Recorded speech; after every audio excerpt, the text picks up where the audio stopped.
Okay, we're live on YouTube. As soon as Mark gets on. As soon as Mark gets on, we'll start. Okay, Jen? Yes, yes. Okay. All right.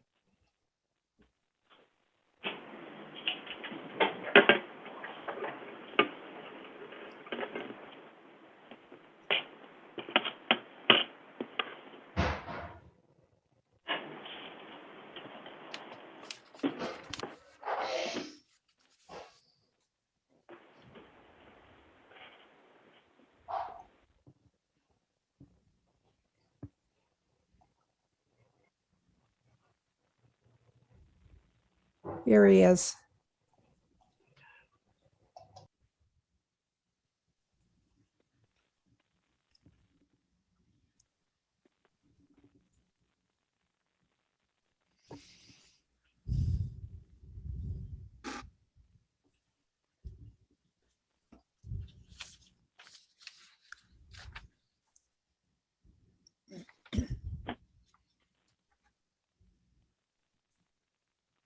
And so, okay, do you think we're ready to go?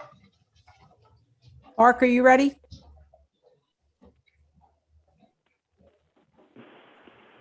I am, John. Okay. All right. Let's, a layman. All right, it's 7:01. So I'll call the April 21st, 2021 Franklin Township Board of Supervisors meeting to order at 7:01 p.m. Besides myself, also in attendance via Zoom, our Vice Chair Dave Gerstenhaber. Nancy's not on, is she? No. Okay. Supervisor Araback and Day. Also in attendance, our Solicitor Mark Thompson, Township Manager Joe McVall, Assistant Township Manager Jeff Eastburn, and Secretary Mary Opramola. And there are how many members of the public? 16 at this time. 16 members of the public. Okay. Just going to mention public comments. This public comment section is for anything relating to items on tonight's agenda. The last public comment of the meeting is for items not on tonight's agenda. It's important you state your name clearly for the record so your comments can be reflected accurately. Please state whether you are a township resident or a township taxpayer. If you're using YouTube, you must type in your name and address before your comment will be recognized. If you do not identify yourself, your comments will not be reflected in the minutes. Before we get started, we have two announcements. The first one is we held an executive session today to discuss legal issues. And the second announcement is that Ron Ragan will discuss the 2021 road program at this time due to a meeting conflict. Ron must attend another meeting right after us. So Ron is going to go first. Okay. Ron, do you want to take it from here? So we should open for public comment first. Oh, all right. Any public comments? Sorry.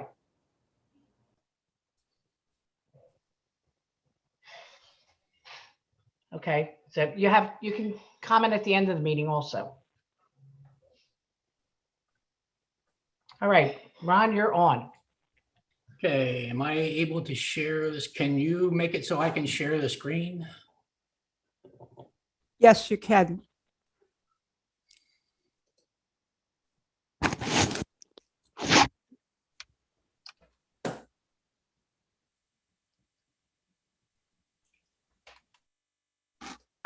Ron, if I could stop you for 1 second.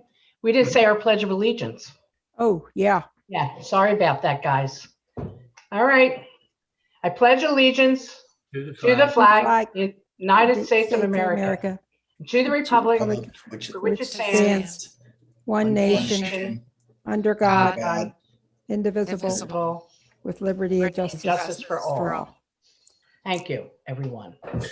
All right, Ron, now you're up. Sorry about that. Problem. Okay, I worked on looking at the roads with Jeff and Joan and to come up with a recommendation for projects for 2021. It included both paving projects and drainage projects. Primarily, there is one project where I recommended some guide rail. But basically looked at 9 projects. So this sheet that I'm showing now on the screen is a summary. And what it does is shows the total work for the 9 projects, the individual project cost, and what the cumulative cost for all of the projects would be. So for example, the Hess Mill Road project, it's a project for part of Hess Mill Road, not the entire length, but a considerable portion of it, and it's 172,000. And then so on, it goes down through the list, and then they add up, and the total amount for all of the projects that I'm recommending is $666,216. Then in our meeting where we discussed my findings with Joan, I guess Joan, Mary, and Jeff were in attendance. It was just asked if I could break it up by how much was road work, how much was drainage work, and how much was guide rail work. So that's what the rest of this spreadsheet shows, is project by project, and in cumulative, how much of the work is either road work, primarily milling, paving, patching the road surface, how much is drainage work, French drains, curbing, pipes, that kind of work. And then there is one project where we're proposing some, I'm recommending some guide rail. So in addition to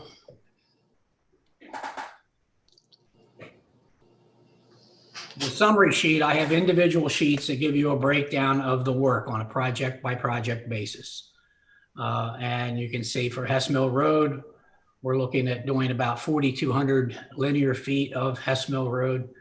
I'm guessing that's probably about 75 to 80% of the length of the road. I don't know the exact number for the length that we're not doing, but something in that neighborhood. And then you can see the tasks that I'm recommending that we consider doing. It includes milling the wearing surface off. Once the wearing surface is milled off, I'm suggesting that we come back and take a close look at the binder course underneath the wearing surface and do some additional proof rolling. We could do that with the truck that's there hauling away the millings. So we could just see if we have any areas of the binder that needs to be replaced. In this cost estimate, I assumed that 5% would have to be milled and replaced. Hess Mill is one of the roads where I'm proposing for some of the length that we're working on that we introduce a bituminous curb. And the reason for that is that we have fairly steep slopes and quite a bit of drainage that goes down the side of the road. And it's has caused erosion and damage to the side of the road. So what we're hoping to do is create a gutter with that bituminous curb, so we would have a stable channel for that water to flow down the hill. So there would be some additional milling and patching of the binder where we would widen the cartway surface a little bit and use the paver to create a bituminous curb along that section of the road. The guide rail extension for this one is down near the new bridge. Alongside the bridge, as you're coming down the hill from New London Township toward the bridge, on the left-hand side, there is a fairly deep and wide drainage channel there that's only in places about 3 feet off of the edge of the cartway. Should a car run off the road there, it's going to end up just laying on its side in that ditch. And then depending on how much water that is, certainly it's going to be a hazard as far as just damage to the vehicle itself, but then also, you know, potentially some damage as a result of how much water is flowing in that to potentially to the occupants. So again, I broke it up by road work, drainage work, and guide rail. I also show a little schematic that shows the length of Hess Mill Road that's being proposed to be done. The X indicates the paving limits at both ends of the project. The red line shows where we're proposing the bituminous curbing. I mentioned the guide rail, that's here. This one, because of the new bridge, is wider than the cartway. We've got a little bit of a wedge of paving we need to put in there to make a smoother transition from the existing cartway to the cartway across the bridge.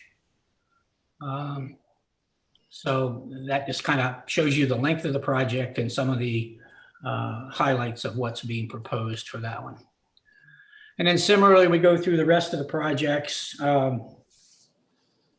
Gypsy Hill Road, it's about 3,000, a little over 3,000 foot in length.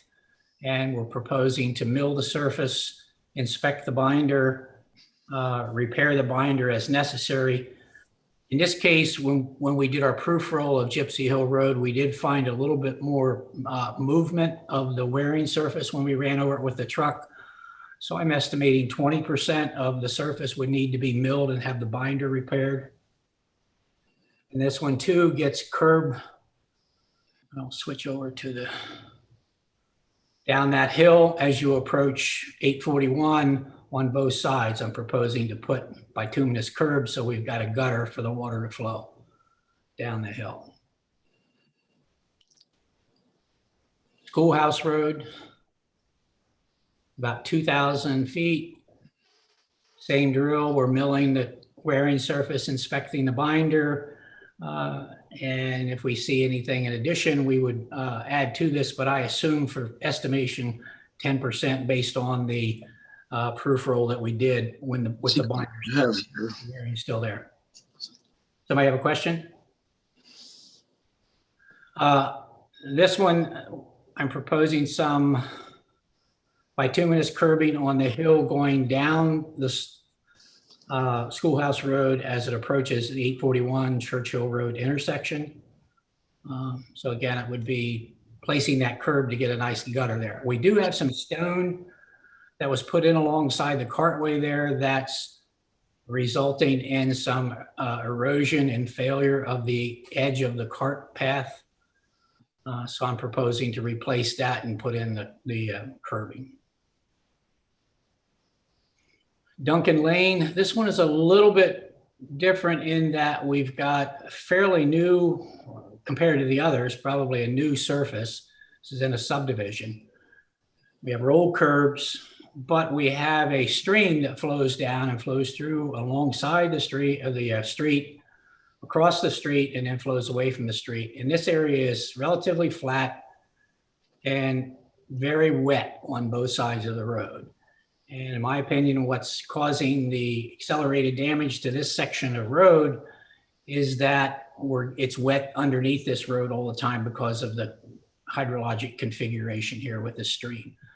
So I'm proposing to put in a French drain on the upslope side that would drain the water down to the stream channel that crosses at this location where the inlets are. And on the opposite side, just in a close proximity to the stream, because if we pick up, the slope is from this upper left corner to the south east to my lower right. So if we pick up the drainage there, we should pick up the water that's flowing underneath the road. So there should only be some local drainage issues possibly from the stream. So that's why I'm only proposing a short section of drain on this side. So again, that one's just a short section, about 400 feet of milling of the paving and replacing it, because as a result of the water conditions, the surface is cracking and alligatoring through this section of Duncan Lane. The next project is primarily a drainage project. What's happening here is that we have rolled curb coming down the hill in this direction. Everybody can see my cursor, the little hand, right? I'm assuming. Yes. So from the right-hand side of the page coming down to that square, we have rolled curb. On the opposite side of the street coming down around the curve, we have flat top curb. And what's happening is that the water all drains down. The low spot is in that area where that doghouse inlet box is being proposed. Water comes down there. For some reason, there's not an inlet in the curb area here. There's two inlets about 20 feet off to the side of the road, which really don't pick up any water at all. So water runs off the road here and then erodes this property's front yard. So we're proposing is to put a doghouse inlet in. And what that is basically you excavate the existing storm sewer, expose it, either what I'm proposing is to cut a section of it out. Then you pour a concrete floor for an inlet box. And then you order as a precast box an inlet that has like tunnel shaped entrances in both sides of the box. You set that on top of that, mortar it in, seal it up, pour a flow channel in the bottom of it and mortar around the pipe. And then essentially you've created an inlet just as if it had been there originally, but it's being fabricated kind of in the shop and then at the site as well. Also, I'm proposing to do a bituminous curb that would be keyed into the blacktop by milling out a little bit of the blacktop and then putting a bituminous curb that would sit on that in the edge of the blacktop and on top of that flat top curb, which would kick that water along that front of those two lots down to that doghouse inlet. The rolled curb shouldn't be any problem because it's carrying the water now. It's just when it gets down here, it doesn't have any place to go. So again, primarily a drainage project, but the pavement is breaking up here a little bit. Plus we're going to have to dig up the pavement. So there will be some pavement patching here. Hey, Ron, I have just a quick question about these curbs, the bituminous curbs. Are those machined in, or are those hand laid? How are those curbs put in? It's not a true extruded bituminous curb where they bring in a curbing machine. What they do is when they're doing the paving, the screen has gates on the end of it that can be raised or lowered. So what you do is you can manually adjust the feeding auger to the side of the screen that you want to have the bituminous curb formed, raise that gate, and then that way you're pushing material out of that gate. So it leaves a little pile of bituminous material that then has to be hand tamped and shaped a little bit. So it's kind of a combination of machine and but it looks pretty nice and it does a good job.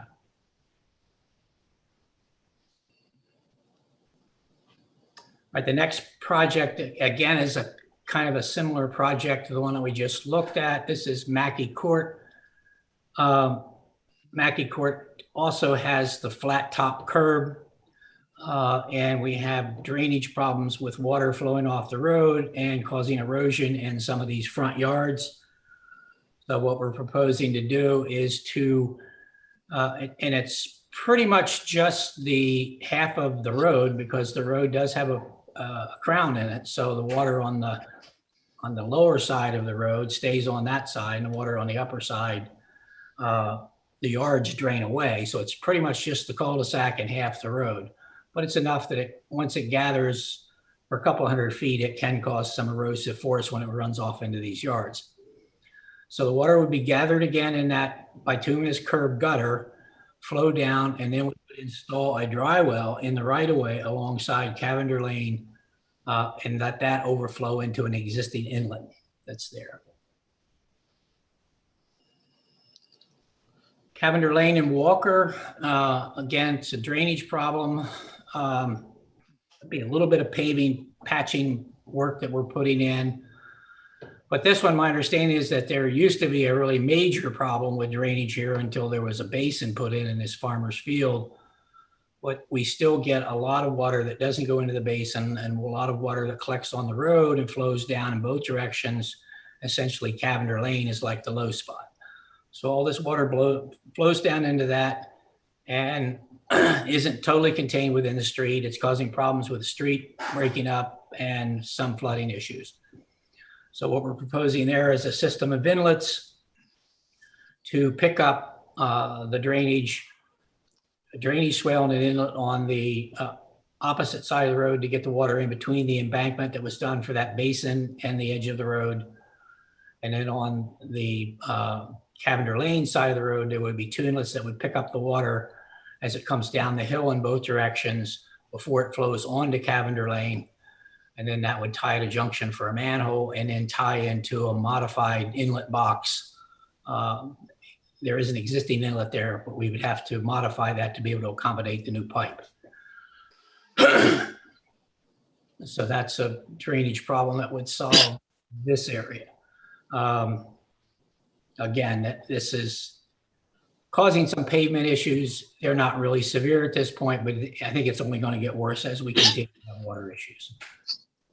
On this intersection, the underlying problem, maybe I'm not an expert, but the underlying problem was springs coming up through the ground. With these outlet boxes, those wouldn't address that leakage that's getting pushed up to the asphalt. This would be another kind of runoff issue going down Walker Road. I failed to mention what we're proposing for the pipe from this inlet box to this manhole and from this inlet box to this manhole is that pipe be a perforated pipe on the top with some 2B bedding stone around it so that it would then act as a French drain to drain the area underneath the road here. Ron, I remember one of the residents was complaining, and I think David did also, that this is a major icing problem in the winter when that water collects there. So this one's probably pretty important. This should solve that problem because it should get rid of the surface water. And then if it's a spring issue in the winter months, that perforated pipe should pick up the springs and Right. Yeah, the only point I was making, this one's probably pretty important, probably fits on the list fairly strongly because of the traffic safety issues in freezing weather. The next one is we're back to road improvements. Primarily, it's Laurel Bridge. This is probably the least traveled of the roads that I looked at, but it's has some issues as far as cracking, alligatoring, and things like that. That it's bad enough that it needs to have the same kind of treatment where we would essentially be milling from the intersection with North Bank all the way down to where the existing resurfacing was done a few years back. On the right side, as you go down the hill, there's a little bit of an embankment there and some erosion. So again, I would propose the bituminous curb down there. There is already some stone French drain type system that was put in alongside that new paving, except that has some problems. That's choked in with silt on the upper part of it. So we need to dig that stone out, clean it out so that continues to function so we can handle the water that we're routing down there in the gutter of the bituminous curb. So there will be a little bit of French drain work that has to be done alongside the previous paving that was put in at this site. And then the last one is. Stop you for a second. So Laurel Bridge is a road that we've worked on before. So this is, because it seems like there is a lot of paving that needs to be done. Is this the stuff that we had done before, or is it just further up? The paving that was done previously stops where this lower X is. And then you went downhill. All right. So we're paving from that point back uphill to North Bank Road. So all of that was not done previous. Well, when this work was done, that was not done. I don't know how long ago this section was done, but it was not done with the most recent work. Yeah, I think that was done in 2015. And the issue down there is that the road was narrow and there was insufficient guardrail there. So we ended up taking out a lot of large trees along there, widening the pathway and putting in the guardrail. And there was paving done down there, but not in the area that you're proposing. So that was 2015, I believe we did that work. That was a significant project. But this, And we also included the sight line too, because we couldn't see anything. One more question, Ron. So I'm thinking of the numbers as we do this, and I know we haven't gotten to that conversation yet. But is there a way to do Laurel Bridge to fix the drainage issue without having to pave everything right away? Like, could you divide this into two projects? Is that doable, or is that not recommended? you almost have to do the paving project in order to do the bituminous curbing, because we're doing that as part of the paver passing down through there, putting the railing surface down, and you raise the gate, and that's what the source of the material is that forms the curb. If we wanted to do something, not do the paving, but do something for drainage, we probably would be back looking at a stone French drain type system along the rest of this stretch that's shown in red, similar to what we have down the S curve section. Thank you. I have with that, that tends to silt in.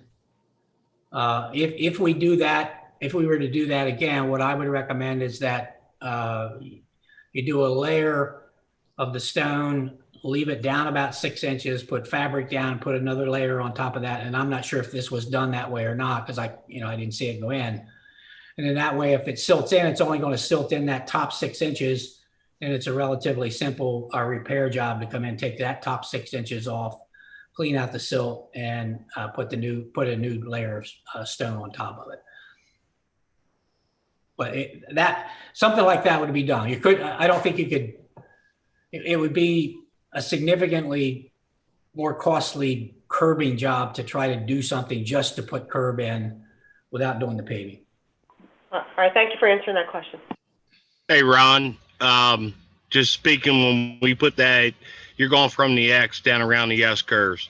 When we opened that road up and widened it, Jeff can back me up on this.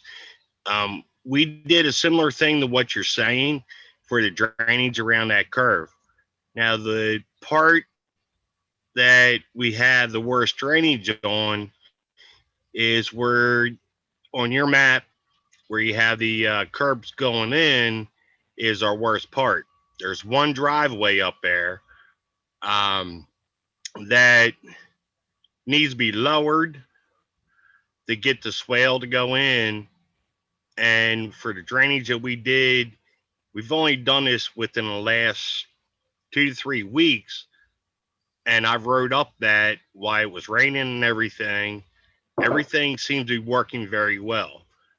And right there in front of that pond where we were doing the roll test, when we cleaned that up, that really seemed like it cleaned everything up there. If that's any help to everything you're thinking. Yeah, the only thing I'm worried about, I went back out there again after you had done the additional drainage work along there. And the only concern I had was, again, whether that was going to silt in over a relatively short amount of time or not. And if we were going to go ahead and do the paving, I thought it would still be a good idea to put the bituminous down, a bituminous curb down.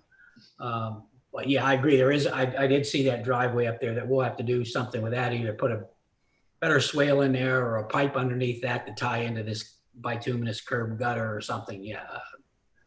But the main thing now is keeping it from eroding. So because the erosion is affecting the edge of the road, and then the erosion is carrying silt down, and that's what's messing up the stone drainage work that we did down through the S curve. Understood. All right. The last one is Hilltop and Church Hill Road, some French drain work to be put in. And this is a relatively level area, so this isn't an eroded conveyance issue. This is more of a wet issue. There's a stream that's kind of channel that starts here. A culvert goes under the road. It's a little channel here. It doesn't show up as a blue line on this aerial, but there is a little channel here. And it is wet here. It is wet all along this side of the road. It's wet up through here. So we need to get rid of this water because that, again, there's water popping up through the pavement here. So we've got water under the road that's causing springs. Again, to John's point earlier, you're probably getting some icing issues, but also you're undermining the integrity of the road through here. Yeah, when we looked at this, the icing issues on this road at this intersection was a lot worse than what we usually see at the Cavender intersection. So I live near the Cavender intersection, so I drive that all the time. This one was a sheet of ice. And I think Ron too, a lot of that has to do with the trees here. There's not a lot of direct sunlight, if I remember.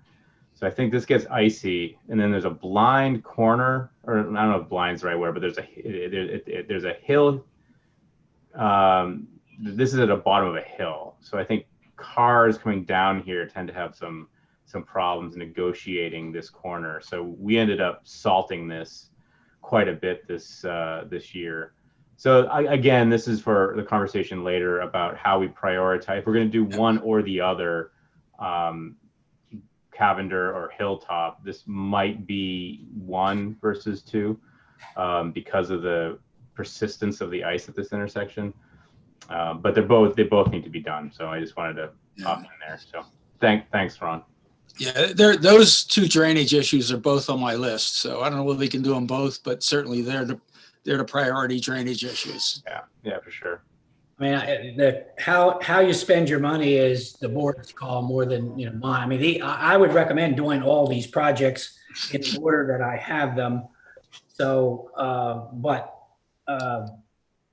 it's the kind of thing where it'd be nice if you have them all. And I took a look at the spreadsheet that Jones sent out, and it looks like you might have enough to do all these. I don't know. So I don't. I mean, if I was going to take anyone out, and I live close to Laurel Bridge, I take Laurel Bridge out and then cover everything else. But because I think Laurel Bridge is something that's not traveled as well. Yeah. And I know we have drainage issues, but I mean the Hilltop and Churchill Road, that comes up every time we talk. I don't think we can put that one off.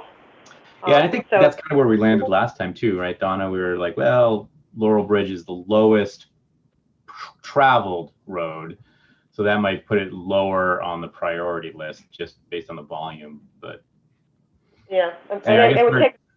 Yeah, I mean, take a substantial amount of money out of it. It's like a $93,000 project. And of course, the other thing we have to remember, Ron, you gave us costs that you think are the right costs, but I mean, they're just guesstimates, and we still got to bid all this stuff out. So these numbers could actually get higher, maybe lower, but or lower. That's correct. Yeah. They're estimates. Ron, Yeah, and that's not a criticism. That's just we just need to understand that as we have our cost discussion. Ron, related to the paving, I think the sequence you have for the first 4 is entirely correct based on what we've seen. And David and Jeff and I went out and looked at some of these, and we've all had lots of discussion about them. So I think they are probably the right priorities on the primary paving: Hess Mill, Gypsy Hill, Schoolhouse, and Duncan. And I think the rest of it, we're going to have to sort out how much money we can put into this thing and pick and choose the others. Now, I'm not trying to drum up more work for me for next year or for the rest of this year, but I would recommend that you continue on with either me or somebody else assisting in putting together, looking at pretty much all your roads to create sort of a plan, not just for 1 year, but 5 years, 10 years down the road as to, what you plan to do. Realize things change, but it'd be nice to have, something to kind of work by going forward. I think strategically that's the right move, and we've done that over the years. Is usually we'll scope out a whole lot more work than you have money for, so that it gives you a look ahead, but it also gives you an opportunity to pick up some extra scope. If the prices end up lower than you think, you might be able to pick up another piece, and you've already got it scoped out, so it's easy to add in. So I think what you have here is entirely appropriate. I think it's really well laid out and easy to choose.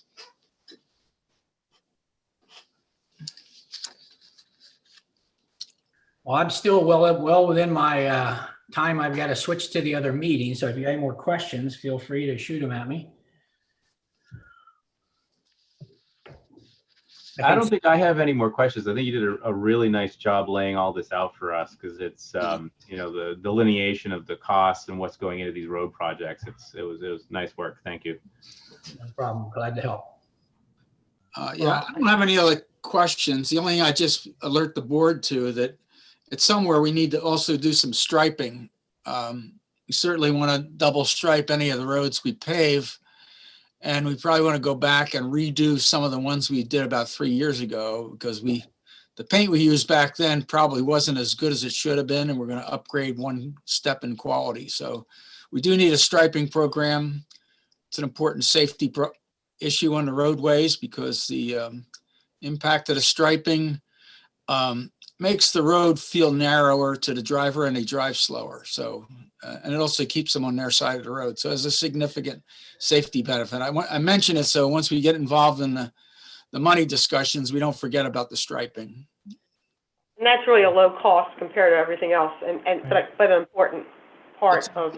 That's not so that wouldn't be part of the bid package. That's a different. that's No, separate. no, it wouldn't, but we're going to make some decisions tonight about how much money we're going to Yeah. spend. So Yep. I don't want to forget about it. I just want to make sure that I know where it comes from. Thanks. Ron, before you leave us, I just have one question, which I don't think it'll be this year. I believe it'll be next year. Have you made any decisions or do you have any suggestions about the park and the basketball court? Like what method you would go with? Why I'm asking you that question is I'm thinking of this money coming from the federal government and the possibility we might be able to use it in the park. Have you looked into that at all? When we looked at that and then we got into doing this and figured out we were going to be really close on money, we kind of knew that was going to be a little lesser priority than the road. Okay. So I guess where I was thinking for this year would be if we could sneak enough budget out of overall to do some sealing again this year just to get us by and then take a closer look at it. And that might be a candidate for some of the more aggressive or rigorous seal coat type applications. Okay. Not just a fogging something on there, but I'm talking about something where you're putting some kind of a thicker slurry or oil and chip or something like that on the parking lot and then a slurry coat over top of it. Because you're not getting all the heavy truck traffic and Right. the amount of traffic that you're getting on your roads. It's a lighter level of traffic. So something to think about. But sealing, definitely I think it should be sealed this year to keep it from getting worse, the joints. Okay. One of the things you want to consider on a small job like that is mobilization. So if your road contractor is mobilized on the other end of the township, it's probably not going to be economical to move down there. But if you're paving Parsons Road, then that would be an ideal place to pick up that additional paving.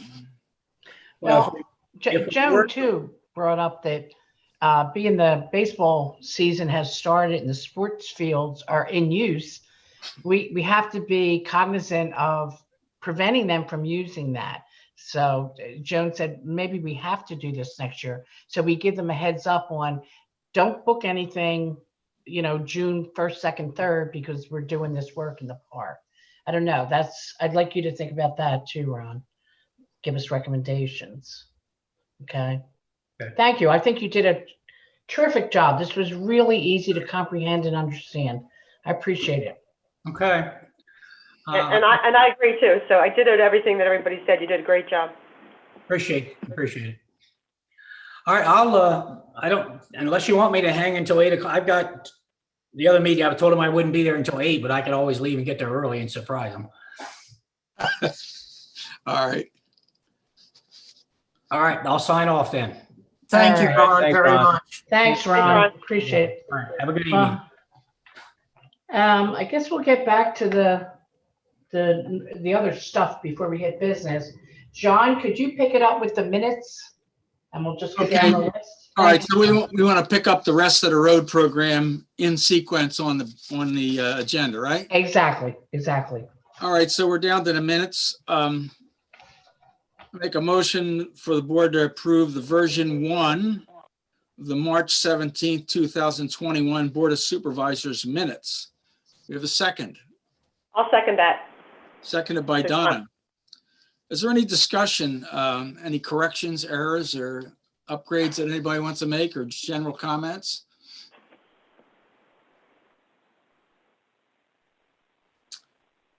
Hearing none. All in favor say aye. Aye. Aye. Opposed to the motion say nay. Hearing no nays, the motion carries 5-0. Thank you. 4-0. Oh, 4-0. I'm used to We're 5-0. missing our Nancy tonight. I'm sorry, I didn't think that out well. That's okay. Okay, Mayor, I'll take the next one. Is that okay? Thank you, Donna. So I make a motion that the board approve the March 2021 Treasurer's Report, which includes the following disbursements. The general fund with disbursements and transfers of $175,360.47. The Park and Recreation Fund with disbursements of $3,409.36. The Open Space Fund with disbursements of $6,098.75. The Capital Reserve Fund with disbursements of $1,732.50. The Emergency Service Funds with disbursements of $43,333.72. The Fire Hydrant Fund with disbursements of $580.80, leaving a balance in all funds totaling $891,015.75. Can I have a second, please? I'll second it. Thanks, John. Any discussion? Okay, I'm not hearing any. We'll take a vote.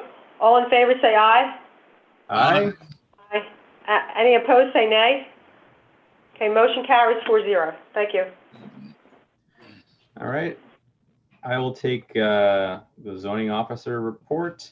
The zoning officer report in the month of March 2021, 9 permits were issued, $2,262.10 in building fees, $667.41 in impact fees, and $2,325 in miscellaneous fees were collected. 42 inspections were performed, and there were 2 zoning issues reported. And Joan, I noted that the zoning issues are exactly the same as what we had last month. So there's no updates. It's bamboo stuff. Well, the people on Peacedale Road are working with Jeff. They're trying to take care of that. And then the bamboo on the Duncan Road or Duncan Lane properties, they've gotten costs to have the bamboo removed, and it is spread to neighboring parcels, and the neighbors don't want someone driving on their land. That's a little bit of a mess there, but that's not anywhere near the road. It's just that it's invading somebody else's parcel. So that's if they're saying we're not going to let anybody take it off of our land, that's pretty much on them. Okay. The next item's for Nancy, but since she's not here, I'm going to go ahead and speak for her. The first item is about the PC. They did not hold a meeting in April, so we'll move right on to the HARB, and they're going to give us an update on their April 13th, 2021 meeting. Can you take it, Paul? Thank you. Thank Yeah. you, Paul. You can hear me? Yes, I can. Okay. So actually, the Historical Commission and HARB met in a combined Zoom meeting on April 13th.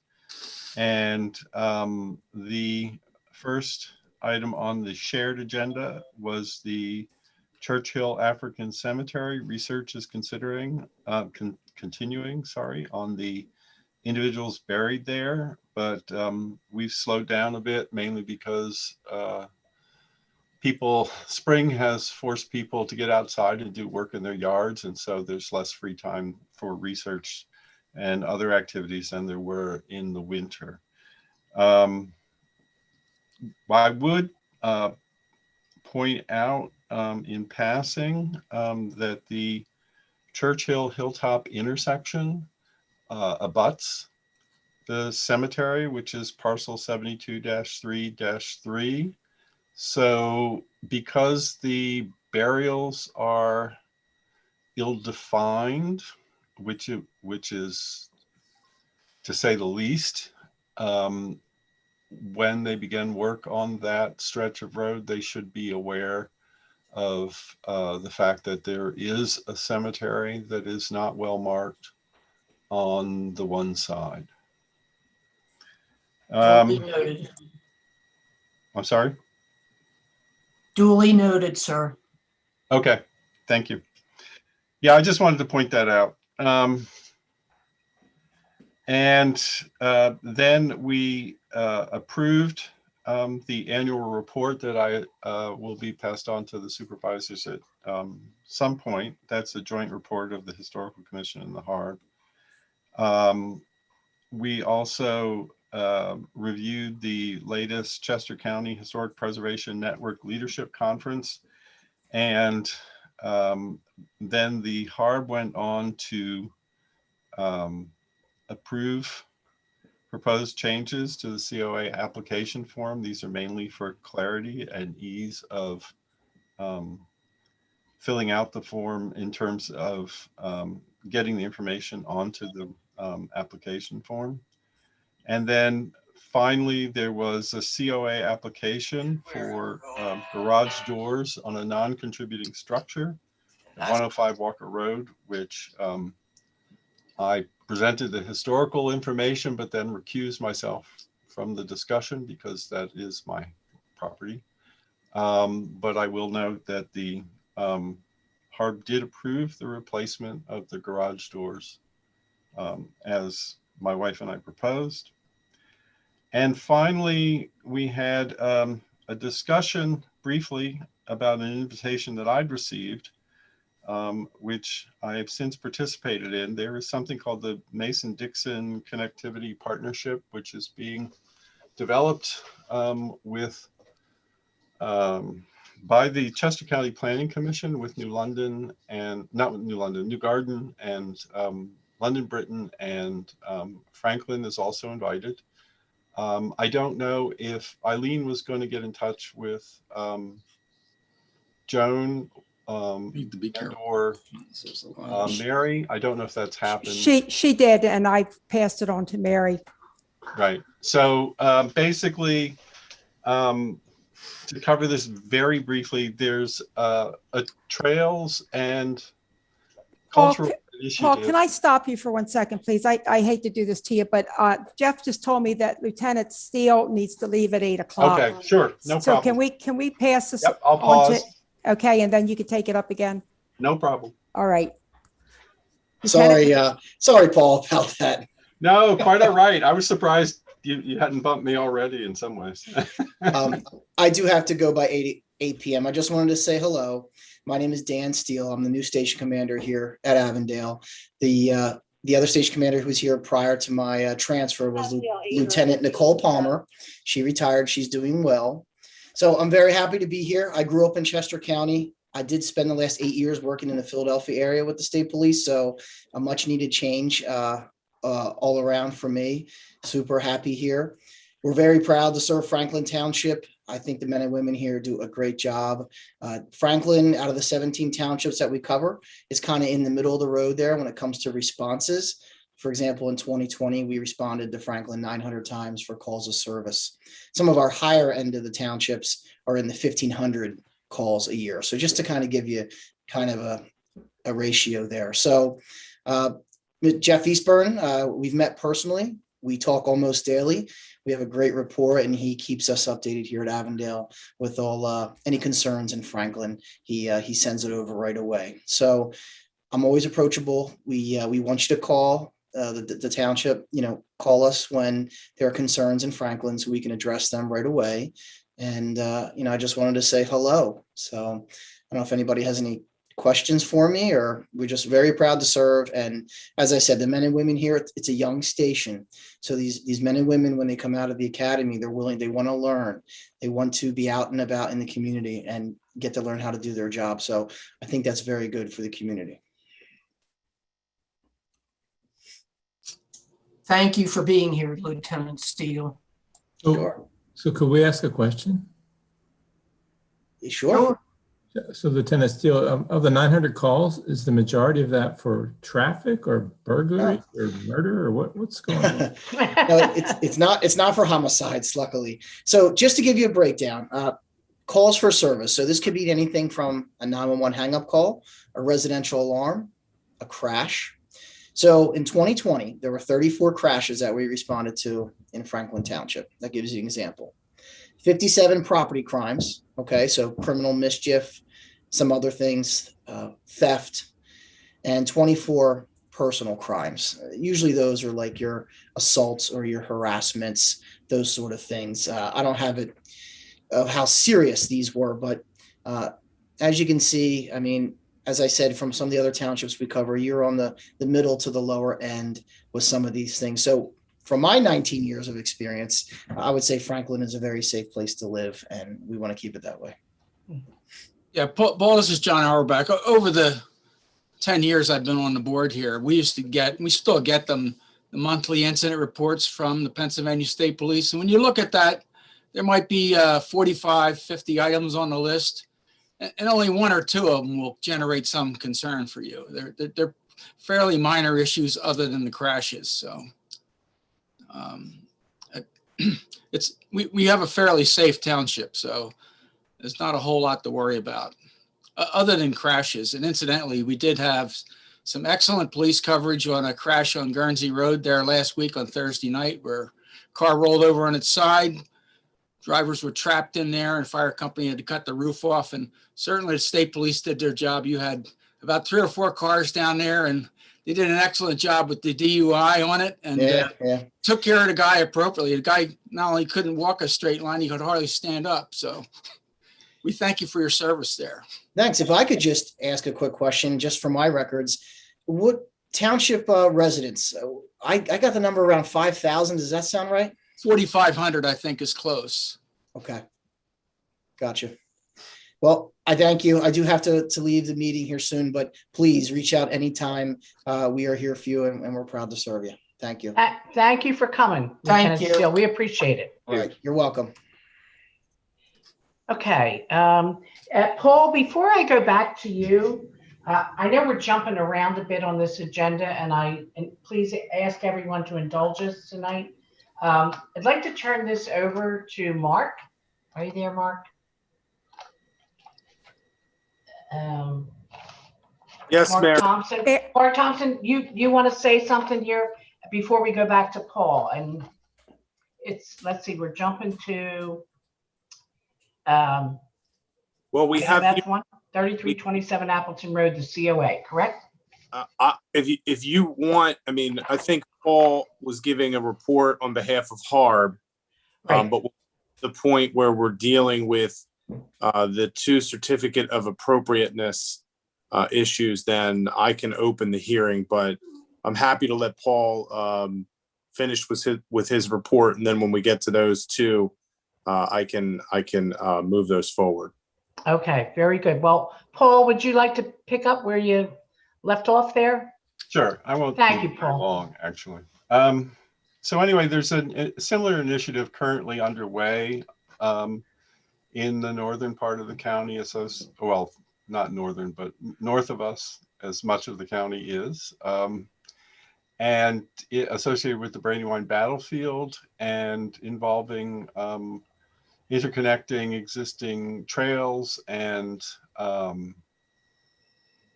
both for bikes and walkers.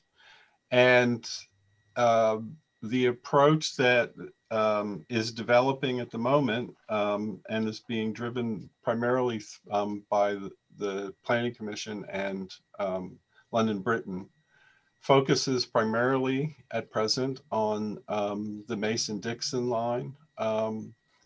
And one of the things that's simply intriguing that has come up in the process of dealing with this is the realization that there is no national recognition of the Mason-Dixon line as a historic park or any other entity within the Park Service, although some significant monuments are preserved in the White Clay Creek Preserve.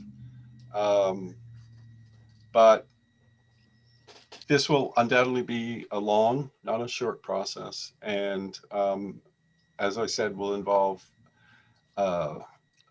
officials. I believe they're attempting to build something with a trails, a historic, and a supervisor from each of the involved townships. And it may ultimately expand to other townships, but this is where it's starting now. And it's basically just started. Joan, correct me if I'm wrong, but I understand London Grove Township, London Britain Township would like 1 supervisor and 1 other resident who would be very interested in doing this and helpful. And we came up with the names of Dave Gershenhaber and Paul Overton. If you're, willing to do this, you certainly have time to think it over, but that's what we're thinking. Yeah, That's Mary, correct. the only correction I would make is that's New Garden, not London Grove. New Right. Garden, sorry, New Garden. Okay. Well, it will involve a lot of walking, and as you all know, That's not my forte anymore. So something for you to think over, maybe get back to Joan and we'll work this out. Does that sound good, Joan? Yes. Okay. And that concludes my report. And that concludes, thank you so much, Thanks, Paul. Paul. Okay, I guess we can move right on to Greg Sachs, the chair of our pro committee, who hopefully you can report on the April 7th pro committee meeting. Are you here, Greg? There he is. Yep, I'm here. Hello, Thank you. everyone. Hey, So- Greg, before you start, I just want to make a comment. I gave you guys a really hard time the last time you were here in terms of presenting your data to us. I just want to compliment you on an excellent job you and your team did presenting your quotes and laying out your proposals. So job well done. I'll let you continue. All right, well, we appreciate it. So yeah, we'll get right into these recommendations that we have. So there's a few recommendations that we're going to go over this meeting. I'm going to start. We were asked in prior meetings to prioritize the projects that we were getting estimates on. So this one, it would be number 2 priority. Number 1 was the tennis courts, which has already been approved. So number 2 was the healing gardens. And just to give a brief summary, this is the garden space that's located at Crossan Park. It's roughly about 50 by 100 feet. It's full of garden beds. It's got some planters, a couple pathways and benches in there. But it's right now it's an empty space, basically full of mulch and some rotting beams in there. So it's in need of renovation, because left alone, it's going to end up just gaining more weeds and just needing maintenance one way or another. So, excuse me.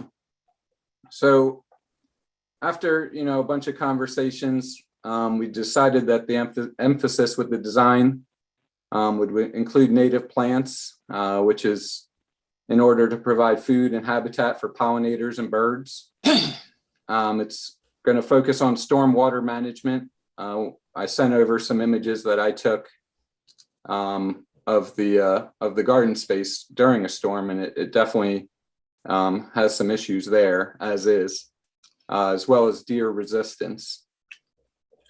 So we obtained 3 design quotes, and the one we are recommending is through the Natural Lands Organization. Their quote was and this is for the design, to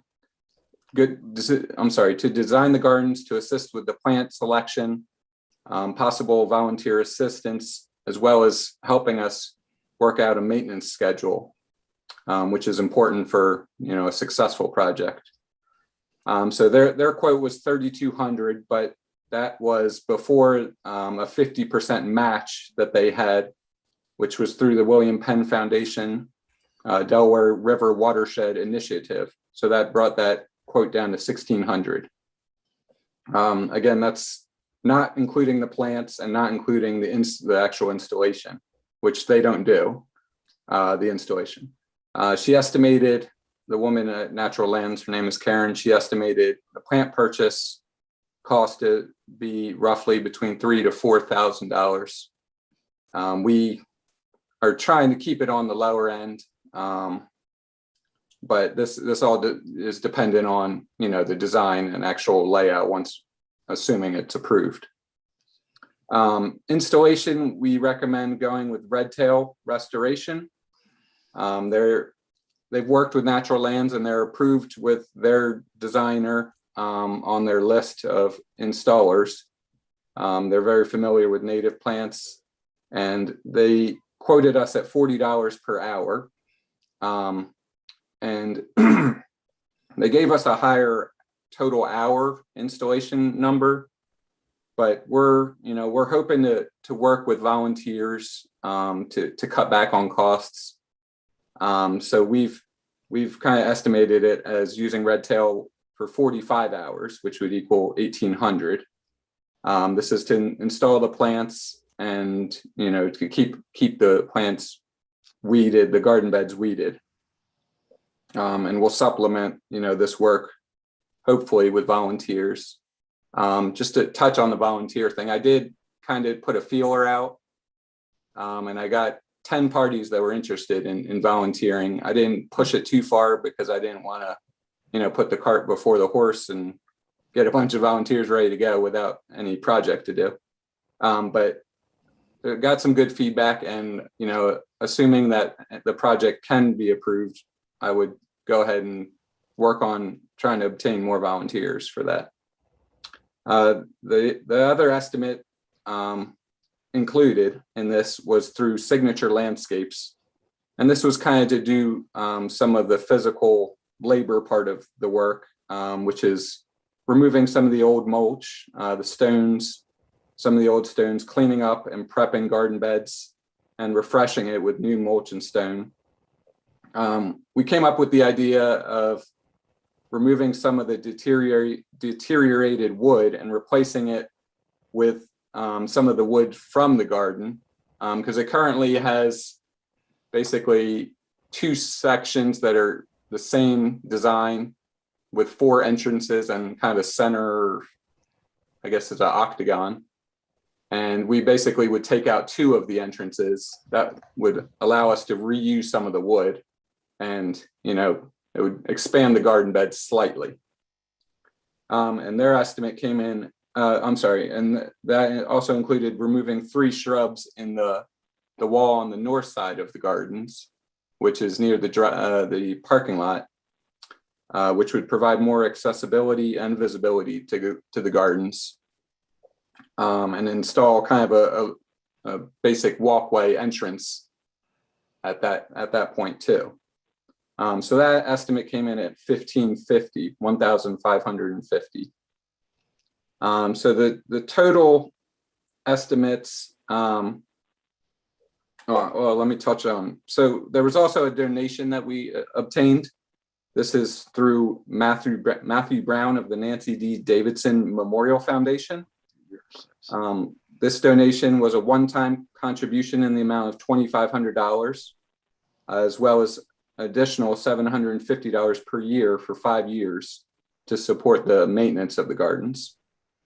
In exchange for the donation, they would provide a plaque to be installed in the gardens. So after the donation, the total estimated cost that we came up with was $5,500 for the gardens. There's some other donated materials, river stone and timbers from 2 of our generous supervisors that offered this material. So hopefully we can use that stuff as well in the designs. So that was the healing gardens. The other projects that we were going to make recommendations on, I'm going to pass over to Paul Overton, because he has a little more expertise on the materials and the work involved. And that's for the pickleball court and the comfort station. So Paul, are you there? Yeah, I didn't know if the board wanted to discuss them one at a time or hear them all first. Yeah, I'm sorry. Were there any questions, or did you guys want to discuss that first? I once again, I think you did a great job taking a project that I think we got quotes of $20,000 or even higher than that, and you brought it down to something that $5,500. I think that's a deal. I just think it's I don't know. I'm just so impressed. I'm impressed by the work your group is doing and how you explore every aspect of a project, how you look to see what donations you can get. So I don't have any questions. I just only can commend you for the work you've done. I think you get the sense I'm very supportive of the healing garden. Yeah, so we appreciate it. And I should mention that the other 2 estimates came in. There was another landscape design, which was a complete estimate for design and installation. And like you said, that this one was a minimum of $15,000. The second estimate that we got for the same design and installation was between $10,000 to $20,000. So yeah, this would save, you know, a lot of money working in this fashion with these different companies that we've recommended. We did, I'll mention one more thing. We also, just to get another quote on plant costs alone, we reached out to North Creek Nursery, and their estimate was $3,390. So that that was similar to what Natural Lands estimated their plant costs would be, but this was for strictly plant costs, no design, no installation, just the plants alone. So any other comments or questions on the gardens? Okay. All right, well, take it. It's all yours, Paul. Could I share my screen, Joan? I think I can. Yeah. So this topic is the pickleballs. Do you guys seeing a pickleball diagram? Yes. So this is a CAD drawing that one of our volunteers on the pro committee drew up for us. And this is the existing pickleball, the fenced in area dimensions, 60 foot by, I can't read the other one. I think it's 100 feet, 60 by 100, yeah. And today the court is oriented north-south. And so this picture shows that we would rotate that court in the center to go east-west and then add 2 courts on either side. So that's the premise. So we've got a couple of quotes to do this work. And I'm not sure what you guys have in your books. I wrote a summary. I'll just show you. I mean, that's what we have your summary, Paul. We have your summary in there that has the 3 different bids. All right, so I'm showing my email. It's kind of sloppy. I didn't put it into a PowerPoint or anything, but yeah, the 3 bids, one from Lefevre, one from Yardworks, and one from Marble Masonry. So the Lefevre is at $4,320, and then Yardworks at $13,760, and then Marble at around $13,000. None of these include the nets. The nets are in addition to that. So you can see here on the top, I have Lefevre at $4,320 is our recommendation, plus buying the nets and new poles. We would reuse the set that's there and then buy 2 more sets, so that's $770. And then to install the nets, the pickleball group would volunteer to install the nets. And then there's also some loose fencing. The bottom of the perimeter fence is pulled away from the bar that supports it. And so it's kind of a hazard to your ankles. So they've also volunteered to wire tie that back down, all right? So assuming they're able to do that, then the total cost would be $5,100. If the volunteers are unable to or incapable of installing the nets and poles and doing the fencing, then there might be more cost. But I think it's a pretty simple task. And Jack, the pickleball guru, is on the line here, and he said he's willing to do it, and he's taking a look at it and thinks they can handle it. Yeah, I don't think it's a problem, Paul. I think we as a group can get that done pretty easily. Yeah. So one comment I have, and this is going to be a strange comment. Is the price too low? You have one estimate that seems to be half to a third of the other ones. Yeah, are we missing something? Or I mean, I know you're a smart guy. You figure this stuff out, but could you just give me your thought process and why you're comfortable with such a low bid? Yeah, it's since it's a firm bid, it's a lump sum. We don't have anything to risk here. If they fail to perform the work, we don't pay them. It's not like it's time and material. The only reason I can think of, I mean, this is the beauty of blind bidding, right? The other bidders don't know what the other submitted, so they all submit their best number. This is a concrete job. This is cutting out the old concrete, putting in new concrete. And I think that's up Lefevre's line of work. That's what they do. So, and you can see from their quote, they're kind of a low-tech company here with their handwritten quote. So I think it's got some low overhead. And I don't have a reason for it, but everything he says in here is what we wanted. You know, drill the center hole, cut out the 2x2 block, 36 inches deep, install the sleeves. He includes recaulking the joints and removing the old painted lines and repainting new lines. So it's everything we wanted in one ball of wax. The other bidders, maybe this isn't their line of work. And like several of them had subcontractors, right? So you could see that they had to bring in other contractors to do the work. But yeah, Well, just remember, I put the first one in.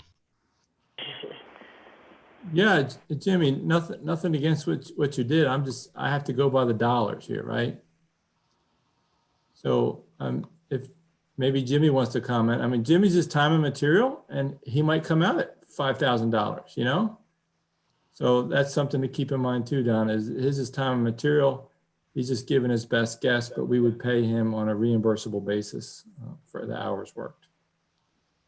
I'm sorry, so I think I missed something. So the $5,100, that's a firm bid, right? That's what we're. No, it's 4,320 is the bid, right? The extra 770 was to buy the posts and nets, and the township would do that, not the contract. Yeah, Paul, I'm sorry, I wasn't clear. I'm commenting on the time material. So even if it takes him longer than he thinks it's going to take him, we're still paying $4,320, right? Yeah, that's correct. His proposal is lump sum, where Yard Works is time and material, and then Marvel Masonry was lump sum. I wrote that. I see what you're saying. I got you. Okay, so you're saying Yard Works is time material. It could go higher or lower, but the one we're taking, or the one you're recommending for us to take, that's a firm bid. Okay. Yeah, that's correct. You know, if you could take the risk and do the time material, but here you're locked in at 4,300. It seems to be the way to go. Oh no, I mean, there's no reason to take a risk. Yeah. And thank you, Paul. What's that? I said, and thank you. I don't know if you're being sarcastic but. No, I was being serious in what you guys just said. I understand what you're saying, but also want to understand that I am time material where it could be higher or lower. Yeah. But I thank you for considering that. I was being sincere in what I was saying. Yeah, no, right. I understand. I mean, like I said, I mean, you guys do a lot of stuff around the township, right? And this guy, that's all he does is concrete. So that's why I'm guessing what the difference is. He's confident he can do it for that amount. So, I mean, we'll see. We'll be out there down and we'll watch him. And, you know, if he ends up spending 3 weeks on it, you know, he lost his butt on the job. Right? And I hope that doesn't happen. You know, we want a contractor to make money and come back and do more work for us. We don't want them to lose their butt, and then that doesn't help anybody. Right. No, all right. I agree. Understood. Thank you. Thank you, Jim. You like Paul says, you do great work for us. We appreciate that. Yeah, and just to a disclaimer, you know, I don't play pickleball. It's not my thing. So I'm just helping out the pro committee and helping out reviewing the bids. That's all. So, any more questions on the pickleball scope of work or the bids? I think your book had the bids in them, right? Yes. I had it showing here. It was a little bit confusing. His original bid is page 2, received on February 5th. You can see Jeff's blue handwriting there. And it was a little bit confusing, and it did not include the big 2x2 concrete blocks. So we had him upgrade the bid. So it went from 3120 to the 4320. So he had a chance to redo his bid because it wasn't the scope we wanted. All right, so let me move on then to the comfort station caulking. So I don't have anything to show here. Joan, I think, did you provide them a picture? Could you share that picture? Is that possible? I don't have it on this computer, Paul. I'm at home. Did you, the Board of Supervisors, receive that in your books? Yeah. We did. It's okay. Cracking along the edge there. I didn't bring a drawing or anything, but it's the crack between the sidewalk and the building. And this has been on Jeff's maintenance list for a while. And as I wrote in the email, it's not a super high priority, but since the same Lefevre who was going to do the pickleball courts bid here in the writing here, $1,188 to do the caulking, I think it would be a good idea to knock them out both while he's there at the same time. Because I suspect coming from Quarryville, if you asked him to come back next year and do it, he wouldn't give you that same price because he has to mobilize for just that little one-day job, right? Well, So- I don't think it should be a hard sell. I mean, this thing looks horrible. It needs to get Yeah, fixed. I mean, Let's do it. yeah, it's not very pretty, and but I think we're helping Jeff out getting some maintenance work done in the park. So I didn't want you guys to think it's our #1 priority, but I think it's a good time to do it and catch them while they're there. We have 3 bids on that. Funny enough, 2 of them came at exactly $11.88. I thought there was some collusion going on there. But, funny enough, the labor and material breakdowns were different between the 2 bidders. So it is a different bid. Okay, so that's all I have for the 2 projects I was covering. All right, so this is Greg. So I just had a few more updates for you guys. One was the Eagle Scout project. I spoke with Ryan. The last we talked, the goal was to basically get, we wanted to get a few more trees at least. He was offering to do 4 tree plantings, and originally our goal was to do 10 to 15 trees at Crossan. So he has raised some more funds. We also discussed that he could on his bird box installation use some plastic planters instead of the expensive Lowe's predator guards that go underneath the bird boxes. I've seen those used before at other parks. So he's looking at ways to save money.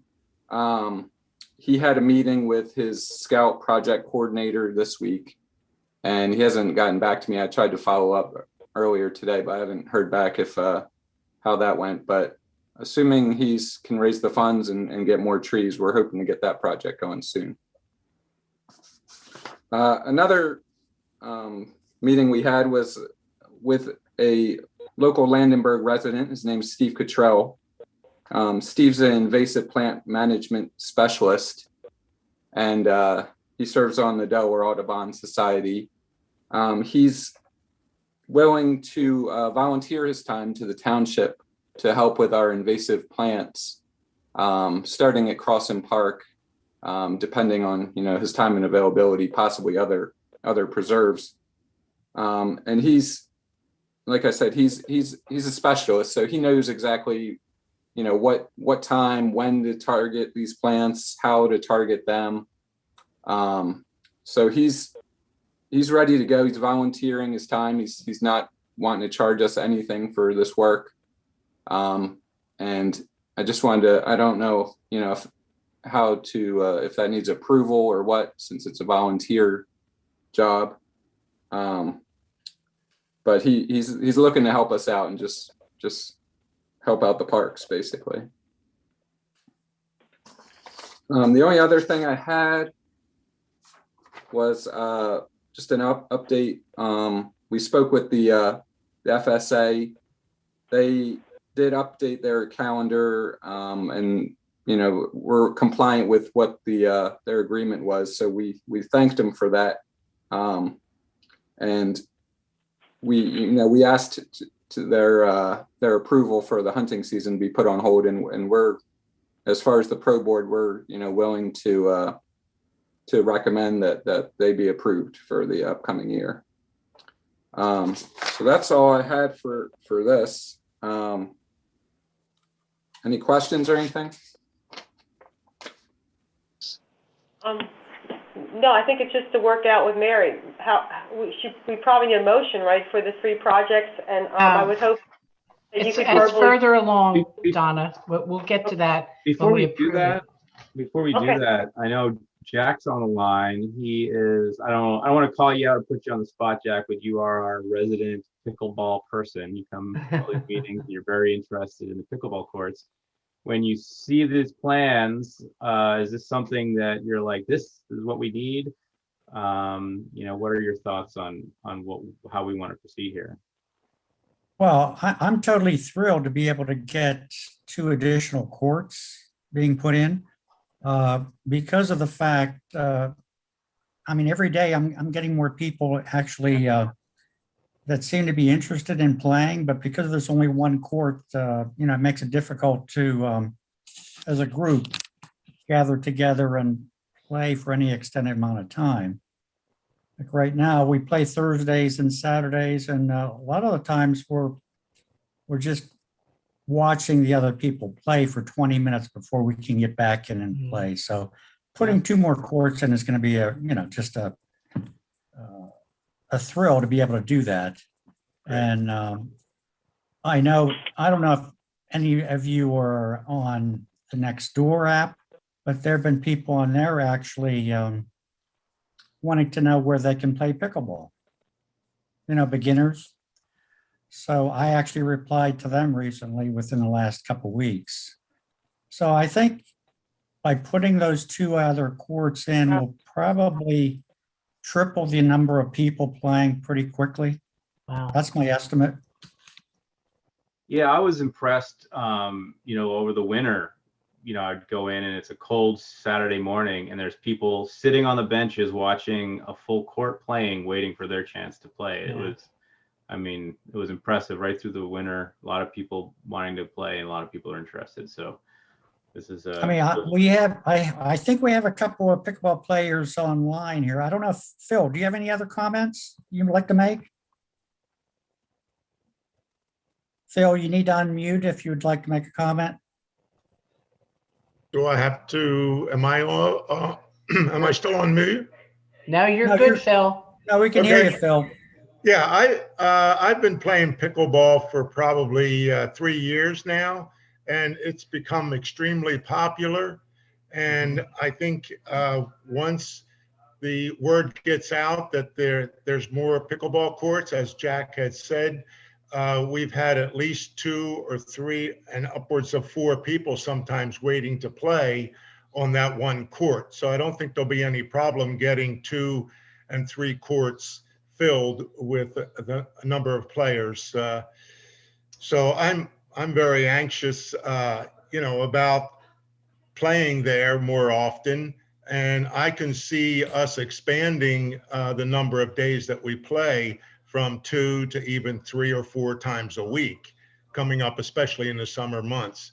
And as I think it's David said, that we've been playing through the winter. So if we can play through the winter, I think we'll have more people showing up in the summertime as well. I just wanted to say that, if you go through with this plan, I would very much appreciate the efforts that you're making to improve the courts, not only improve the courts, but also improve the number of courts that are available. And there's been many articles that I've read. There was one in the Philadelphia Inquirer that I passed on. I don't know if, Jack, you had an opportunity to see that or not, but pickleball has become very popular, especially with the older folks, and I've seen some young people playing as well, especially if it's available on a Saturday. I mean, my brother visited me this past week, and I mentioned him about pickleball, and he said, "Oh, by the way, yeah, I'm starting to play too." So we went actually over to the court, and I didn't even know he was interested in playing. Yeah. It was kind of a delight. So I think when the word gets out, you're going to actually see more and more people playing. And as who was it? I think it was David saying, yeah, he saw us playing Saturday, and we were playing in freezing weather without a problem. The biggest issue we have is the wind sometimes. Okay. Well, anyway, thank you very much. I appreciate you guys coming to the meetings and supporting this project. So yeah.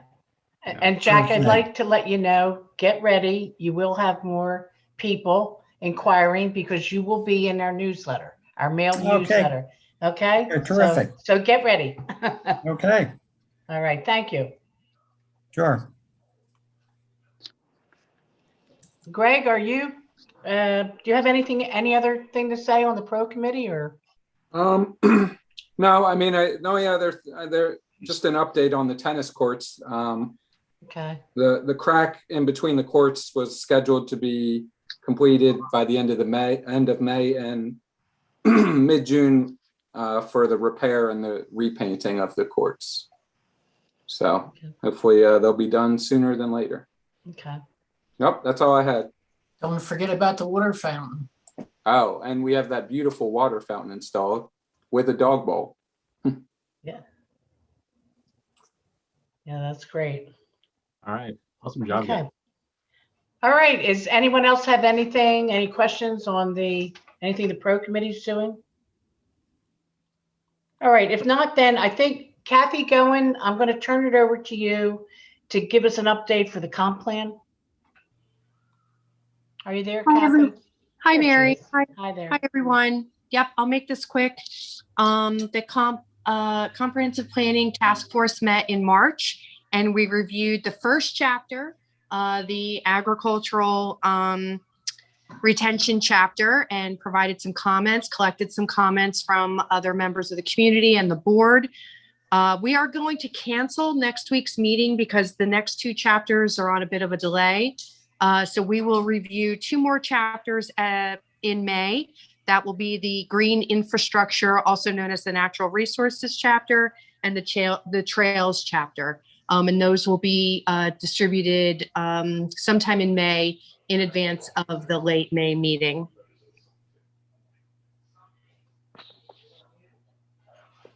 And that's all there is for me.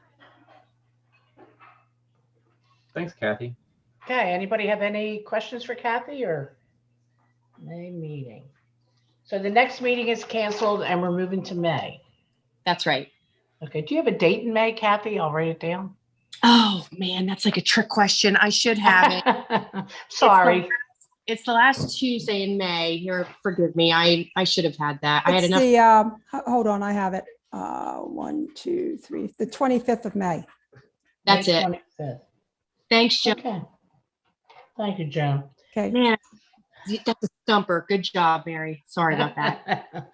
Okay, John, I think you are up next, please. Let's see, currently, there's nothing to report from the Franklin Sportsmen's Association.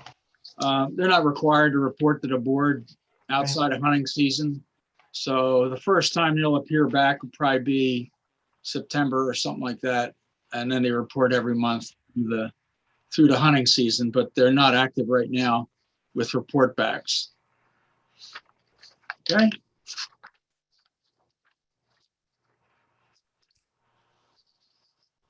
Oh, Do we want to work on choosing the roads right now, or do you Yeah. want to move that towards the end a little bit and let the auditor?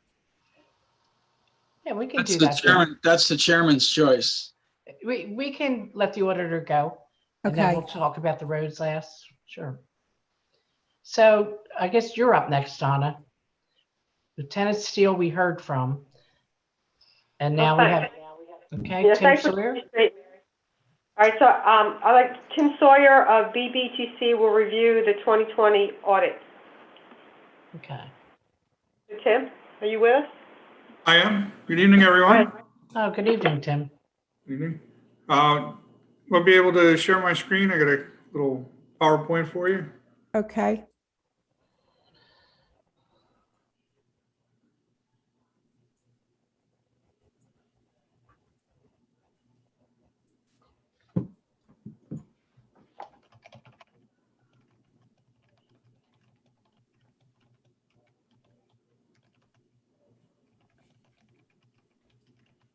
Does everybody see that?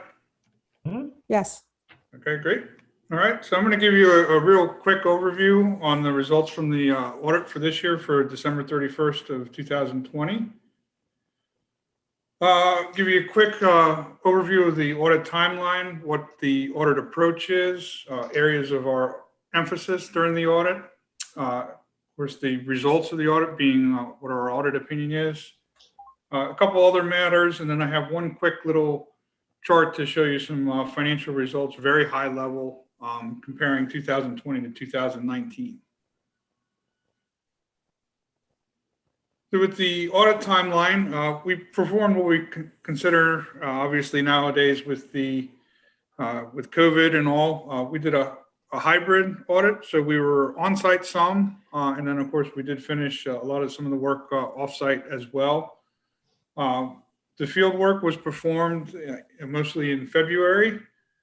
We did issue a draft of the report to management, which they were able to review and approve.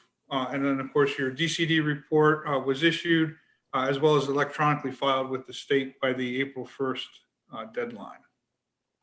As far as the audit approach goes, we design our procedures to target areas that we consider greater audit risk. And that's limited to, or we do inquiries of management, employees. We also talk to a board member. Review minutes and agreements, look at documentation of your internal controls to make sure that they're designed and operating effectively, perform an analytical review on your activities as well as account balances. And then, of course, we do testing of details on some key activities as looking at invoices, et cetera. As far as the areas that we emphasize in the audit, we look at improper revenue recognition to make sure that your revenue is fairly stated. A lot of that can be done through third-party confirmation and reviewing of any supporting documentation such as grant agreements, et cetera. We'll do third-party confirmation of your cash accounts and debt.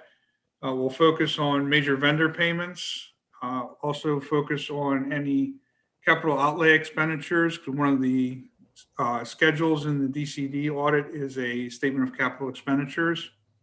We'll focus on payroll expenditures and not only with payroll, but also the related benefits, because obviously that's the biggest expenditure for just about every government out there.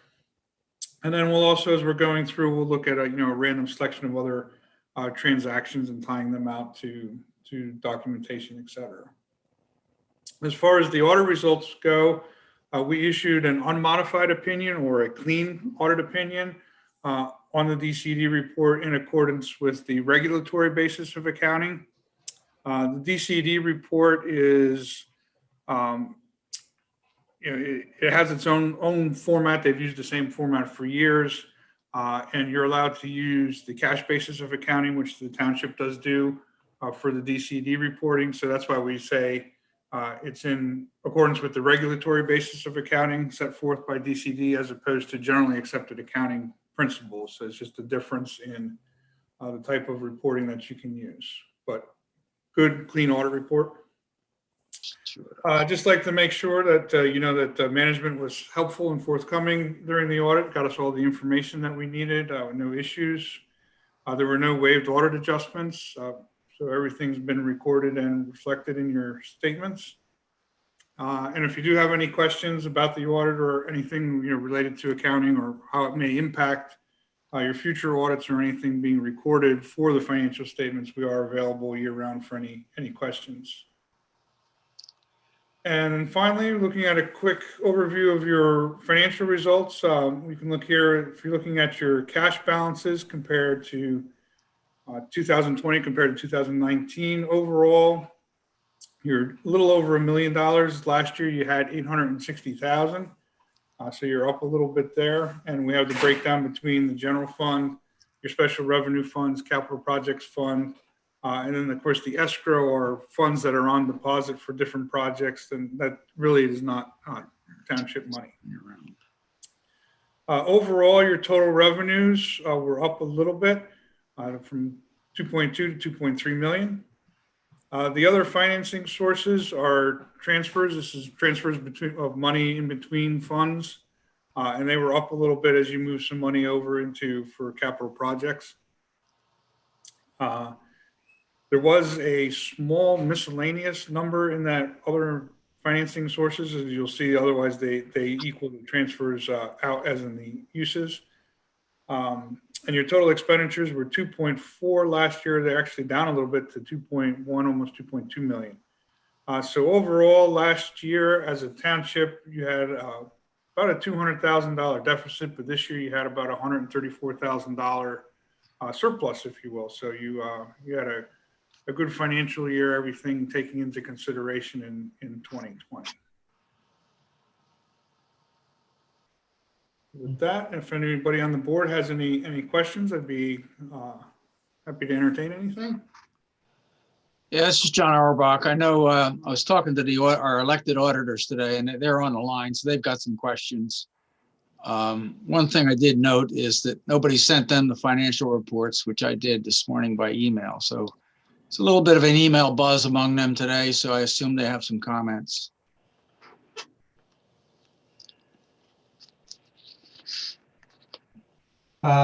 Tim, this is Fred Ching. I'm a resident of Franklin Township and one of the elected auditors that John just referred to. First of all, thank you for your work on performing the audit for our township. Very glad to see there was as you referred to it, a clean opinion.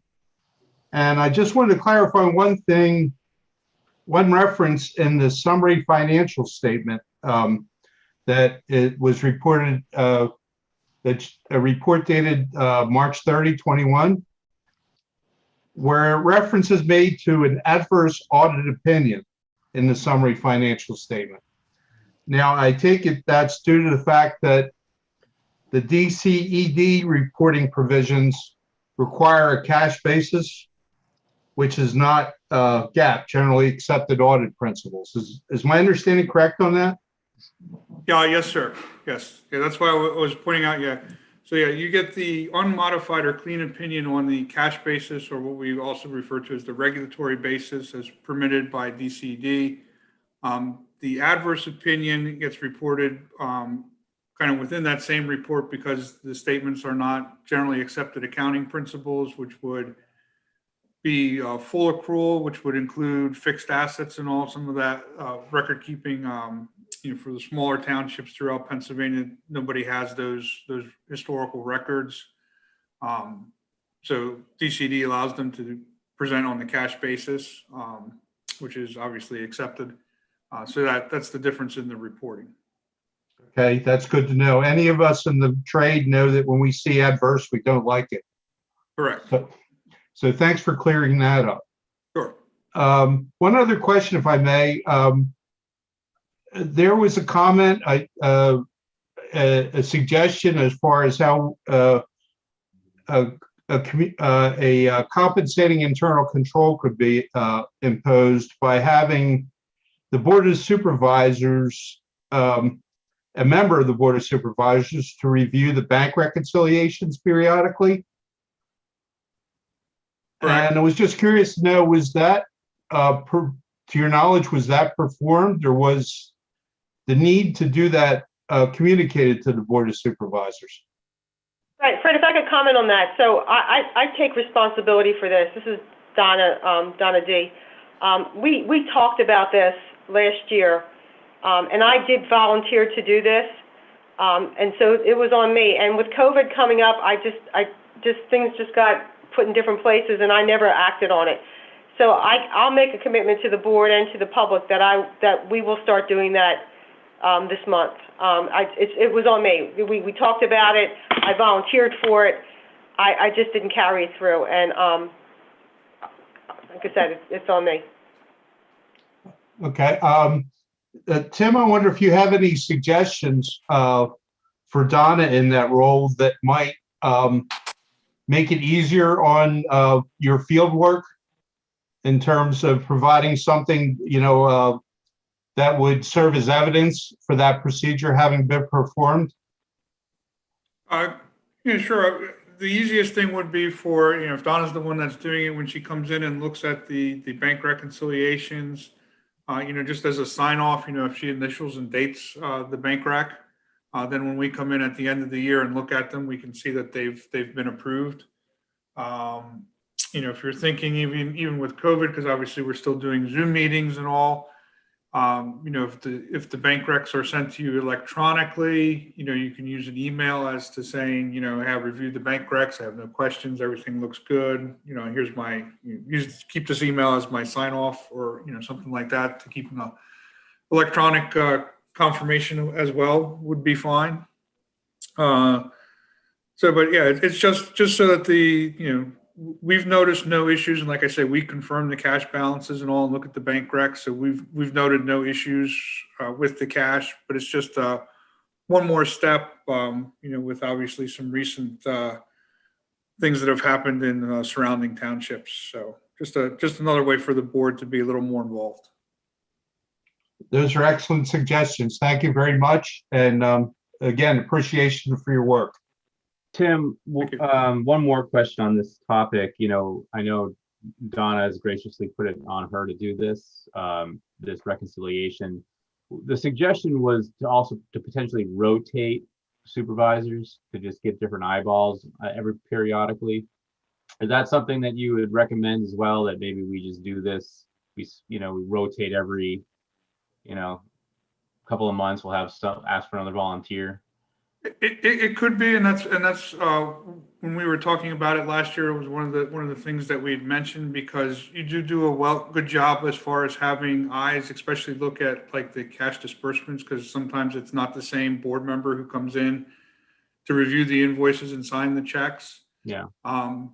So part of our suggestion was, if you're coming in and reviewing and signing those checks, if the prior month's bank recs are available, you can look at them kind of while you're there, kind of killing two birds with one stone. So it would also allow you to rotate board members in that aspect as well. Sure. All right, thanks. Hey, Tim, this is Jim Johnston. I'm another elected auditor for the township. I'll thank you again for your services and the controls that you're reviewing and suggesting. Fred stole all my questions, but I do have one more. Okay. And it's a simple question, and that is, are most municipalities or townships in Pennsylvania using the cash basis of accounting? I would say it depends on obviously their size. So to answer your question, in most townships, the size of Franklin Township, do use the cash basis of accounting. Obviously, if you get a little bit larger, some of those townships do start doing the full-blown financial statements. Of course, they also have records of fixed assets and debt, and they may be issuing bonds. So, as far as size goes, yes, most of the townships along the same size as Franklin Township use cash basis reporting. Okay, thank you. All right, the only other comment I have is I did talk to Phil Reed this morning. He's the third elected auditor. He's also a CPA. He was traveling. He's in North Carolina this morning, coming back from California, so he wasn't able to make the meeting, but he did indicate that he would like to review the audit and any of the documents, and probably will have some comments later. So I did indicate that the meeting videos would be available for his review. So we could get some comments from him in the next week or so when he gets back up here. Anyway, Sure. Thank you for the effort, Tim. We appreciate it. We always come up pretty clean, and that's a credit to the administration managing the costs, managing the money here. I don't have any other comments.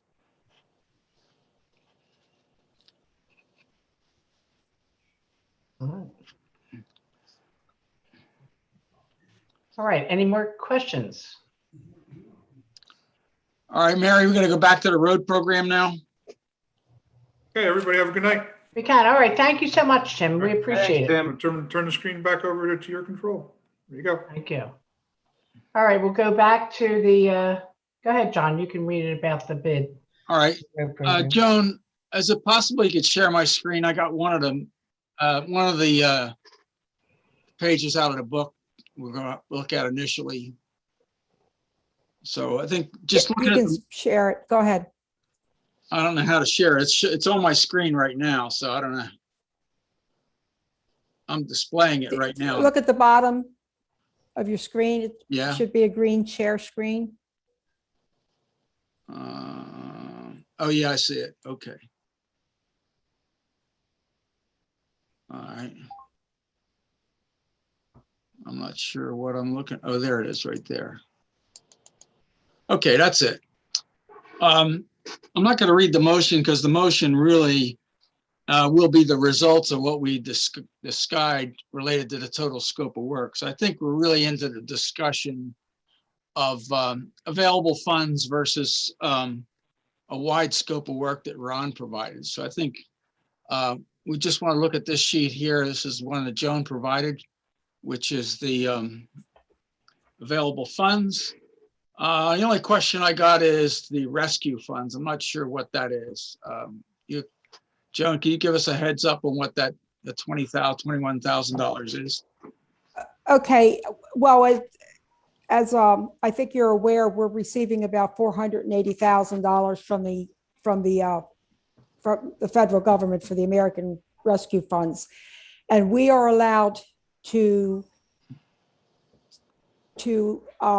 transfer to our liquid fuel account the difference between the 2019 amount we received and the 2021 amount that we received. So that difference is $20,902.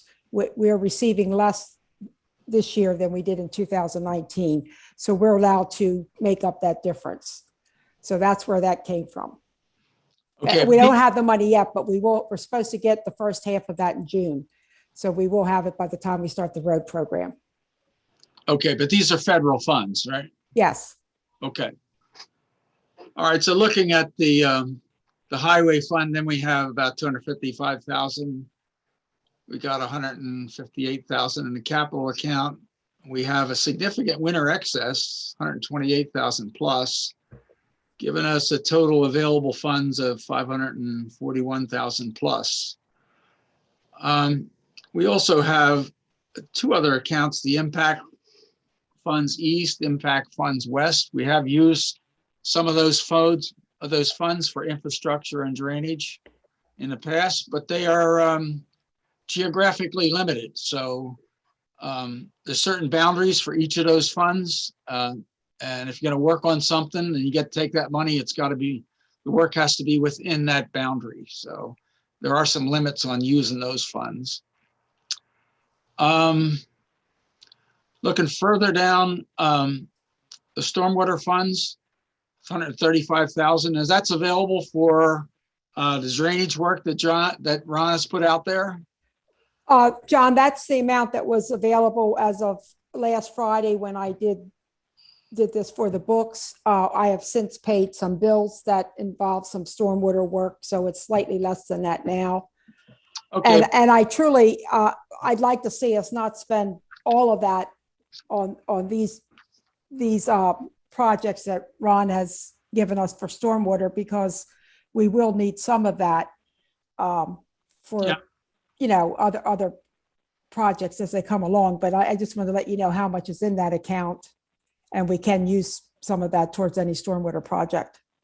All right, I appreciate you just putting those limits in there. That's really the purpose of reviewing this thing, just so that we have a sense of what funds are available. I think the next step would be to look at Ron's next sheet, and I think I can bring that up. Yeah, there it is, right there. Let me reduce the size of this thing just a little bit to 70% and see if that fits it all on the screen. That didn't do it. Let me check a little further down.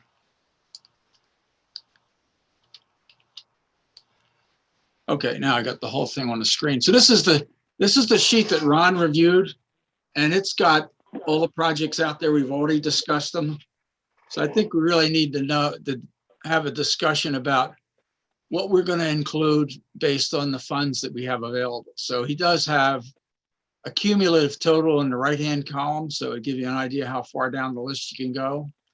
So, one way you might want to think about it, John, is what happened. He kind of put this in an order that he thought was the priority. Yep. And if our first pass, just to make it simple for us, was Laurel Bridge, we may drop this off if we can, because it's a low volume road that we worked on recently. Yeah. That drops the 92,000 off the list. So where does that leave us? 50? I don't know. Let me get a calculator here and see. I think he's just in a good place. 57, yeah, like 57 something, right? $570,000, $572,000. Yeah. Ish. $573,000 ish. That's probably a little more than we have, but that might be the good starting point. I think there's some other, I think the first four priorities really aligned with my thinking. Certainly the rest of the board's got an opinion, but I think the first four were in the right order, at least from my perspective, based on the work that we have done in the field in the past and several meetings we had. I was pleased that we moved off to Hess Mill Road versus Old Schoolhouse. I think that was the right move. Hess Mill Road's a far more busier road and has some significant issues, including drainage. So I think that priority is about right. Yeah. So I think going further down the list, I would say I'm going to start looking at the drainage issues. And I think the two kind of high priority drainage issues for me would be Cavender Lane and Walker Road, and Hilltop and Churchill Road. Those two projects, I don't know whether we can fit them in there, but they're the ones that I'd like to put in there. John, I think we can do them. I think we can do them all short of Laurel Bridge, and I take what Ron said very seriously.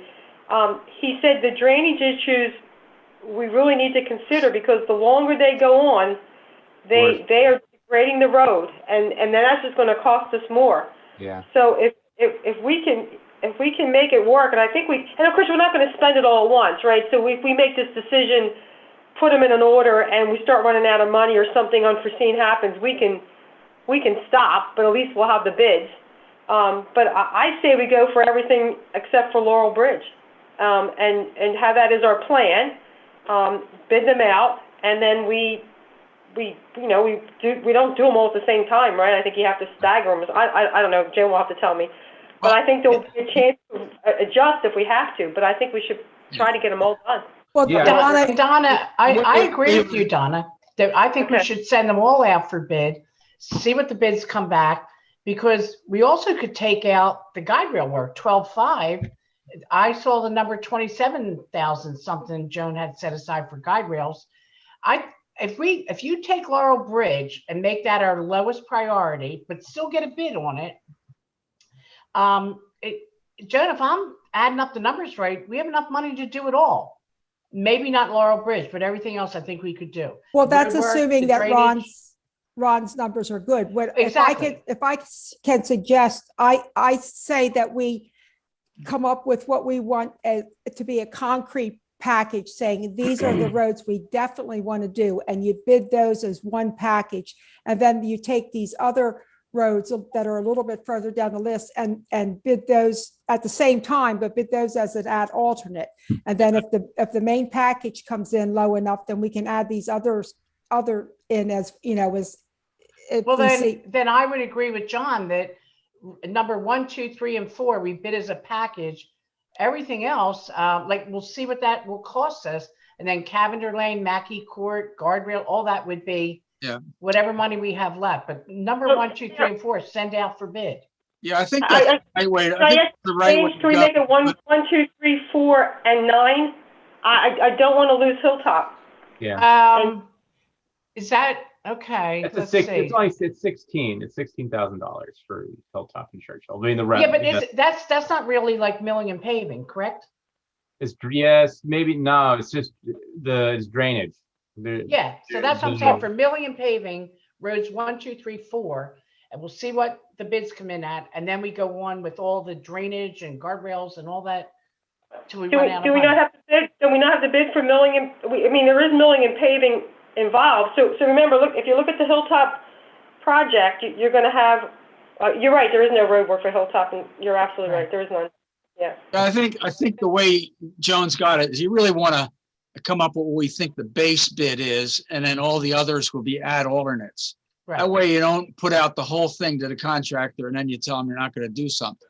Yeah. So I think you take the base, whatever cutoff is, maybe the first 4, and then all the other items are add alternates that they'll bid on, but they're not guaranteed to get them, but the others they would.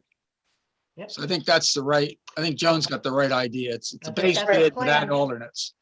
So Yes, that's right. does it matter? So I'm looking at, when you look at I'm thinking about the terms of the scopes of the projects. 1, 2, 3, and 4 are major road reconstruction, right? Long stretches of road that we're going to be fixing. Yeah. Then we've got the rest are kind of maintenance type projects, right? Like Duncan Lane is a fix, and that is a small stretch that we need to fix. It's not a major road reconstruction. I mean, they're all the same. Like I It's can a tell the story. drainage issue, Dave. Yeah, Drainage except for issue, yeah. Laurel Bridge, right? So Laurel Bridge is down here at 8 because it's because we already talked about why it's at 8. Do you, when we bid these out, would it be 1, 2, 3, and then the rest would be considered add alternates, or because Duncan Lane's going to require paving, you want all these trucks out there? But Just if- my again, Do you understand what I'm saying? Like one's a maintenance, and I don't know if I'm making myself clear here. well, if I can suggest again, I would actually make 1 through 6 as the main packet, because those two drainage issues, the one at 129 Cavender and 3 Mackey Court, those residents have been very patient with us, and because we've been saying this is going to be a major project, so please bear with us. And I know at 129 Cavender, she's had her yard washed out I don't know how many times, and how many loads of dirt she's had to put back in it. So if we can, put the bid out to go down at least that far to number 6, and that would be $493,000. And then the other projects we could do it as an add alternate, and I would do number 7 and number 9 together as an add alternate, and then number 8 as another separate one for Laurel Bridge. Well, so wait a second. I don't want to lose Hilltop and Churchill. I don't. Donna, I don't Hilltop want is not that expensive that if we, Yeah, but if you link it to Cavender Lane, that is expensive. So do they go together? So if we take a package that's Cavender Lane plus Hilltop, then are we committing to do both? Because we may get to a situation where we could make those 2 separate add alternates then. I would appreciate that. Yeah, I just don't. I mean, I'll keep on bugging you about Hilltop and Churchill. I really want to get that done this year. Those should be listed separately. Yes. Okay, so why is maybe Jeff, you can answer this. I'm not really sure why the Cavender Lane Walker Road project is so much more expensive than the Hilltop. There's probably paving involved, and I'd have to look at the scope. Oh yeah, you're right. And he's putting in those inlet boxes to take the water down. It's the inlet boxes and the piping. Yeah. Piping, a lot of piping, perforated piping, and right. Yeah, it's involved. Yeah.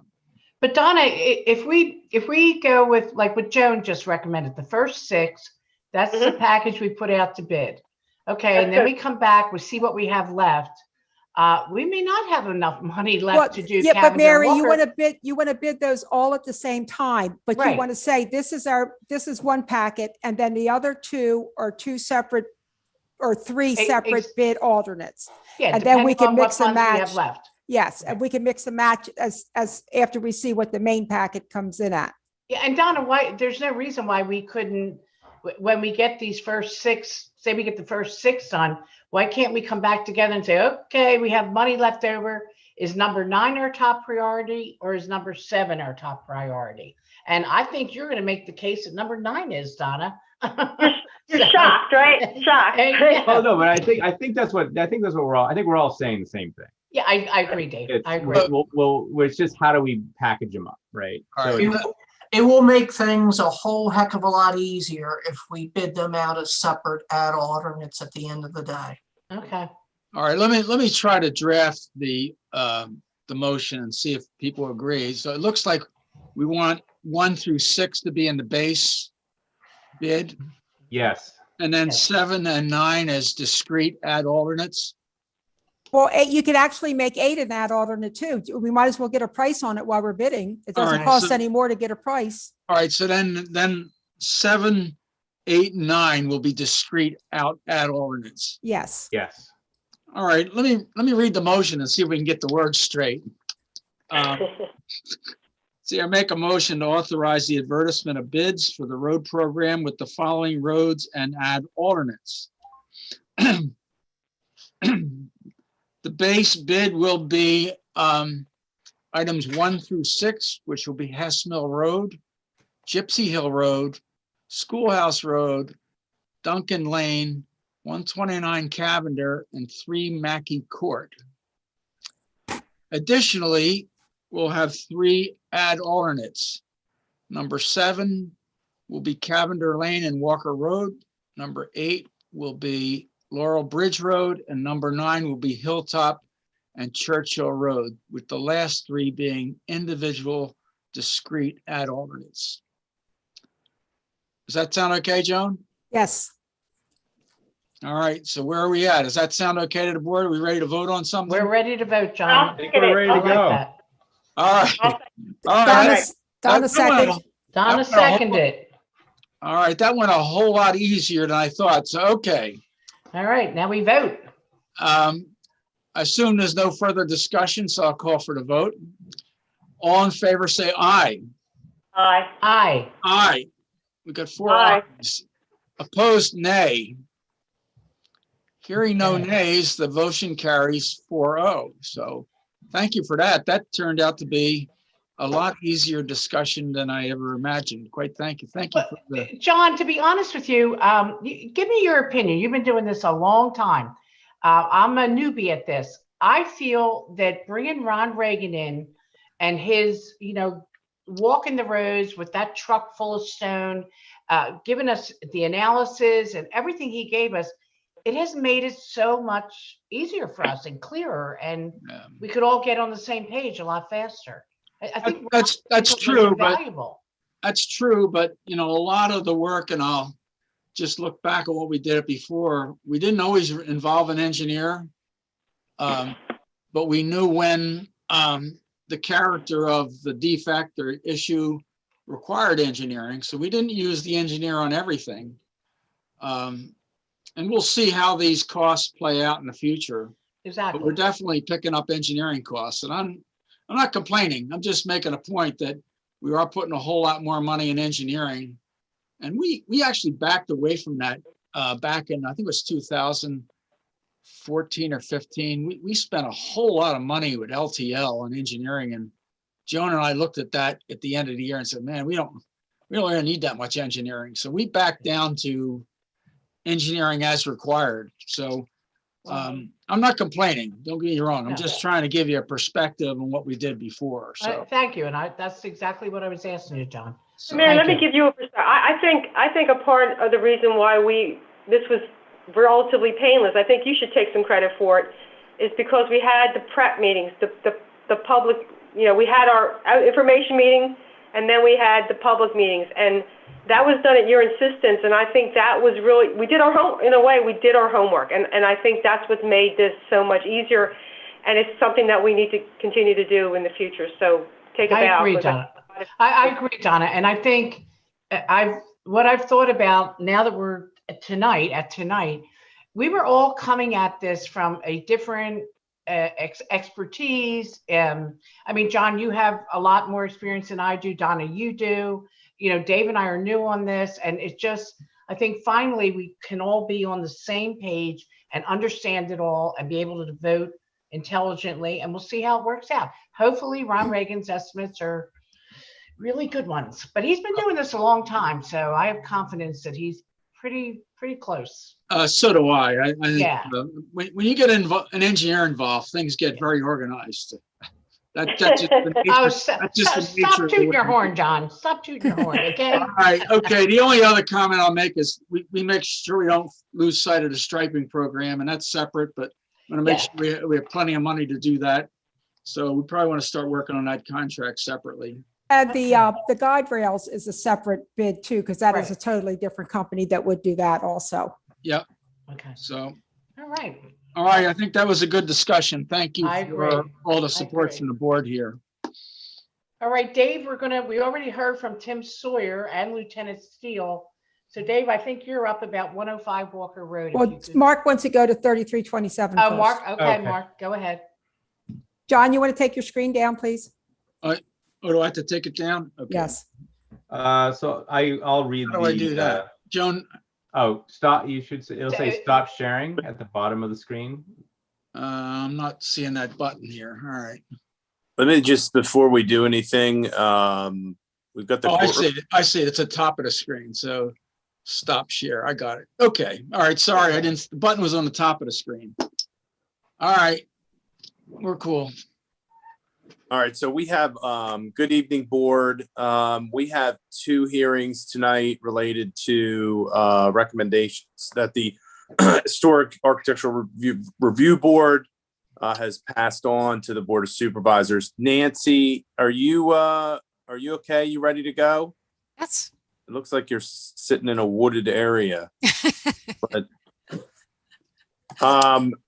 and we'll start with 3327 Appleton. I think Council, Mr. Gill, are you here? Yes, I am, Mr. Thompson. Thank you. All right, Nancy, why don't we start? This is we're here for the board's consideration of a certificate of appropriateness related to a property owned by the DeFrancisco Appleton Trust located at 3327 Appleton Road. Before we start with the applicant's presentation of any evidence that he wants to present, I just wanted to go through some exhibits for the board from a procedural standpoint. I have an email from myself to Michael Gill, dated February 22nd, 2021. That email attaches the HARB's report on the application. That is Exhibit T1. Exhibit T2 is the public notice that was placed in the Daily Local News advertising the board's consideration to meet at meeting on March 17th, 2021, to consider the HARB's recommendation.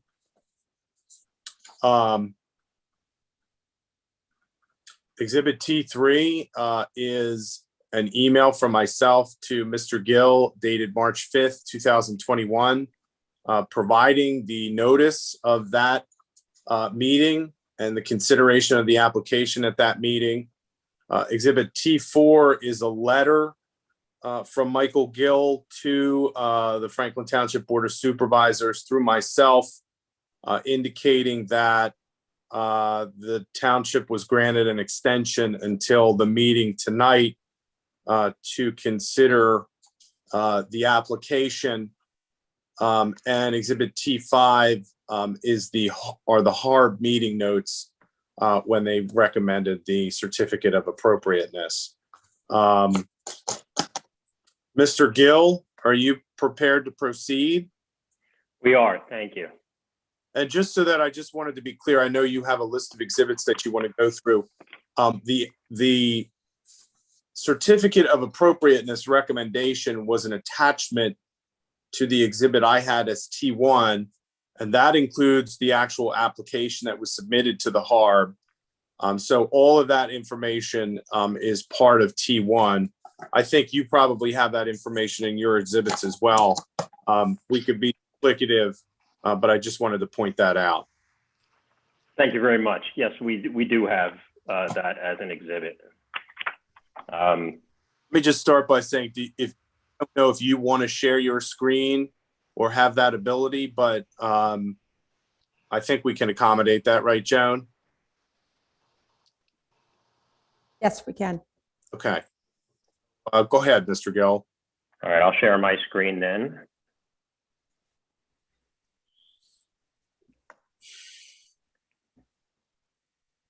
All right, can everybody see that index of exhibits? Yes. Okay, thank you.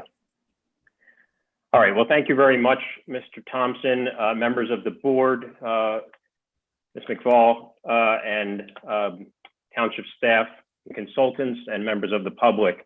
My name is Michael Gill. I am an attorney with the law firm Buckley, Bryan, McGuire, and Morris in Westchester. We represent the DeFrancesco Appleton Trust with regard to property in the township, specifically a 15-acre tract located at 3327 Appleton Road and an adjacent property on Franklin Road. The property that we're here to talk about tonight is specifically a structure that is located at 3327 Appleton Road. And we'll get into more detail about that as we proceed forward through the presentation. Joining me this evening here online is Mr. Wayne R. DeFrancesco, who is the trustee of the DeFrancesco Appleton Trust. And Mr. DeFrancesco, if you can just go ahead and I'm not sure if your camera is on. My camera isn't on, but I'm not good at this, so I don't know how to do that. Okay, well, we can hear you. And Mr. DeFrancesco, as I said, is the trustee of the DeFrancesco Appleton Trust. He's going to be talking to the board this evening. Primarily, we're going to hear from him, both in his capacity as the trustee, and I will offer him as an expert in the fields of real estate development and construction. And in that regard, I will point the board to a statement of his qualifications that I'll come to in just a moment. Also online with us this evening is Jean Gross. Jean is a very well-known and very well-respected realtor here in Chester County. I suspect that members of the board might be familiar with her. She's active in all parts of the county, including southern Chester County. So Jean, can you go ahead and say hello to the board members, please? Hello, good evening. Hey, Jean, thank you. So between the three of us, myself, Mr. DeFrancesco, and Ms. Gross, you will hear information regarding the condition of the structure at 3327 Appleton Road. You'll hear about cost estimates to address those conditions. You'll hear about market value of the property in its as-is condition and in its as-would-be improved condition, subject to HARB requirements. Before we get into that presentation, however, I want to mark a series of exhibits. I think it's important to note that we're proceeding this evening under the local agency law and that the rules of evidence do not apply to our proceeding here this evening. That being said, we thought it best to individually mark certain exhibits if for no reason other than record-keeping purposes, and so that we have a complete record of the proceedings, in addition, of course, to the transcript that Ms. Sharetta is making. So I'll point out that I have these exhibits on a flash drive with my computer, and as necessary and applicable, we can bring them up on the screen. I did forward to Mr. Thompson this afternoon a duplicate flash drive, so the township, through the township solicitor, has all of these exhibits electronically. In any event, I'll just read these off. A1 is the deed to the property under which the DeFrancesco Appleton Trust took title. A2, excuse me, is a mortgage dated January 3rd, 2019 from the DeFrancesco Appleton Trust to Mr. DeFrancesco in his individual capacity. A3 is the statement of qualifications of Mr. DeFrancesco, to which I referred a moment ago, having to do with his qualifications as in the fields, excuse me, of real estate and construction. A4 is a final subdivision plan of Appleton Glen.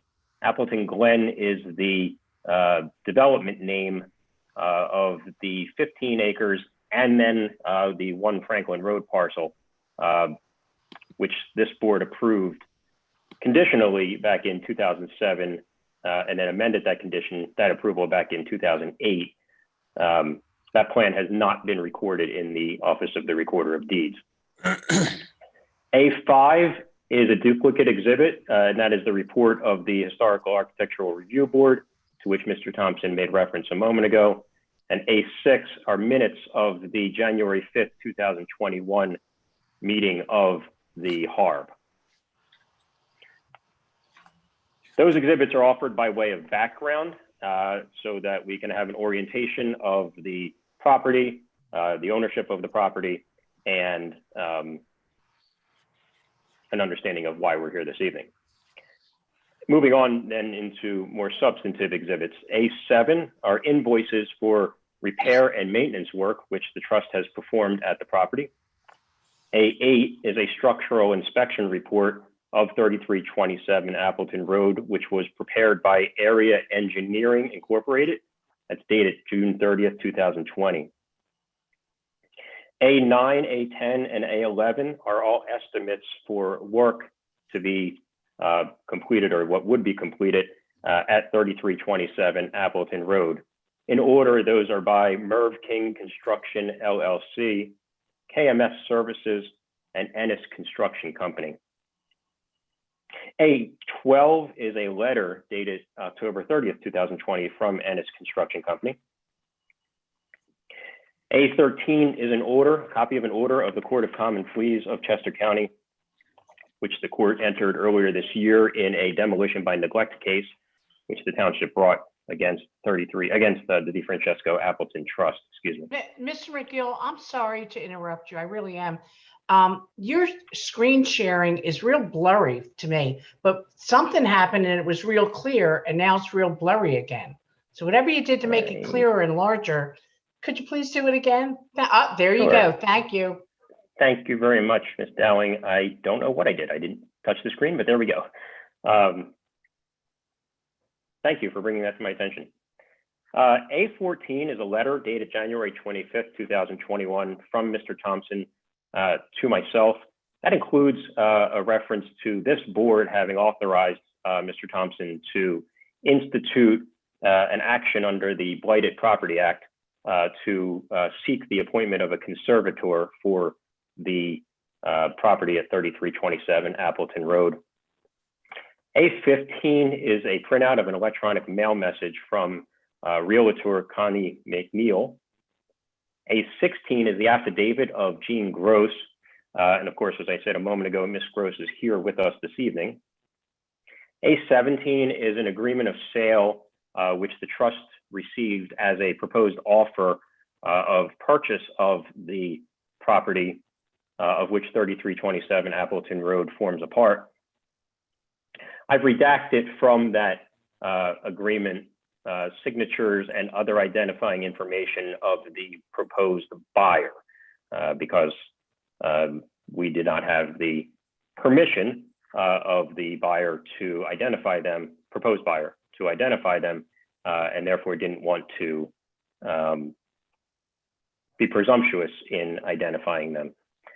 A18 is a lease for the property. Likewise, we have removed identifying information from there, including notably potential financial identifying information. A19 through 21 are deeds to other properties in the village of Kemblesville.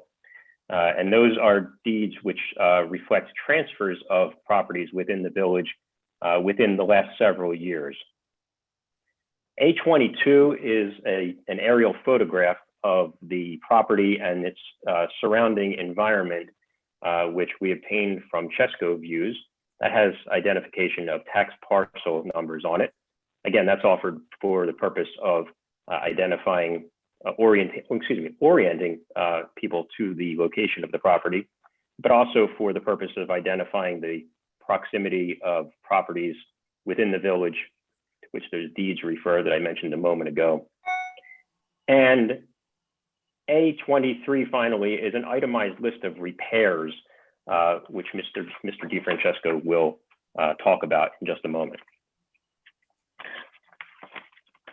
Before we get to Mr. DeFrancesco and Ms. Gross, I'd like to offer some further background information.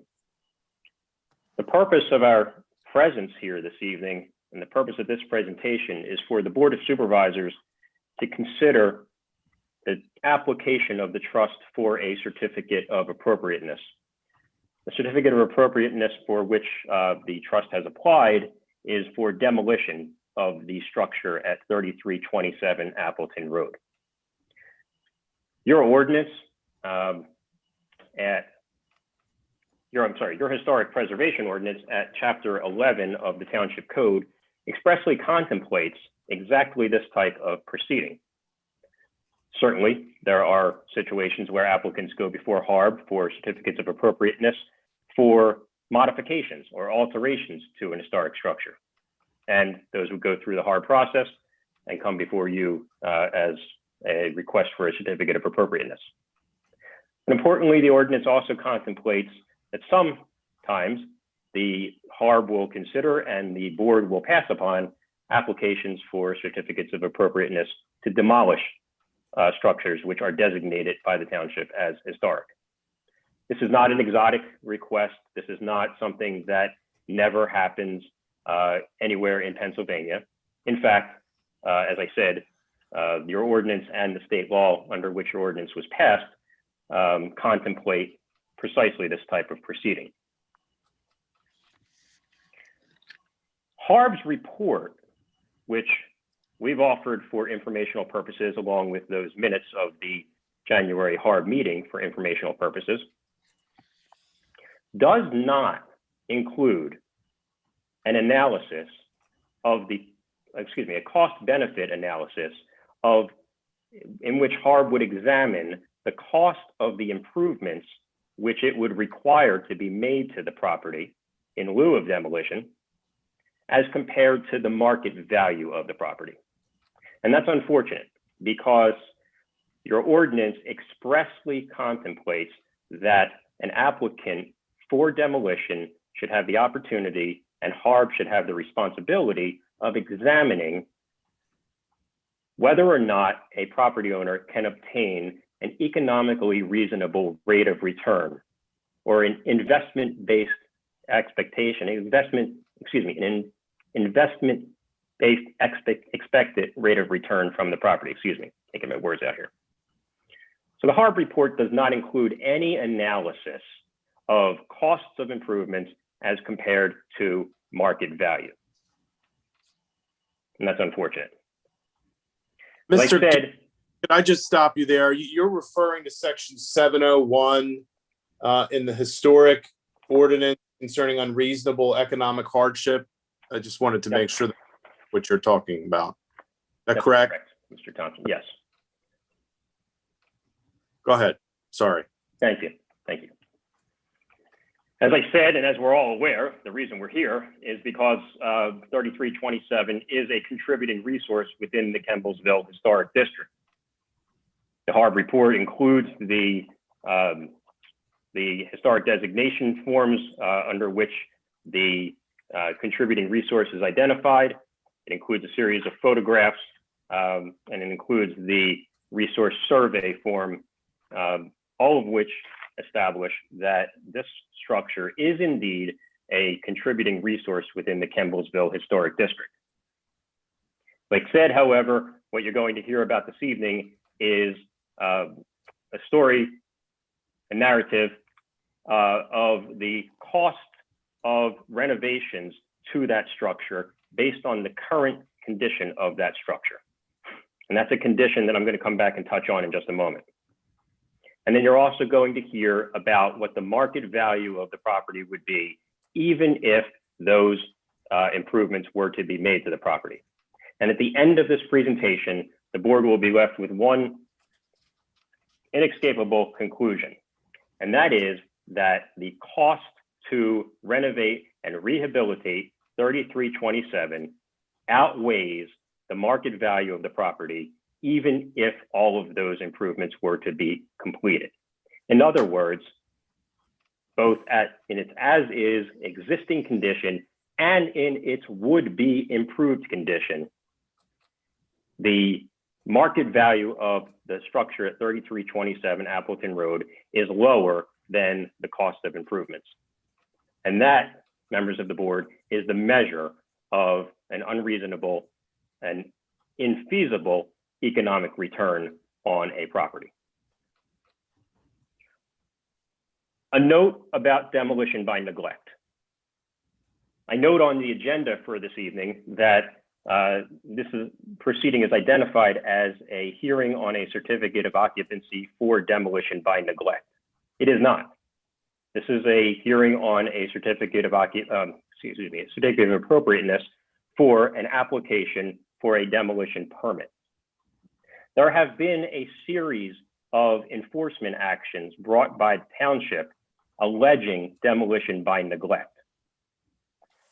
As a result of a couple of those, the applicant paid a fine and, as HARB recognized in its report, did in fact do certain work to the structure at 3327 Appleton Road. Importantly, however, the most recent statement from the Court of Common Pleas of Chester County is that the township did not prove demolition by neglect. In fact, when Mr. Thompson's partner, Mr. O'Keefe, asked Judge Griffith at the end of the court's hearing on the most recent enforcement action for an explanation of the court's ruling, the judge informed Mr. O'Keefe that the township did not prove its case. Now, this board may, and members of the HARB may believe that the trust is engaged in demolition by neglect. But the fact of the matter is that the most recent pronouncement on that question by the Court of Common Pleas is that the township has not proven that case.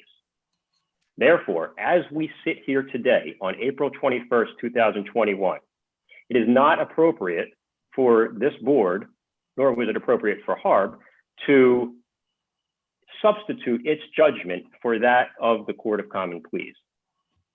The legal status quo, if you will, is that there is no ongoing demolition by neglect. And again, substituting judgment for that of the Court of Common Pleas, having found that the township did not prove demolition by neglect, would be inappropriate. I also want to comment, as from a background perspective, on the impact of the demolition permit application upon the subdivision plan approval, the 2007-2008 subdivision approval. The township most recently, in a letter to myself, the township most recently threatened that pursuit of the demolition permit application would constitute, would render the 2007-2008 subdivision approval null and void. That statement is contrary to Pennsylvania law. Pennsylvania law is clear in a case entitled DiFilippo versus Cranberry Township Board of Supervisors from 2012 in the Commonwealth Court, which cited an earlier decision, that the law is clear that it is entirely appropriate for a property owner to pursue alternate plans for development and use of real property. Now, we're not going to sit here and litigate, and I'm certainly not going to agree to the township's position that pursuing the demolition permit constitutes an abandonment of the 2007-2008 subdivision approval. And nor am I going to concede even that demolition of 3327 would constitute abandonment and rendering null and void the 2007-2008 subdivision approval. The fact, though, the legal status quo is that it is entirely appropriate for us to be pursuing this application without rendering the 2007-2008 subdivision plan approval null and void. Finally, before we get into Mr. DeFrancesco's discussion and before we hear from Ms. Gross, I would be remiss if I didn't note that given the history of enforcement actions, given the threat regarding the status of the 2007-2008 subdivision approval, and given the letter from the township solicitor to me threatening the institution of litigation to appoint a conservator, and again, that's Exhibit A14, the trust has very real concerns about this board's ability to render a decision on this certificate of appropriateness in an unbiased way. At the very least, Stop you there. I understand the arguments that you're making, but do you have, before we get into the testimony, do you have any evidence that any board member sitting here right now, we've got 4 board members, has any interest in the property, anything specifically that would cause a bias or a prejudice in order to prevent them, I'm talking about individual members, from rendering a decision on this or considering this application? I want to get this issue out of the way before we proceed. Well, Mr. Thompson, want to present other than my letter, then I'd just like to make that clear right now. Well, Mr. Thompson, I have no information that any board member has a financial interest in this application or as otherwise financially incentivized to deny the demolition permit. However, I will note in your letter that you wrote that at their meeting on January 20th, 2021, the board voted to authorize me to petition the Court of Common Pleas for the appointment of a conservator. The board has also presumably authorized the institution of litigation in the form of demolition by neglect proceedings. Regardless, the authorizing of litigation against the property owner with regard to the very issues that are before the board, as I said, it at least raises the adversarial nature of the township's posture relative to the trust. But we're prepared to proceed. Well, no, I just want to get the initial litigation concerning, or at least enforcement action concerning demolition by neglect. The Court of Common Pleas found your client or the trust guilty. So I don't see how that would prejudice the issue. And again, I'll ask the question, do you have any evidence that you want to present or go over that any specific member has a bias or is prejudiced in such a way that they cannot make a decision on the application? That is the standard we're talking about here. If you want to point to my letter and make legal argument, that's fine. But if you're alleging that members cannot participate, then that's something different. And I want to make that clear, Michael.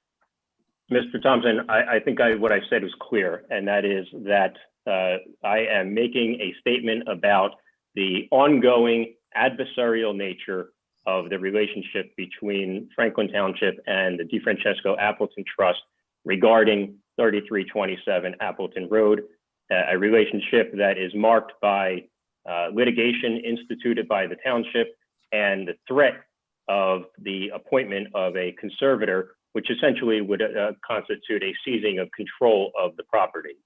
Now that litigation hasn't been filed, and we certainly hope it won't. We certainly wouldn't think that it would have any merit, but we do have concerns that a board which authorized its solicitor to begin legal action to seize control of the property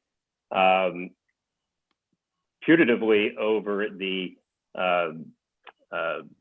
nature or the status of the property can then independently weigh the presentation that the board's about to hear. But as I said, we're prepared to proceed. Okay, are you objecting to the board's participation as an independent finder of fact in this matter? No, I think I'm clear that that's not what we're doing. Okay, go ahead. Thank you, Mr. Thompson. Please proceed. Thank you.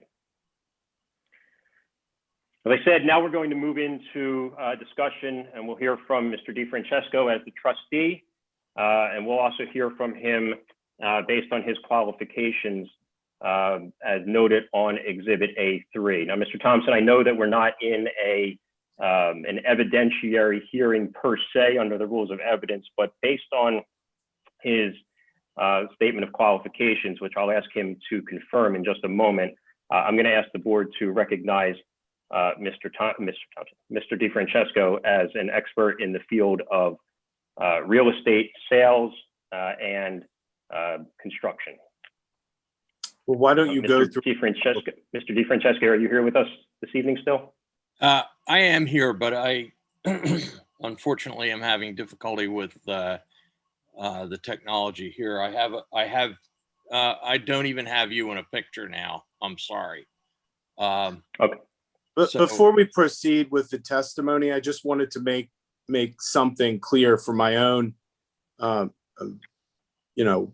edification. This isn't a case. I mean, Mr. DeFrancesco testified at those hearings before the court that the structure was not in any imminent danger of deterioration or collapse, and that it had stood for 100 years and he didn't think it was going to fall down. So the issue before the board tonight is whether or not there's some economic hardship that you're going to show under section 701 of the historic ordinance. Is that a fair statement, Mr. Gill? That's correct. Okay, go ahead. Sorry. You want to have your witness sworn?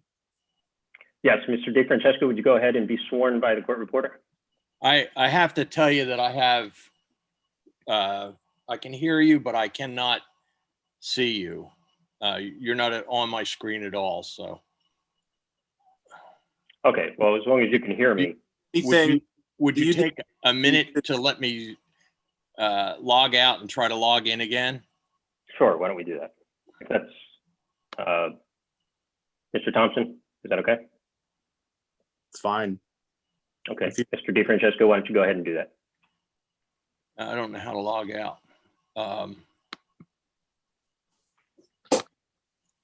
trying to get a screen.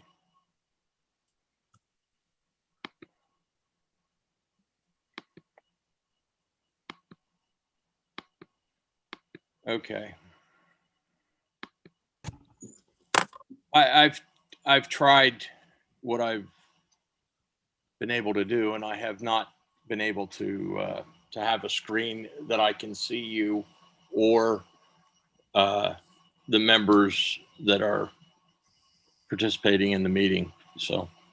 Okay, well, I think that we can just proceed based on you being able to hear us. Good. Nancy, does that present any issue for you to swear Mr. DeFrancesco in, assuming we all understand it's his voice that's being heard? Mark, I can remove Wayne and then he can try to get back in again if that's would be helpful. I thought that's what he was doing. No, he wasn't doing that. If you can remove me, I will try to get back in. Okay, just a second. Mark, to answer your question, no. Oh, no, wait, it says you won't be able to rejoin the meeting. I don't want to do that. You have to remove yourself. I can't figure out how to do that. I've tried to close it, and let me try one more time. If you go down to the bottom of this, drag your cursor down to the bottom of the screen, it doesn't give you an option to leave. I don't have a screen to work with here.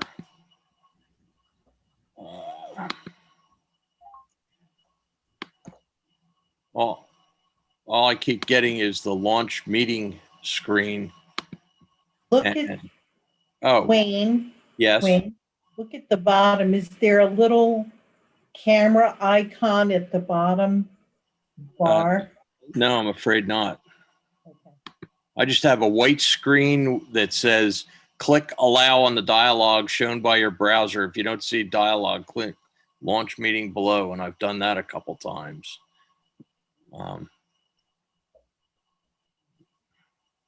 There's no microphone or video or anything of that nature on this. May I offer the following? We know that the board has another certificate of appropriateness hearing, and though it would take us out of order here, given the fact that we've already begun, perhaps we can take a break I can try to see what Mr. DeFrancesco's technological issue is. And after the board conducts the other COA hearing, perhaps we can resume here. I think we'd be willing to wait, Mr. Gill, whatever we need to do. Do you want the manager to remove him from the meeting and then make an attempt to bring him back in? I think we were going to try that. I can put him in the waiting room, but it said if I remove him, he won't be able to rejoin the meeting. So I can put him in the waiting room and then let him back in again, if that will help. Let me do that.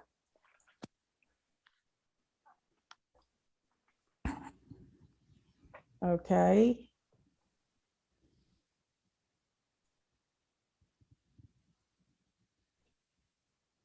See, now he's not even in the waiting room.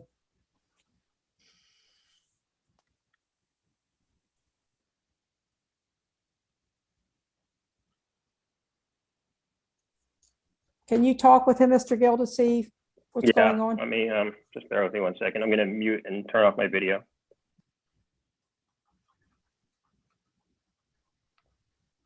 Nancy, let's just go off the record for the moment. If you hear anything, you don't have to take it down.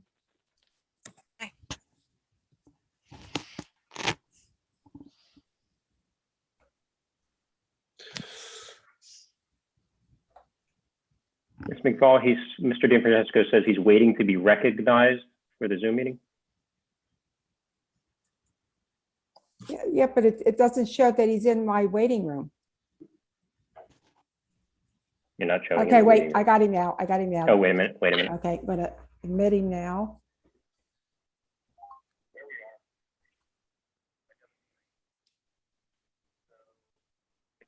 Okay, I think I'm back in. Oh, wait a minute, it says you are muted now. Am I muted? No. Muted on. I can hear you. We can hear you. Good, okay. So let's go. Okay, so Wayne, can you just go ahead and turn on your video? And you should be able to see down at the bottom of the screen a button that says stop video or start video. Allow Zoom access to your camera. Open system. Yeah. Is that working? Not yet.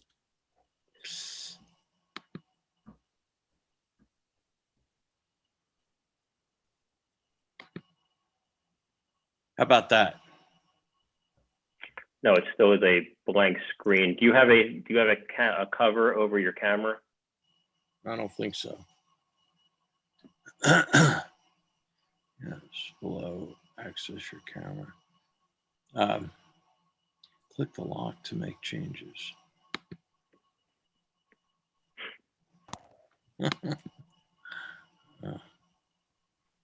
Oh.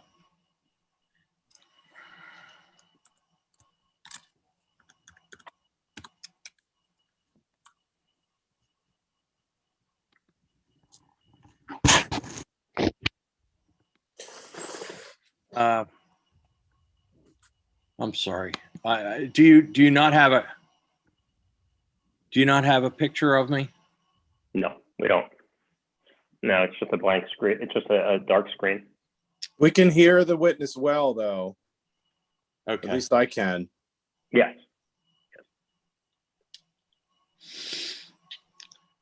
I'm sorry. That's the best I can do. I don't know what's wrong. I don't want to leave it again. I see leave lit up. I see the mute button is green and the video, my video is on. I don't know why you're not getting it. Wayne, try, if you click on the arrow to the right of the video camera at the lower left-hand corner of your screen, you'll see something that says select a camera. Which camera is selected? Which camera?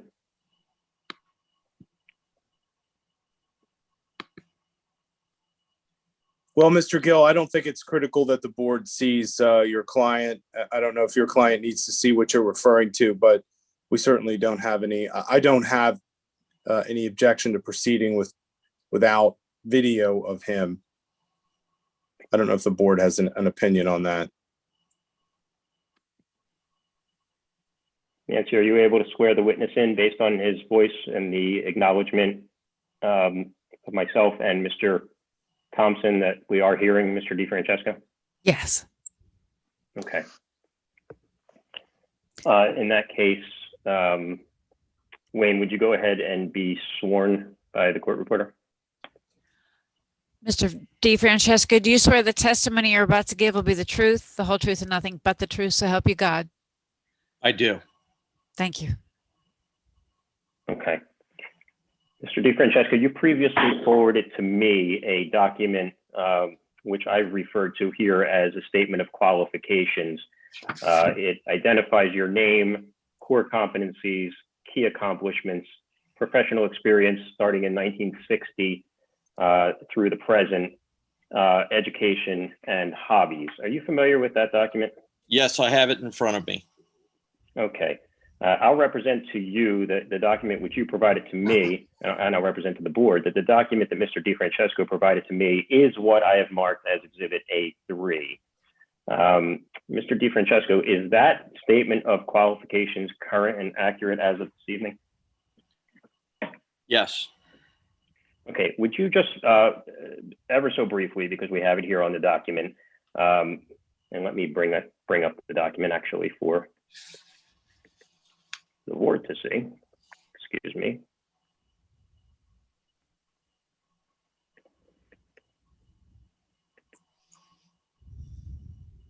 And members of the board, there's the document that Mr. DeFrancesco is looking at and that I have marked as Exhibit A3. Wayne, would you just take us through your experience as a real estate professional and in the construction business? Sure. Are you able to make the document bigger or not? I think you need to click on that document, Michael. Okay, bear with me a second here, everyone.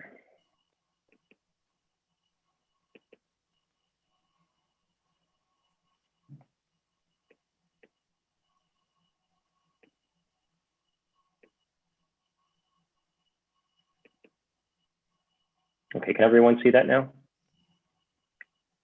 Yes. Okay, super.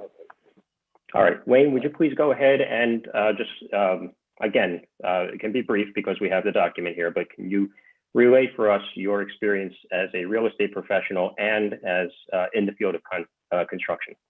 Okay. In the order that you provided them, I got my real estate license in 1971, and I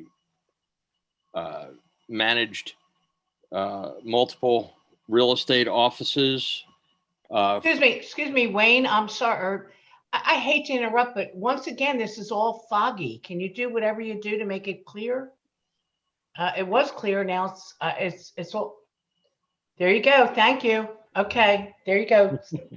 Okay, so I think I was proceeding with the description of my real estate background. I had 2 offices with about a dozen active real estate salespeople, and I was active in sales, property management, all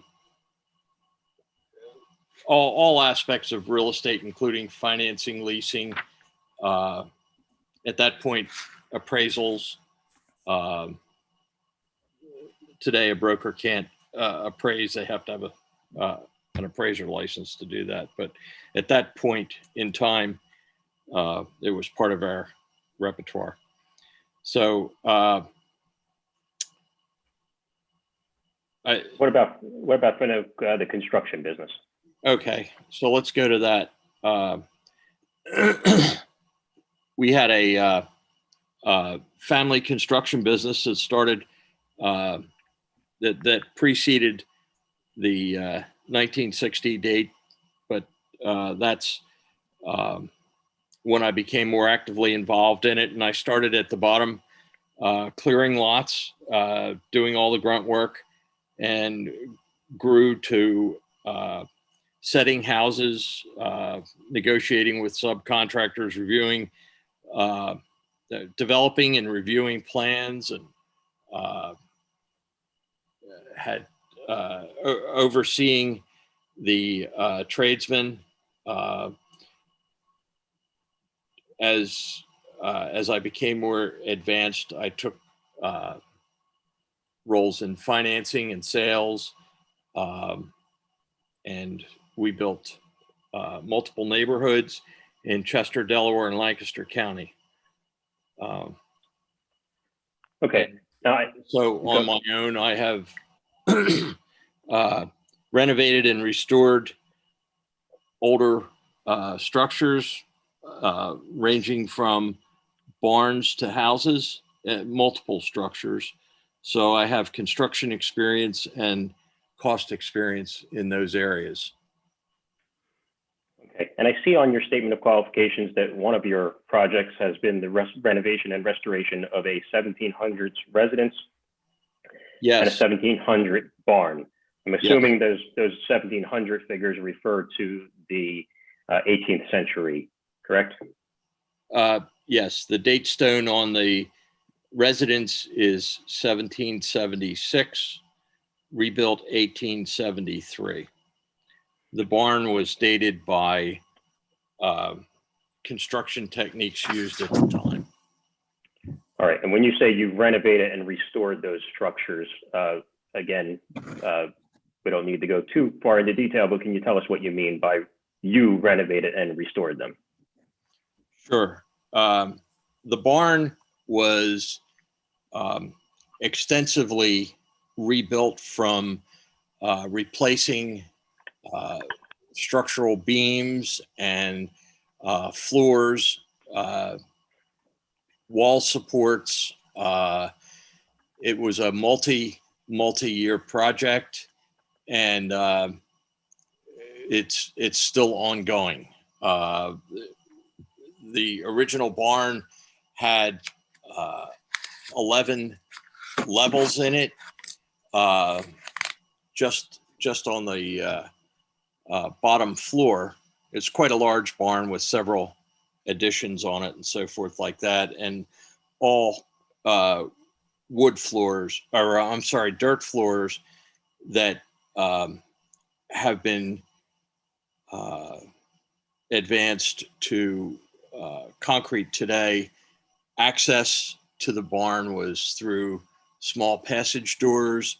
I structurally created entrances that were sufficient to bring modern farm equipment into the barn, and also widened them for the safe transition of horses and cattle. So, and where are those structures located? 184 West London Grove Road, where I live. Okay, thank you. Based on his description of his experience and background, including his work with regard to 18th century structures, I will offer Mr. DeFrancesco as an expert, both as a fact witness, obviously, and also as an expert in the fields of real estate and construction. And I'll add to that construction related to 18th century structures.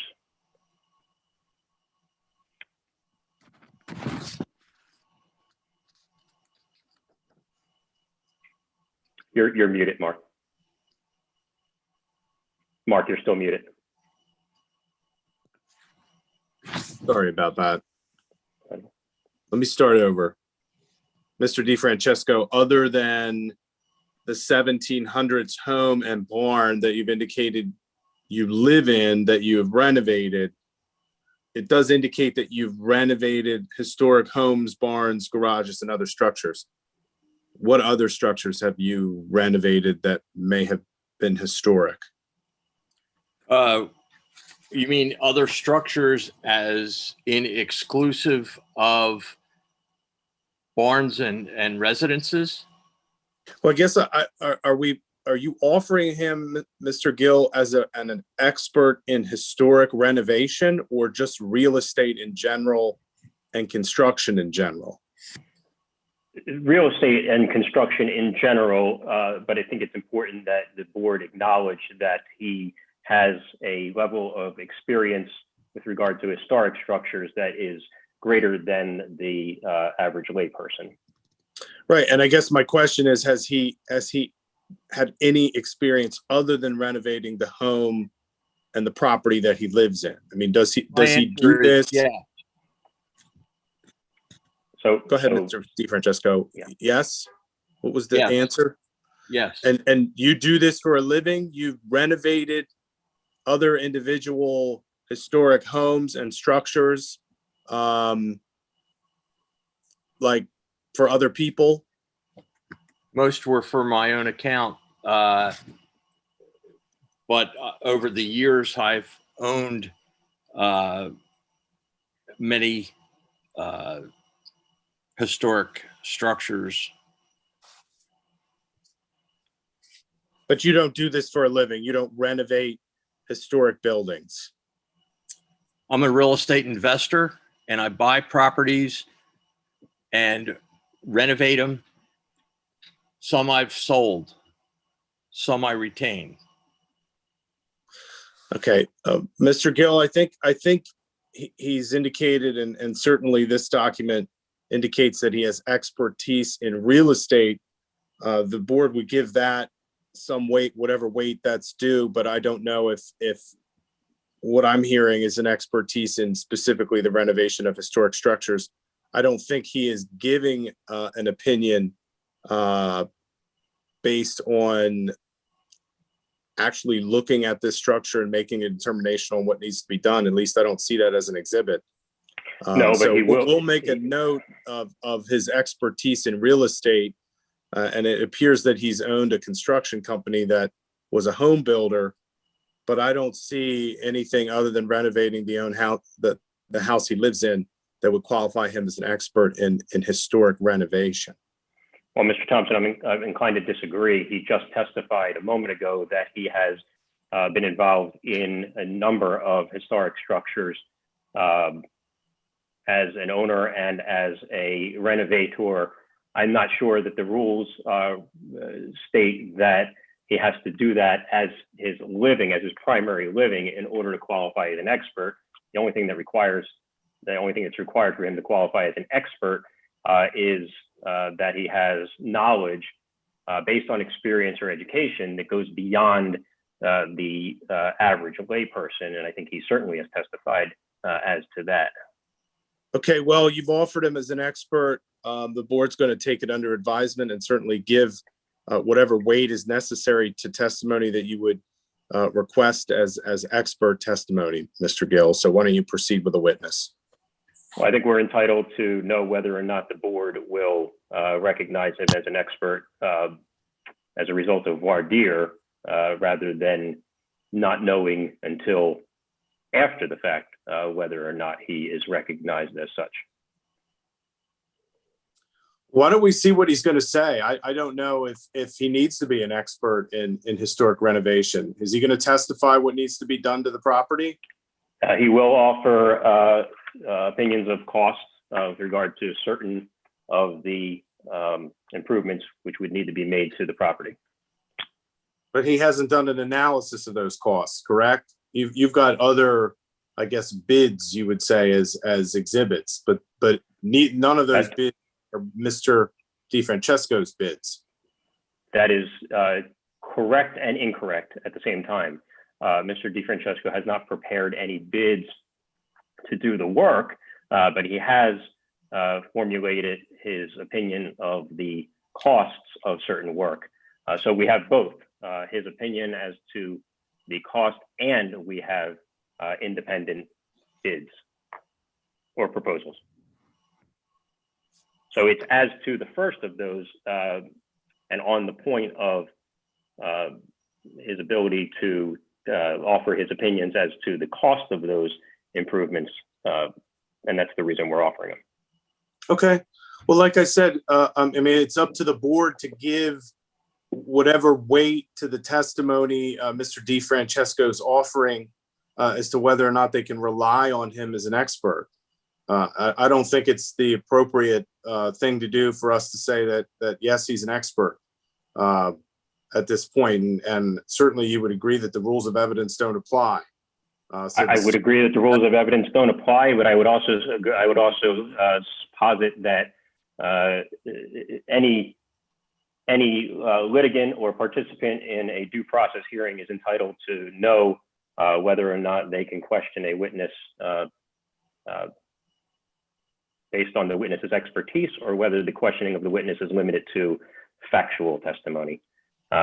You can ask him his opinion, and the board can make a determination as to whether or not they believe it based on his expert qualifications that you're presenting here, Mr. Gill. Why don't you just proceed?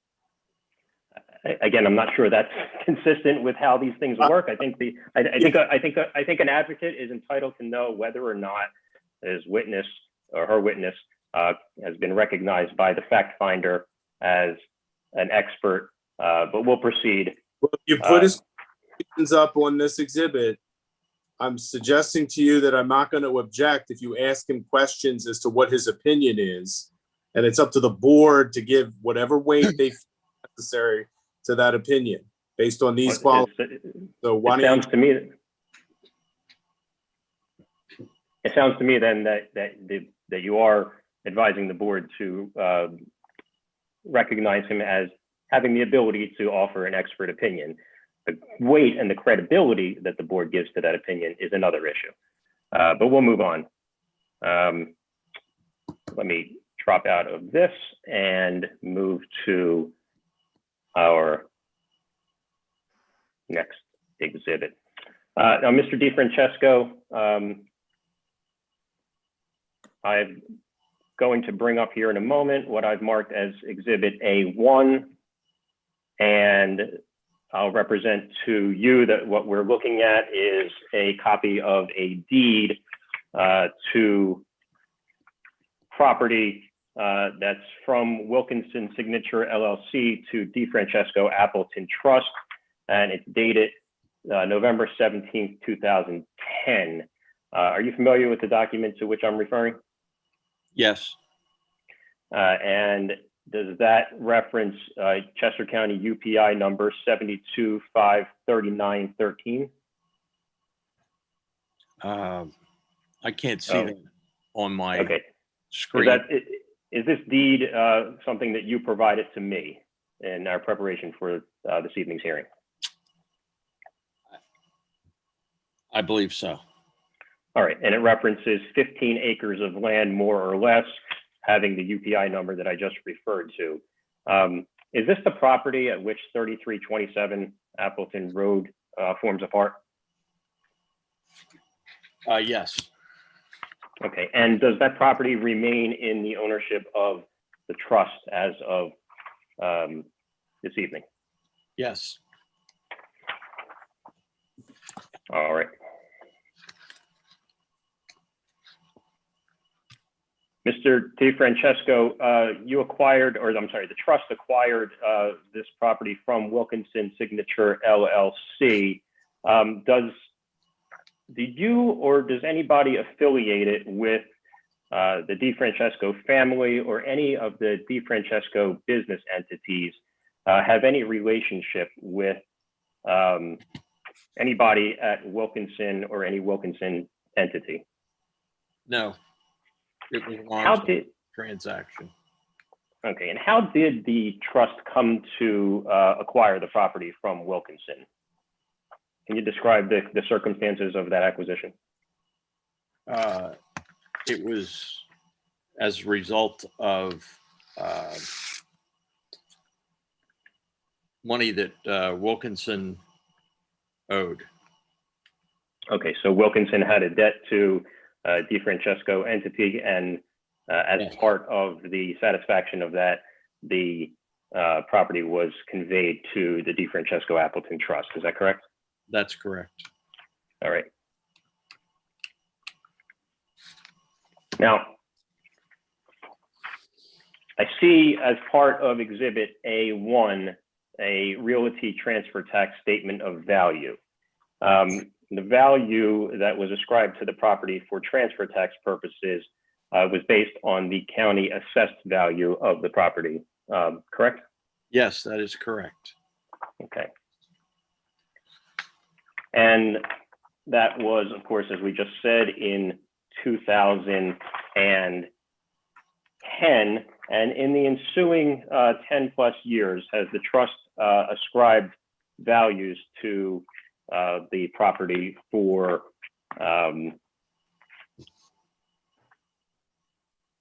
purposes of real estate? I'm sorry, has there been value ascribed to the property for purposes of real estate taxes or other purposes?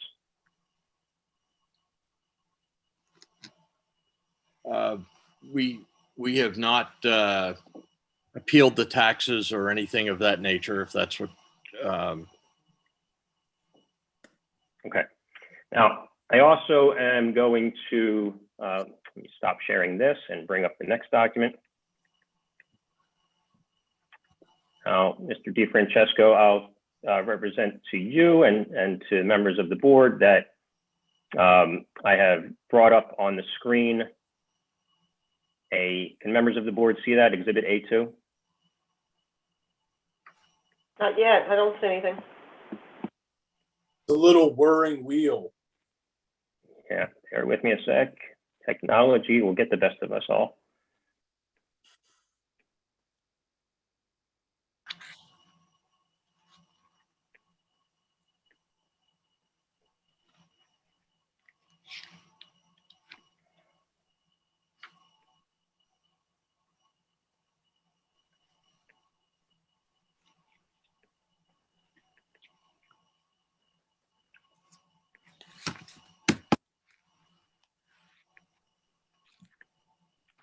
What about now? Exhibit A2? It's there. All right, thank you. Now, Mr. DeFrancesco, Exhibit A2, I'll tell you, is a document entitled mortgage, and it's a document that's recorded in the Office of the Recorder of Deeds at book 9891, page 2130. Is that a copy of a mortgage from the DeFrancesco Appleton Trust to you as an individual? Yes, it is. All right, and the dollar figure set forth in that mortgage is $750,000, correct? That's correct. Okay. Can you, before we go any further, and since I'm following the order of items as set forth in section 701 of the ordinance, can you describe to the board the purpose of this mortgage and the dollar figure set forth there? Yes, it's the dollar figure in the mortgage is much like a line of credit or a home equity line. And that's to ensure that the trust repays funds that have been advanced to cover expenses. Now, when you say it's to provide that the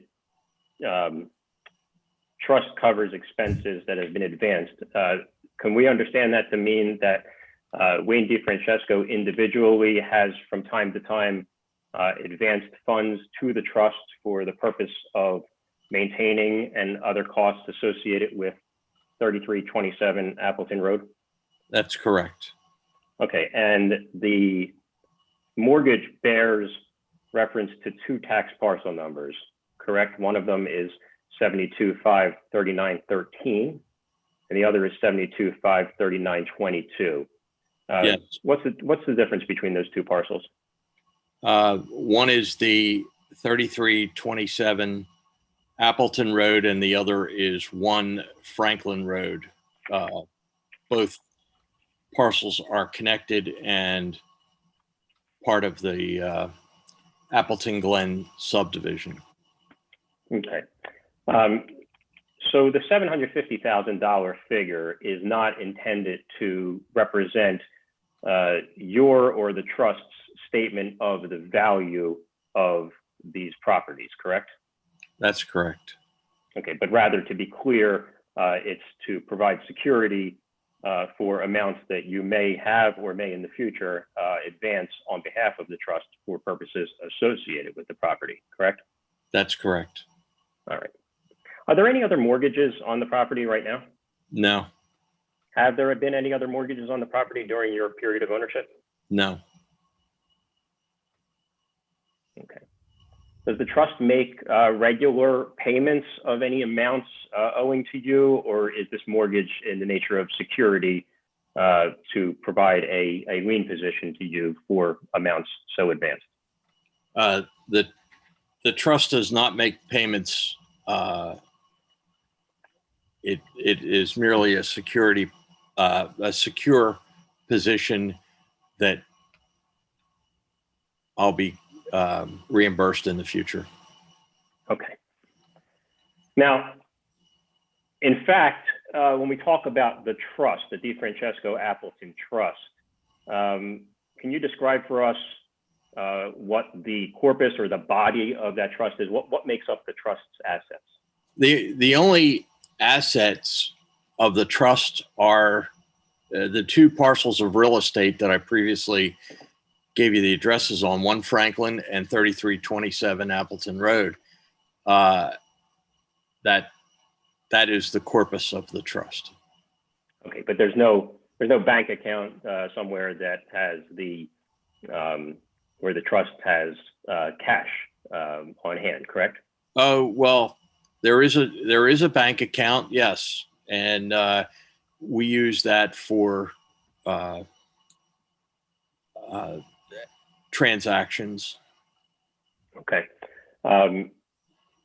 Generally speaking, can you tell us in broad terms what the balance of that bank account is? It's small amount, between $1,000 and $2,000. Okay, thank you. And the revenues which fed that bank account, did those come from the leasing of the property to the prior tenant? Yes. Okay. Does the trust have any other source of income, or any source of income at this point to speak of? No, it does not. Okay. Okay, what I'd like to do now is talk about the market value of the property. And if you'll bear with me a second, I'm going to jump to, excuse me.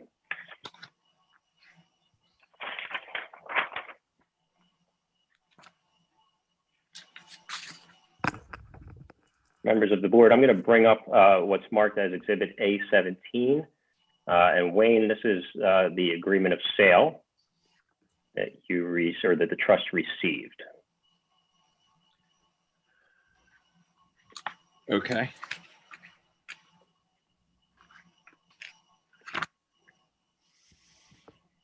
The trust has marketed the property at on which 3327 Appleton Road is located, correct? That's correct. Can you describe for us those marketing activities? It's been listed with different realtors, and I have been contacting potential buyers over the last several years. Okay. Ballpark range, how many prospective buyers have you contacted? I contacted perhaps 15 or 20 builders that could possibly have been interested in the three, the property has an approved subdivision with 3 buildable lots. Okay. Now, obviously, none of those contacts came to fruition on the sale of the property. Was there any one, or was there a common reason or reasons why? Well, there have been a couple reasons. that were very strong. One, a builder is not interested in taking the one Franklin property and trying to remarket it just to get 3 potential buildable lots. So that was a major issue. Another issue that is a significant detriment to the buildable lots is the trail that goes through the property. And probably the most significant is the requirements of the plan to the plan, the HARB, and the township through its building officer and Mr. Vogel and communications from Joan of things that need to be done to the property to 3327 Appleton Road. The consensus was that the repairs exceeded any interest that they could have in building in the township. All right. But you did receive, or I should say the trust, let me be clear, the trust did receive an offer, which is what is captured in the document that we have up on our screen that I've marked as Exhibit A17, and which is an agreement of sale, correct? Yes, we did, just recently, as a matter of fact. When did that come in? I can't remember the date, but I'm going to say it was in March. Okay. And members of the board, I'll point out that the signature page, which is page 14 of 14, has the date March 18th, 2021 on it. And again, to clarify, I did redact any identifying information regarding the buyer, proposed buyer. Wayne, what was the proposed purchase price for the property? This offer was $280,000. Okay, and when I say property, you understand I mean the entirety of tax parcel 72,539.13, correct? 3327 Appleton Road. Okay, Yes. that's and because the entirety of that tract with the 3 buildable lots and the property that we're here discussing tonight, the Okay. residence. All right. And is it safe for me to say, because we are here tonight as the owner of the property still, that this agreement of sale did not come to fruition, or this offer did not come to fruition? That's correct. Why? I cannot sell the property because of the lot line plan has not been signed and recorded by the township.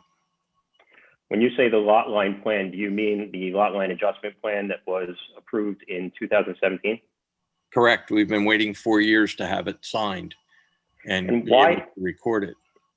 And why is the absence of having that signed an impediment to being able to proceed with an offer of the type that we have here at Exhibit A17?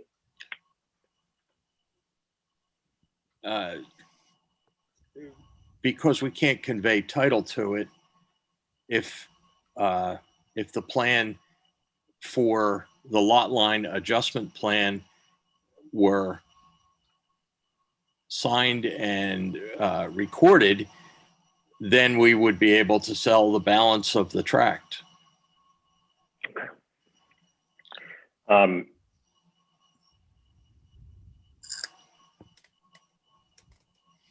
Okay. Now, has the trust received any other bona fide offers for the purchase of the property, the 15 acres on which 3327 Appleton Road forms a part?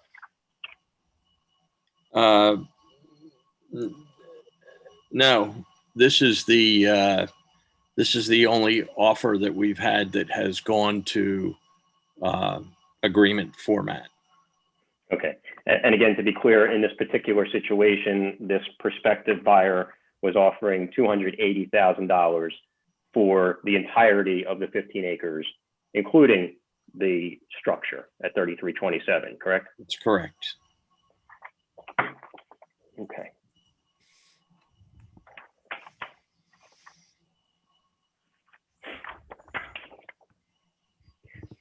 And that would have been a cash offer. There was no mortgage financing contingency, correct? Yes, that's correct. Okay. So the inability to proceed with the agreement and ultimately get to closing, your testimony is that's a result of the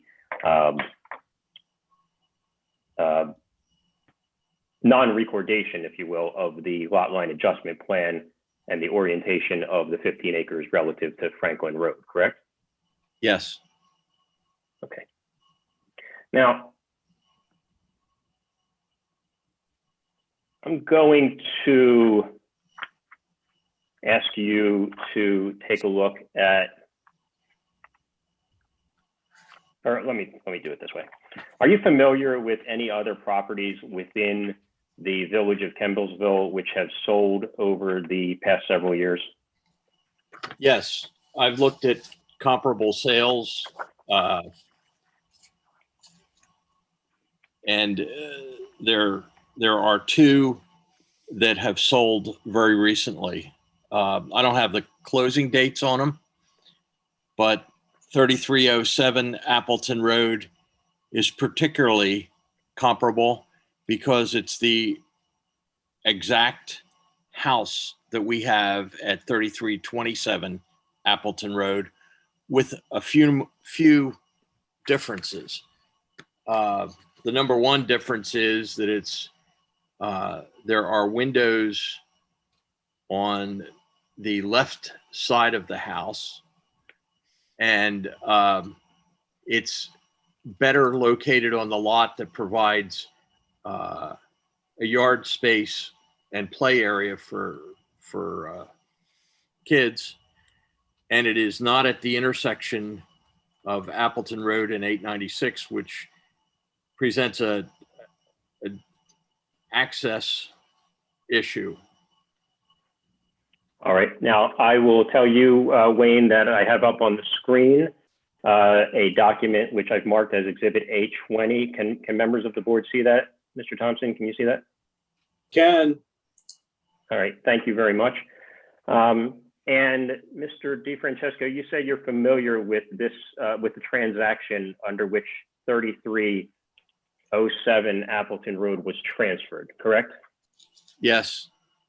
To your knowledge, did that include 3311 Appleton Road and 108 Walker Road?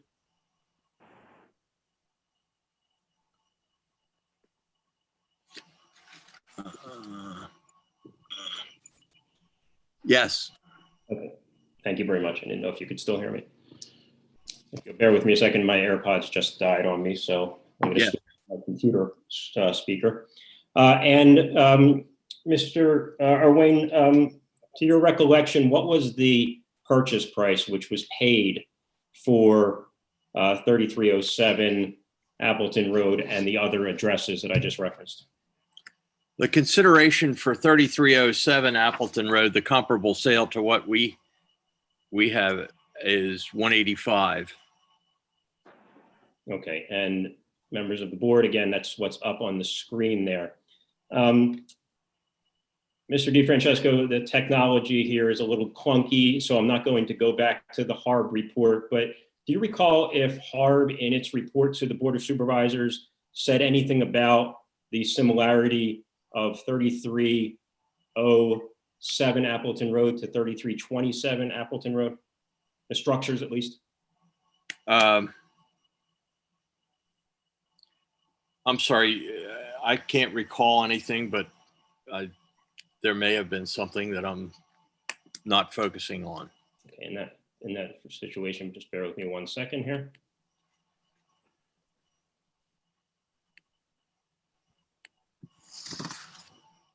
The members of the board and Mr. Thompson, we have up here the HARB report, which is double marked as both a township exhibit and an applicant's exhibit.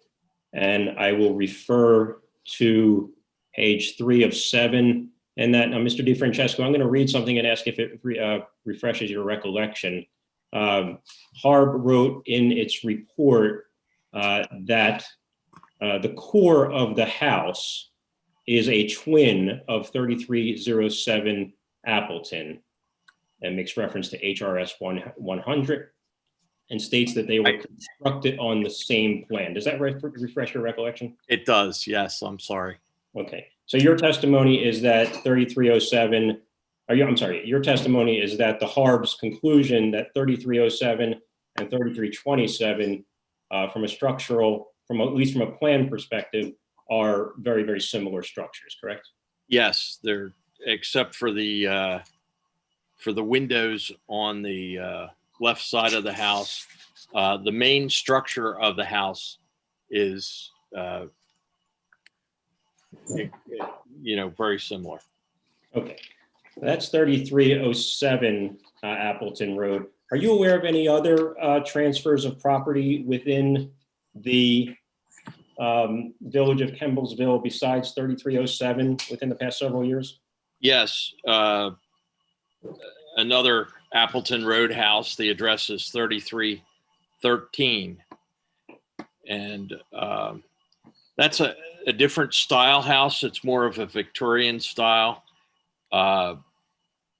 with a wraparound porch, significantly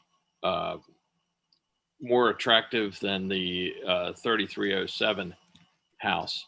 Also includes, if my memory serves correct, a barn or garage. And that house closed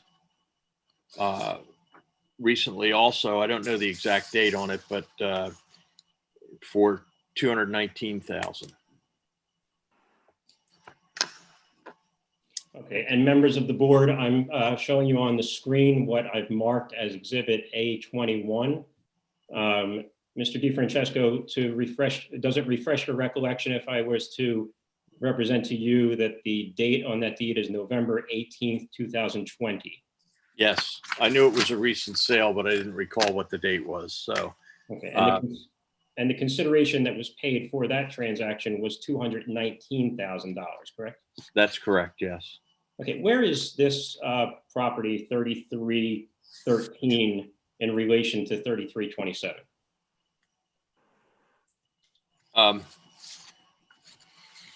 I believe it's, let me get my bearings. I believe it is south on Appleton Road from the 3327 property. Okay. And if you'll just bear with me one moment. What about 3303 Appleton? Are you aware of a transaction within the past several years regarding that property?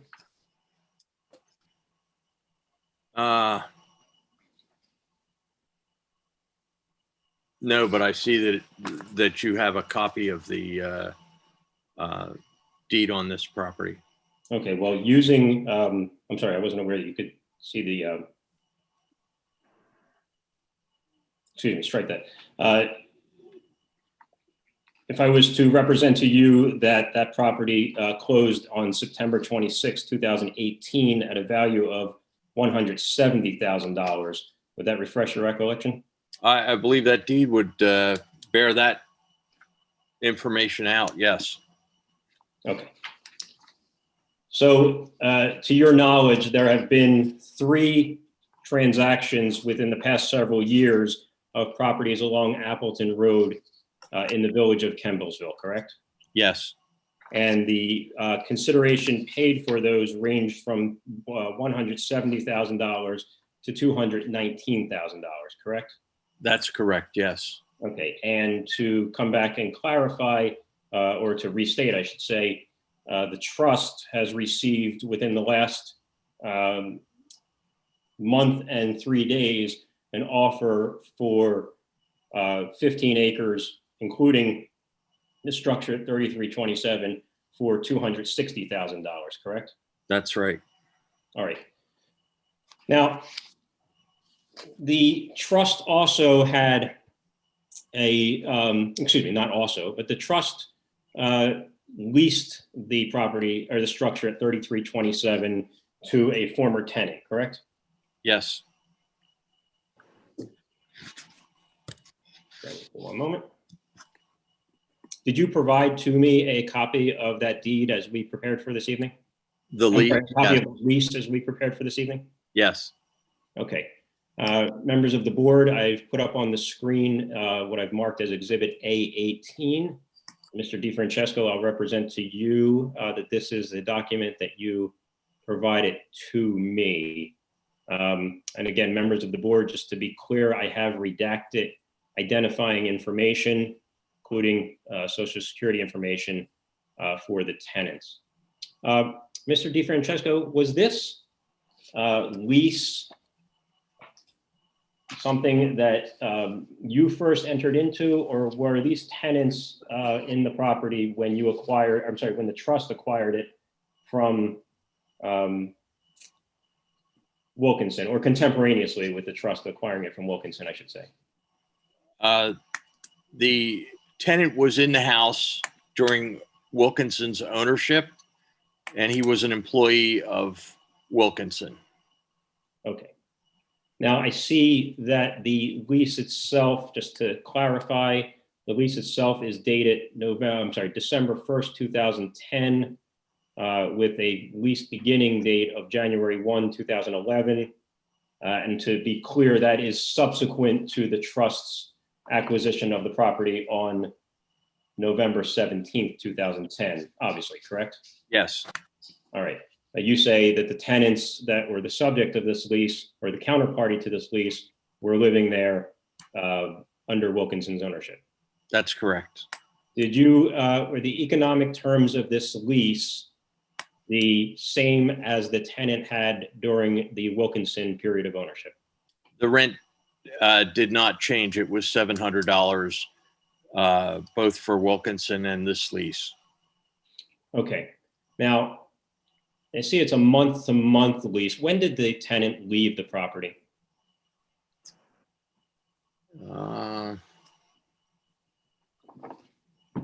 Believe they were evicted in 2017. Okay, why were they evicted? They were not keeping up on their maintenance responsibilities, and they were not paying the rent.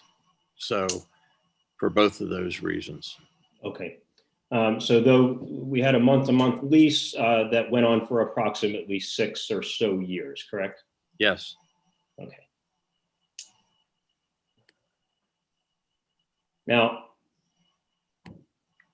I'll state to you that there's been reference made during, whether it was in the HARB report or during other discussions, that the $700 might have been, quote, below market. Are you aware of that characterization?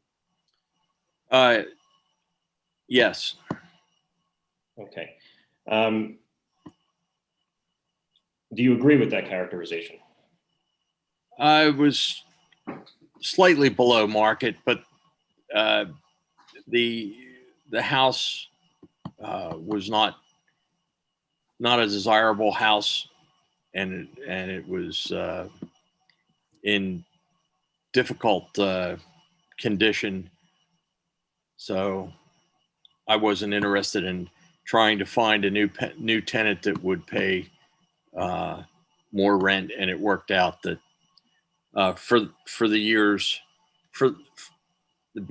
until the latter part of the lease, they were responsible, paid the rent, and tried to keep the property up.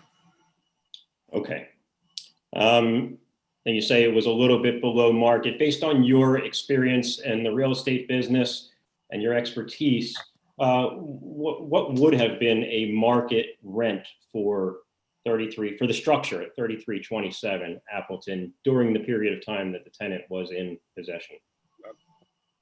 Probably 900 to 1,000 in that range. Okay. So the rent wouldn't have been, double $700. It would have been the difference of a couple $100 a month. Yes.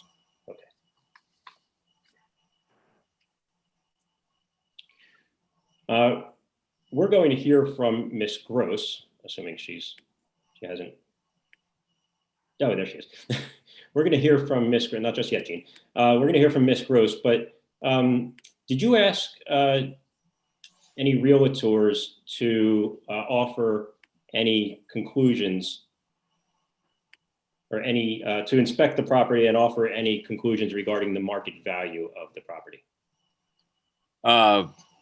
Yes, I had a number of real estate people look through the property and give an opinion of the value of it.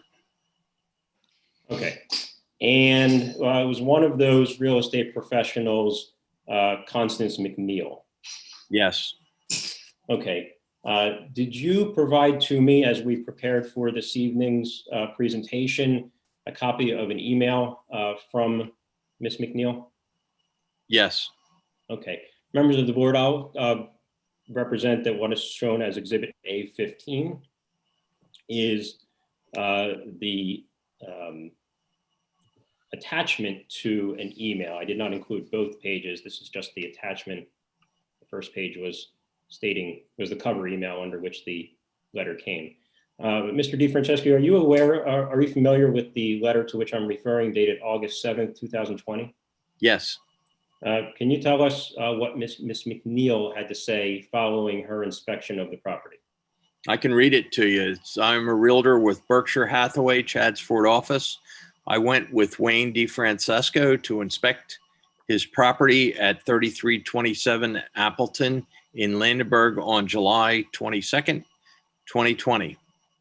We walked through the home and discussed all the repairs and major renovations needed to make this place livable, make the place livable. It is my professional opinion that the cost to renovate far exceeds the property value. I would recommend the property be torn down. And again, thank you very much, Mr. DeFrancesco. Again, Ms. McNeil personally inspected the property as part of her duties as a realtor, correct? That's correct. Do you have any relationship with Ms. McNeil other than that of property owner and realtor? No.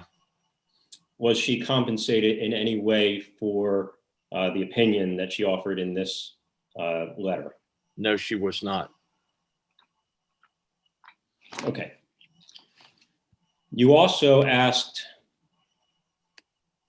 Jean Gross to inspect the property and offer opinions regarding the market value of the property, correct?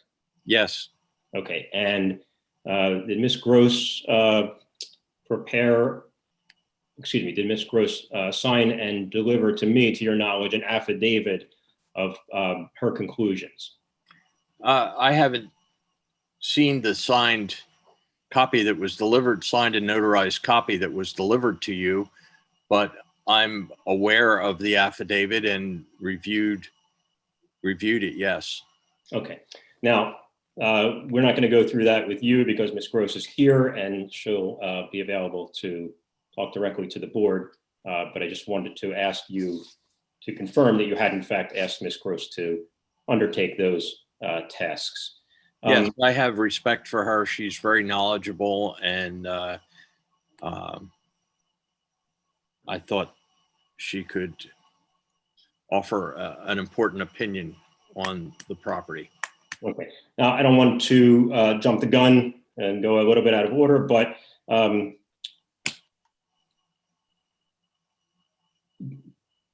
so I won't do that. But let me ask, does the trust have any equity in the property at which 3327 Appleton Road is located?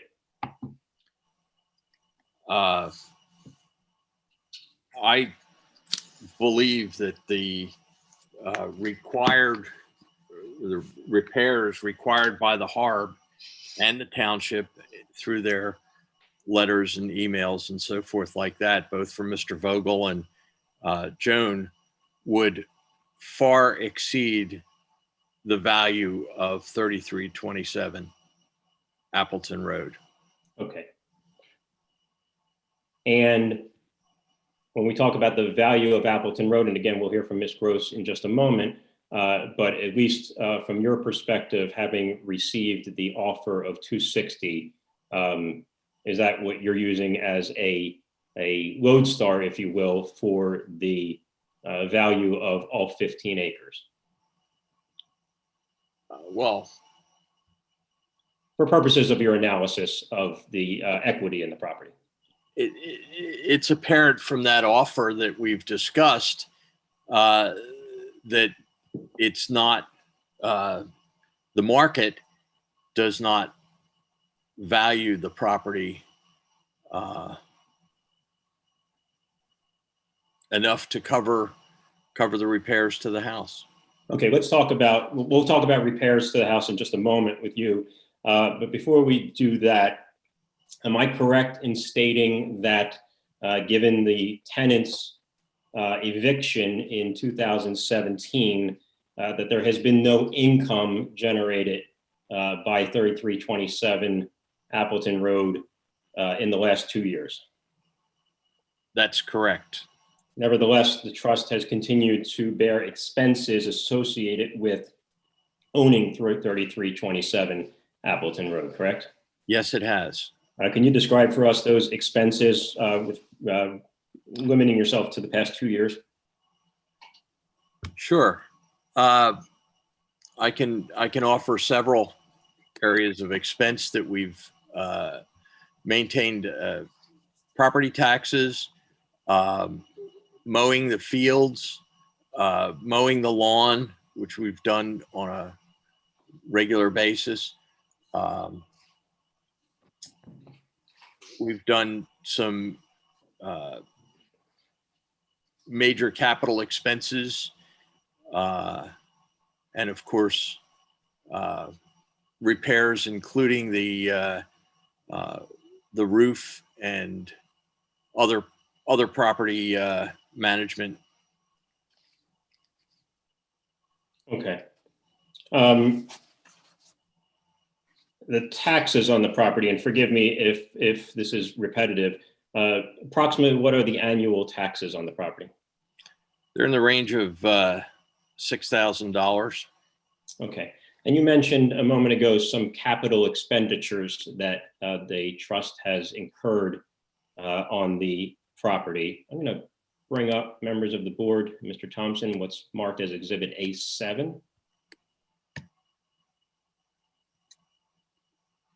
Mr. DeFrancesco, I will refer you to invoice from Byler Brothers and then 2 invoices from Delchester Developers. Are you familiar with those documents?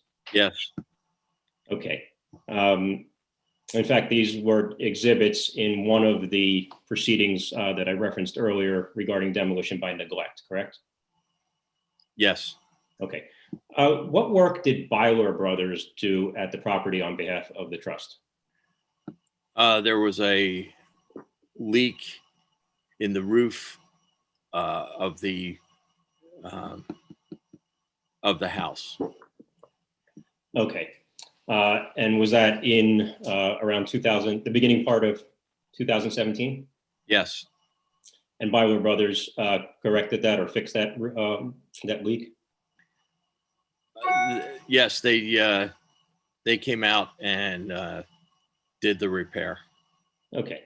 And just by the way, would this have been the type of expense relating back to the mortgage that you individually would have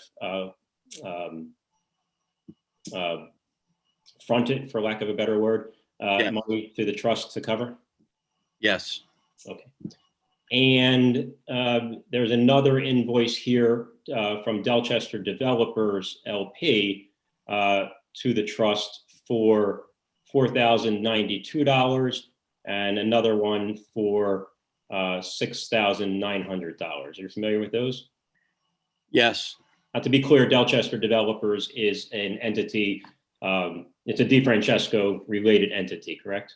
That's right, yes. But they're separate and apart. The trust is not, the trust and Delchester Developers are separate from one another, correct? Yes, they're completely separate entities. Okay. What was the work that was done for the first invoice, approximately $4,000? Both of these invoices relate to repairs that were done on the foundation of the house. And they were all done in the same time frame. I had started repairs a couple years previous, and the mason that was working on them moved out of the area, so the job was partially finished. And at this point, we had been cited by the township, and I was told that I should make a good faith effort to do some work on the house, and it would appease the township. And so we did $11,000 worth of work, approximately 11,000. It was between 10 and 11, I believe. $11,000 to repair the masonry structure. And of course, we ended up getting another round of citations in December for the November work that we did. It was very unrewarding. Understood. Our good faith effort got nothing. Understood. Now, these capital expenditures that the trust incurred are not the only capital expenditures with regard to the property at which 3327 Appleton is located, correct? Correct. Can you just give us a sampling of some other capital expenditures that the trust has incurred? I believe we put in a hot water heater.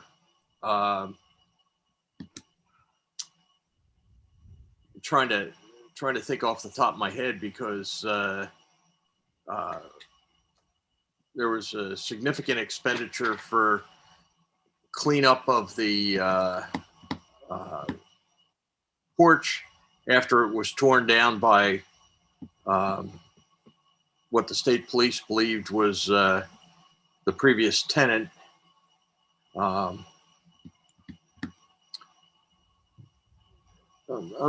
My mind's gone a little blank, Mike. It's maybe the hour, so. That's okay. We'll move on from there. But we do have the Exhibit A7 invoices. Again, that's approximately $11,000 of capital expenditures related to masonry work at the property, correct? Yes. And roof repair, correct? Yes.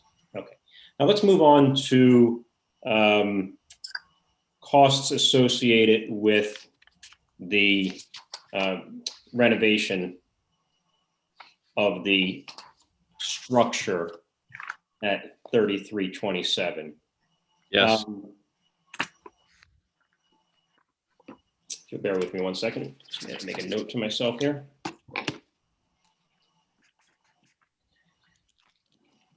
Mr. Gill, can I just pause for a second? Nancy, Sure. Are you okay to continue proceeding? We've been at this for a while. You need a break, or are you okay?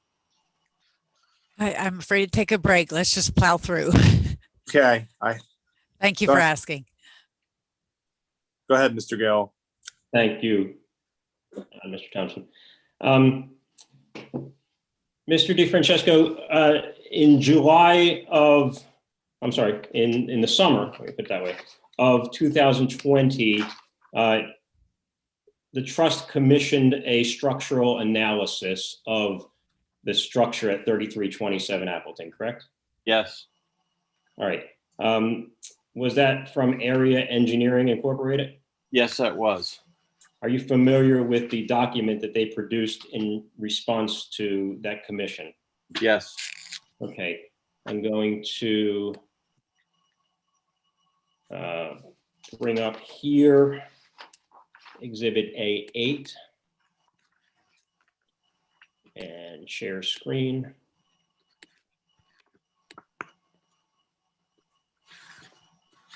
Members of the board, I will represent that this is the document to which Mr. DeFrancesco is referring. It also is the document which is attached to the HARB report, though the version that is attached to the HARB report has highlighting and this version does not. Mr. DeFrancesco, can you tell us what instructions you gave to Area Engineering when the trust commissioned them? Yes, I asked them to come out, look through the property, and give me an objective report with no constraints.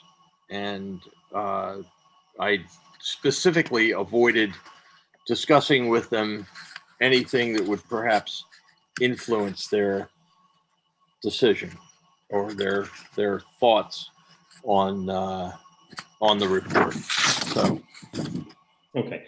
Now, they did then generate this report on June 30th, 2020, correct? Yes. And do you have a copy of the report there with you? I do. Okay, on page 6 of 6, it bears the name of an engineering, Gregory Caskey. Do you see that? Yes. And do you see his seal and signature there as well? I do. Okay. Now, Area Engineering through Mr. Caskey made certain conclusions regarding certain structural elements of the home, correct? Yes. And members of the board, we won't go into each one of these points, but Mr. DeFrancesco, in the penultimate paragraph of the Area Engineering letter, right at the top of page 6, did Mr. Caskey or did Area Engineering reach any conclusions regarding rehabilitation of the property? Yes. What conclusion did they reach? Well, he concluded that the cost would be prohibitive to rehabilitate 3327.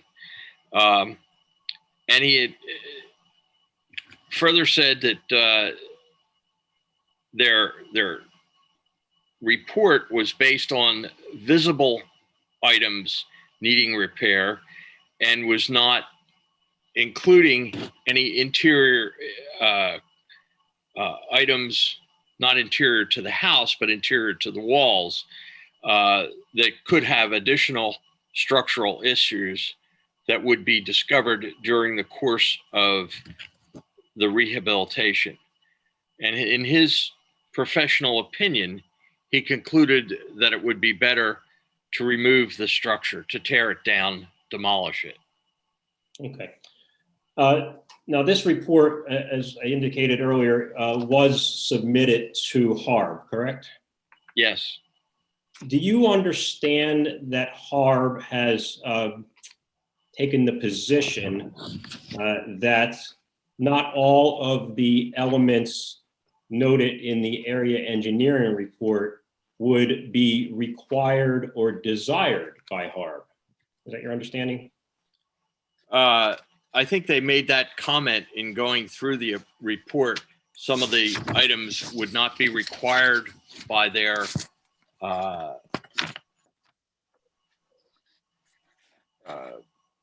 certificates of appropriateness or whatever you would call it. But nonetheless, these were the engineer's comments going through, and I recognize that HARB is only interested in the outside of the property and does not care about the livability or the functional obsolescence of the interior. Okay. So is it your opinion that though some of the improvements, renovations, rehabilitations noted by area might not be required or desired by HARB, they would be required or desired in order to make the property saleable, marketable and sellable?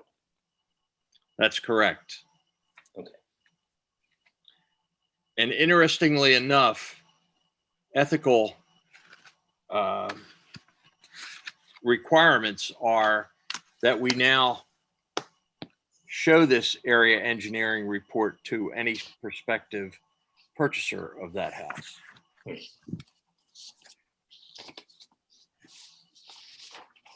Just bear with me a moment. Now, area engineer wasn't the only, actually, let me come back to the area report for just a moment. Yep, that's not it. Excuse me, bear with me a second.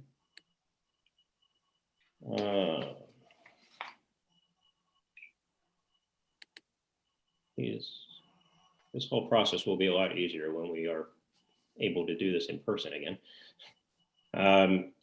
I want to just direct your attention to the first finding that area made on page 2 of 6 of the report. Do you have that there?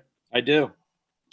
They reference roofing and interior water damage, and they note that a leak previously existed in the gabled roof over the 3-story section of the home. You see that? Yes, I do. Is that the same leak that Byler Brothers repaired? Yes. Okay. Do you know if area in the summer of 2020 found any other active water intrusion through a hole in the roof? No, they didn't. Okay. Is there any other active water intrusion noted in their report to the best of your knowledge? No. No, there's no other intrusion into the structure.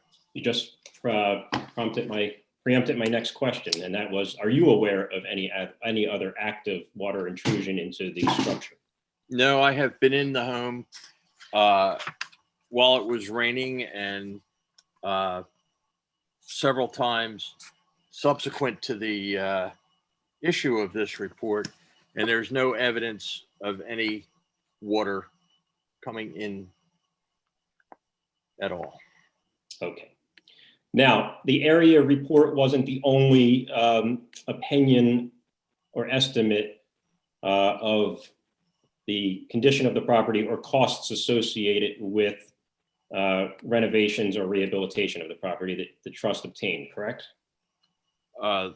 That's correct. I got others, yes. All right. And did you hear me earlier when I referenced exhibits A9, A10, and A11 from Merv King Construction, KMS Services, and Ennis Construction Company, respectively? Yes. Are those the other estimates or proposals that the trust obtained? Yes. Okay.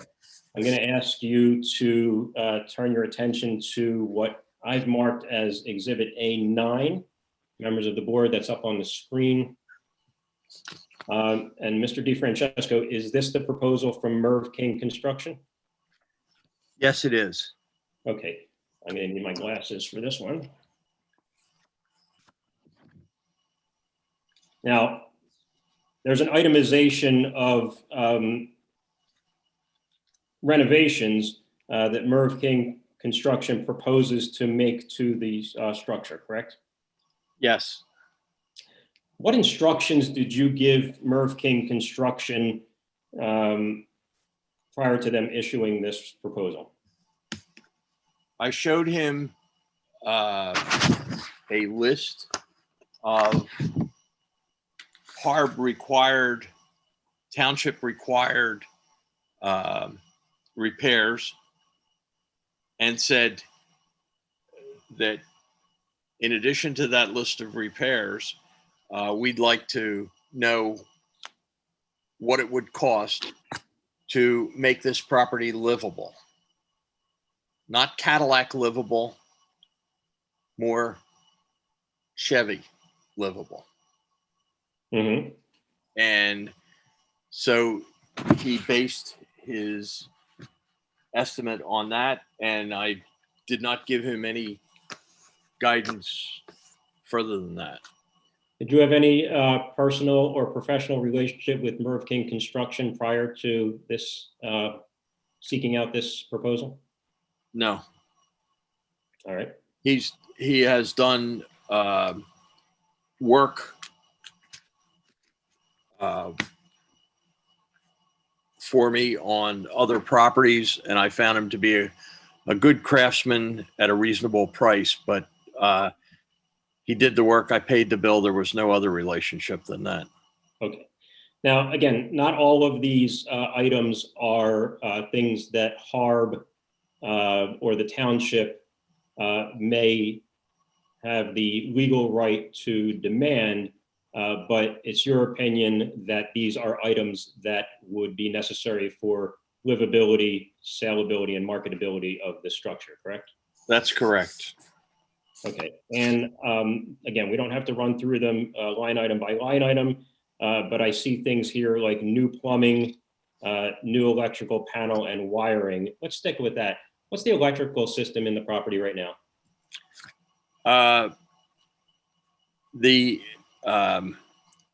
Beyond the panel, it's very difficult to tell what is there. There is some that is what I would say conventional Romex, but there's also knob and tube.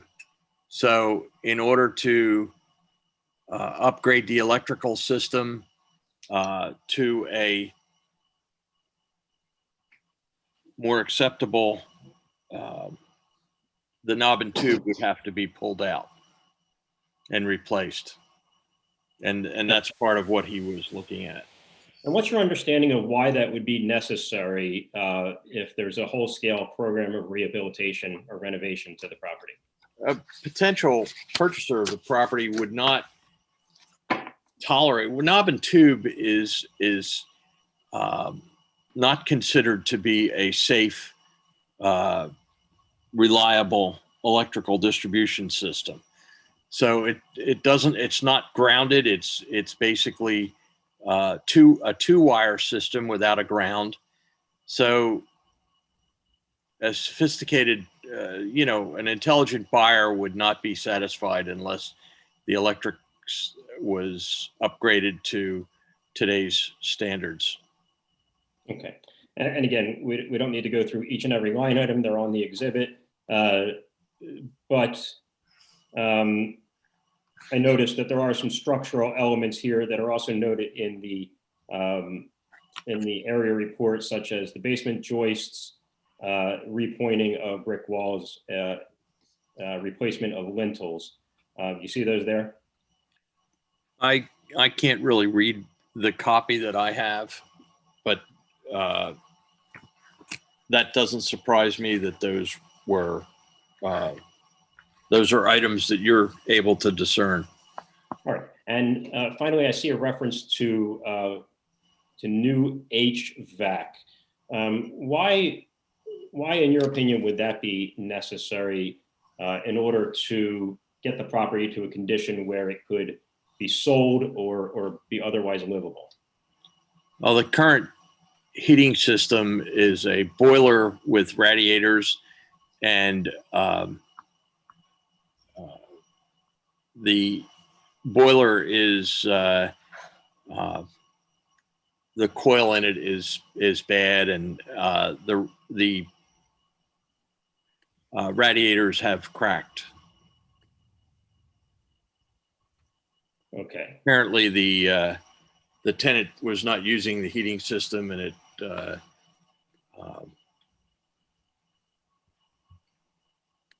is not salvageable. Okay. Also, with people today, everybody likes to have air conditioning, and the high-vac system would provide air conditioning. Okay. Now, I've taken down Exhibit A9 from the screen, but Merv King did have a total proposal of $297,500, correct? Yes. Okay. Now, as we said earlier, Area Engineering and Merv King weren't the only proposals or estimates that you received in 2020 for work at the property. And I now have up on the screen what's marked as Exhibit A10. Do you have that there? It's the KMS Services estimate. I'm reading the one that you've put up on the screen, yes. I'm sorry, I wasn't of the mind that you could see what I had up on the screen. Great. All right. Now, what instructions did you give KMS Services before they inspected the property for the purpose of generating this estimate? I took Michael through the house and showed it to him and explained to him the HARB required, similar to what I did with Merv King and Ennis Construction. Explained to them the requirements of the HARB, the Township, and Mr. Vogel, and was very careful not to say anything that would influence his estimate. Told him that we needed a house that met the township's requirements and was livable. Okay. Again, not the top shelf, but reasonably, a reasonable level of finish. Okay. And is what we're looking at here as Exhibit A10 the result of that process? Yes. All right. And again, the line items are noted on the exhibit. And it's your opinion that these line items are such that it would be necessary not only to address any exterior concerns that HARB might raise, but also necessary in order to reuse the property for purpose permitted by the ordinance, correct? Yes. Did you have any relationship with KMS Services, or did the trust have any relationship with KMS Services prior to your asking them to prepare this estimate?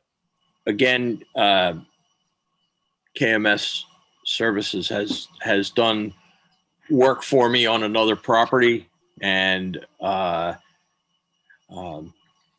he did the work. I paid the bill, and we had a satisfactory relationship. There was no problem, but no obligations on any parts. I'm going to show you what's now marked as Exhibit A11. That's the Ennis Construction Company document dated November 25th, 2020. And to be clear, these are all three of these, Merv King, AMS, and Ennis, were all obtained in or about the fall of 2020, correct? Correct. Mr. Gill, perhaps you can ask him if all of the same questions apply to this as the other ones, so that we can try to move this along. I know we're all kind of running on fumes here, but Mr. Thompson, I'm happy to do that. I'll note that the meeting started at 7 and we didn't get on until, well, I think it was past 9, if not later. But I'm happy to try to move this along as quickly as we possibly can. So with that in mind, Mr. DeFrancesco, if I asked you the same questions about Ennis Construction Company regarding any prior relationship and the instructions that you gave them, would your answers be the same for Exhibit A11 as they were for Exhibits A8, 9, and 10? I have never had Ennis do any work for us. I just asked him because he was a local contractor, he has a good reputation, and I felt he would be experienced, able to handle this job, and again, gave him the parameters with no expectations of any specific result. let him make his own decision about things and his own pricing. Okay. And I'll apologize to you. It appears as though this scan has page 2 first and page 1 second. But nevertheless, Ennis Construction reached a total proposal of $267,000, correct? That's correct. And AMS, to revisit, reached a total proposal of $199,500, correct? That's correct. And Merv King, as we said earlier, reached a total proposal of $297,500, correct? Yes. Okay, so the three proposals for which dollar figures are reported range from approximately $200,000 to approximately $300,000 to do work that includes HARB-related work or township mandated related work, and also work that would be necessary simply to make the property, to use your phrase, Chevy livable, correct? Yes. And also Ennis provided a letter that considered the value of going through the process, and he actually recommended, in addition to area engineering, that the house be torn down. All right, now that is an earlier document dated October 30th, 2020, correct? Yes. All right, and again, you did not give the gentleman who prepared this report any direction or instruction other than give me an opinion, correct? That's correct, yes. Will you excuse me one moment? I have to deal with an otherwise recalcitrant feline, excuse me. Yeah. Pardon me. Now, the Ennis letter concludes or offers the opinion that the most economical thing to do would be to raise the building, although I'll note that they spelled raise, R-A-I-S, the building. He meant R-A-Z-E. Raise spelled R-A-Z-E, not R-A-I-S. Okay. Now, you've made reference a couple of times to HARB mandated or township mandated repairs. I'm going to bring up another document that I've marked as Exhibit A23. Do you see that there? Yes. Okay, this is a document that you prepared, correct? Yes. It's entitled HARB Exterior Repair List, and it's got 12 items on it, correct? Yes. Is this one of the documents that you gave to Merv King, to Ennis, to KMS as a basis for your request for proposals to them? In actuality, this document wasn't typed until after that, but I did have a handwritten list that provided the requirements of the HARB and the township, and shared that with them from which to base their estimates. Okay. Now, when you say township required or HARB required requirements, can you tell us the basis for your conclusion that, or bases for your conclusion as trustee that these improvements would be required in order to obtain a certificate of appropriateness for renovation or rehabilitation of the property? Well, I'm not sure what you just said there, but you talked about requirements for a certificate of appropriateness. These were the things that were listed on the plan, the plan approval of Appleton Glen, and also items taken from communications, both from Mr. Vogel and Joan, that were directed to be addressed. Okay, so we're clear for purposes of our record. When you say Joan, you mean the township manager, correct? I'm sorry, yes.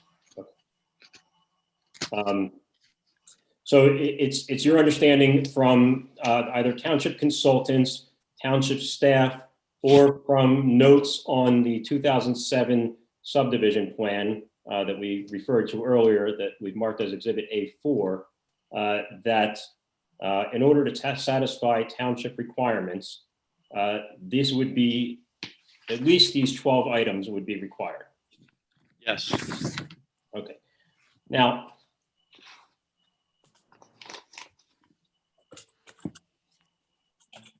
these are not the only improvements. We've talked about this already, but let's be clear. These are not the only improvements that, in your opinion, would be necessary to make the property saleable, marketable, or livable, correct? That's correct. These are the HARB requirements, or what I would choose to call the HARB requirements. Has nothing to do, they're cosmetic exterior that cause nothing, no change in the livability of, don't address the livability issues of the house. Okay, so these don't have to do with the interior issues of the house. Correct. Okay. Now, did you, based on your experience and knowledge of, as we talked about earlier at the beginning of our discussion here tonight, did you go through this list in addition to typing it up and offer estimates of costs of each of these line items? Yes, I did. Okay. And what is your total estimated cost of the items identified on this list? Well, let me be clear. I have a range, and I'm not sure, because we haven't gone through the HARB to get a certificate of appropriateness on all these items, and not certain at what point they would give relief. But for example, we've been told that the 3 chimneys needed to be rebuilt by Mr. Vogel's, and that the range on that could be quite wide, because in my opinion, the chimneys don't need to be rebuilt, but that's what, except what someone is going to require of us. So there was a difference of almost 50,000 in that one item alone. To give you the total range, from a minimum of 188,000 to 307,000. Okay, and is that range the result of not only a range with regard to the chimneys, but as you said a moment ago, ranges with regard to each of these items? Not each of them. I have a fairly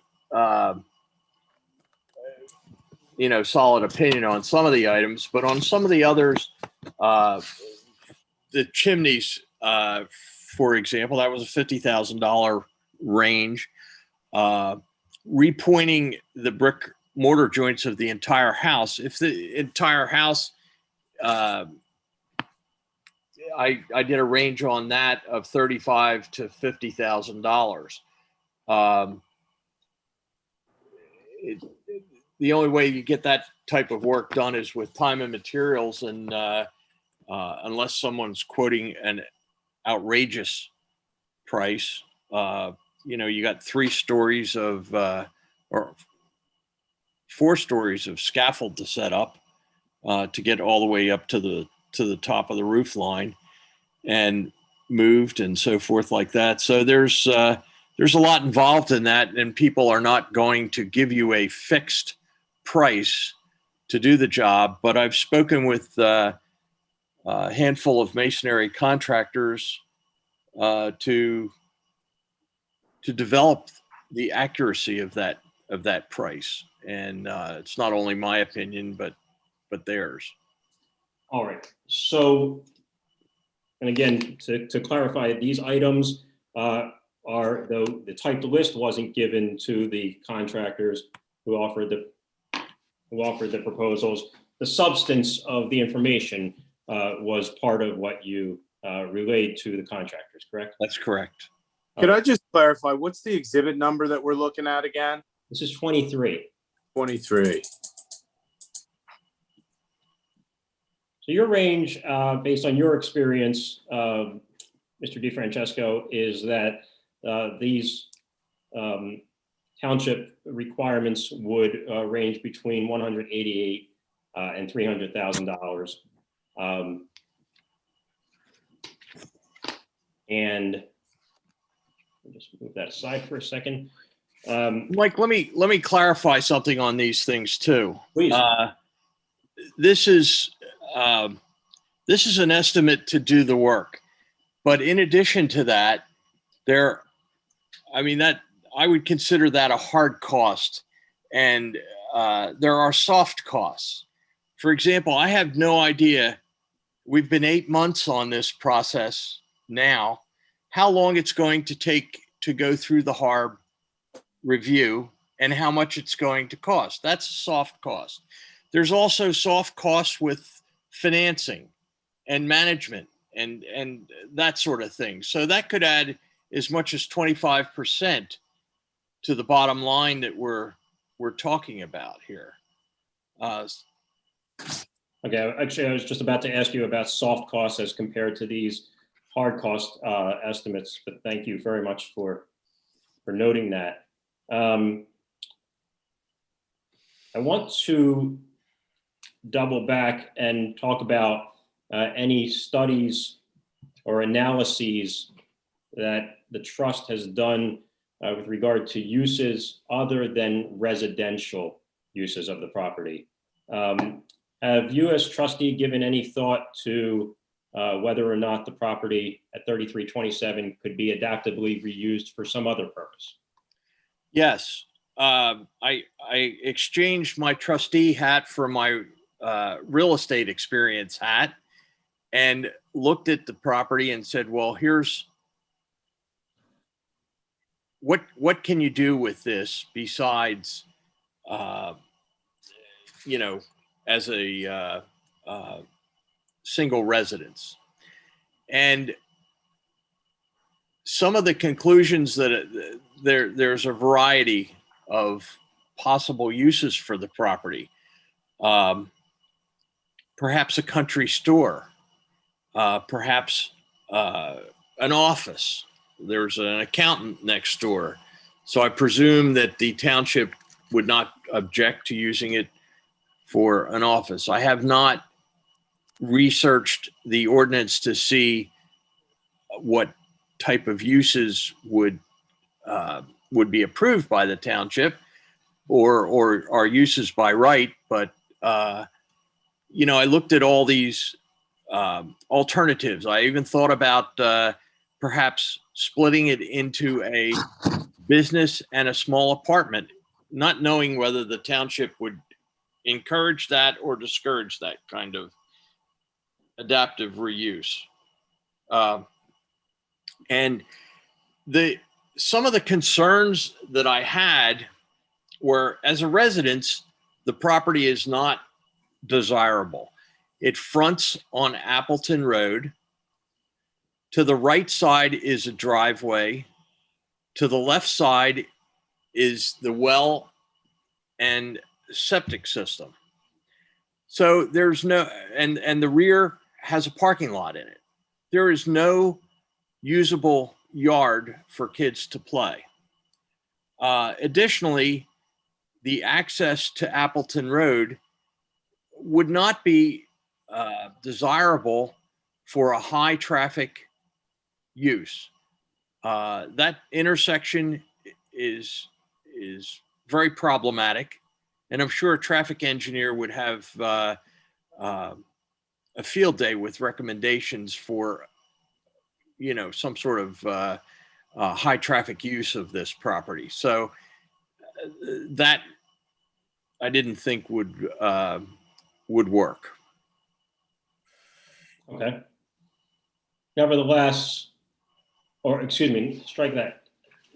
All of the structural and interior elements that we've talked about thus far this evening with regard to livability, both from an exterior perspective and interior, is it your opinion that those renovations would need to be done regardless of the nature of the use of the property?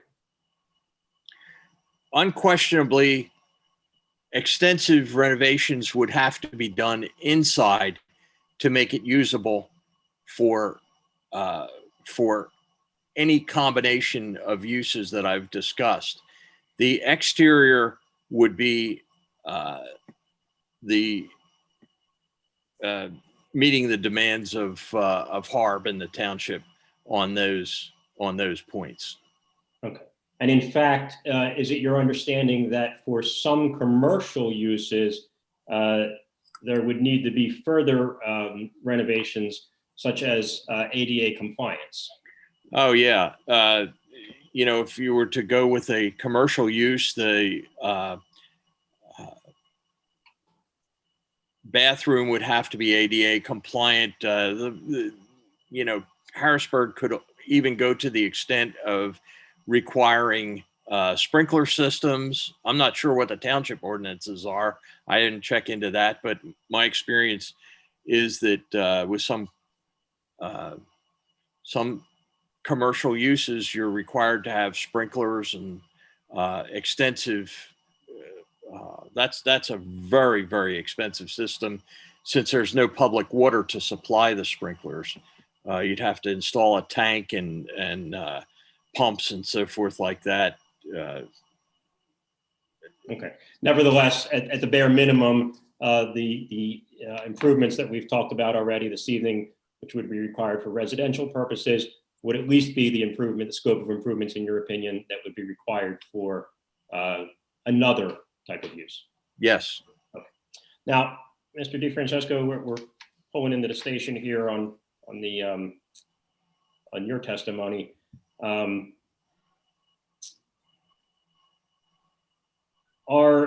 Has the trust obtained any appraisals from appraisers of the value of the property?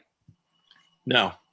Okay, but nevertheless, you have obtained opinions of value, as we're going to hear about in just a moment, from Ms. Gross and the offer that we referenced earlier, correct? Yes. Okay.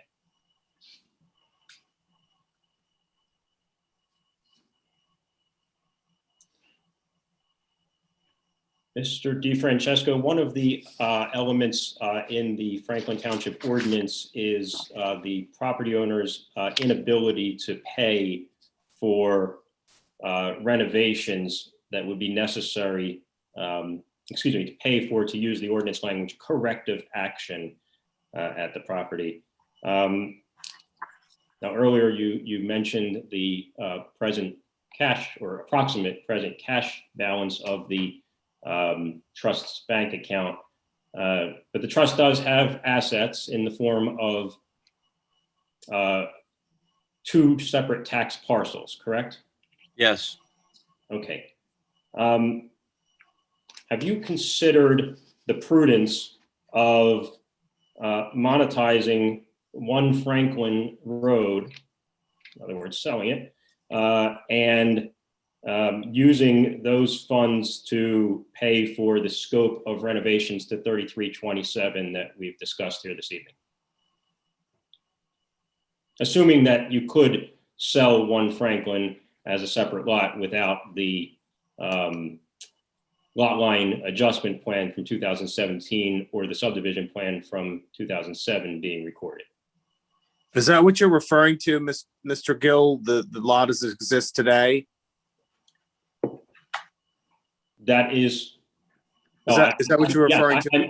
I'm asking the witness whether or not he, as trustee, has considered selling 1 Franklin and using the proceeds of that to renovate the 3327 structure. I know what you asked him, but I'm asking, is that referring to the lot as it exists right now as a tax parcel, or is that what you're referring to? That's the only thing that the trust has the legal authority to Okay. sell. Mr. DeFrancesco, did you understand my question? I think I can answer it by saying that, you know, as the administrator of the trust, I'm responsible to make valid business decisions, and it's not a good business decision to spend $300,000 on a property that I feel has a value of less than $200,000.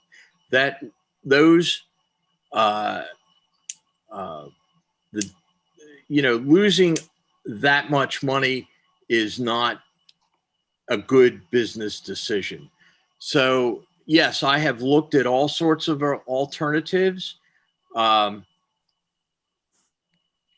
primary goal in selling 1 Franklin would be to alleviate the responsibility of that property from the trust and to pay down reimbursements and outstanding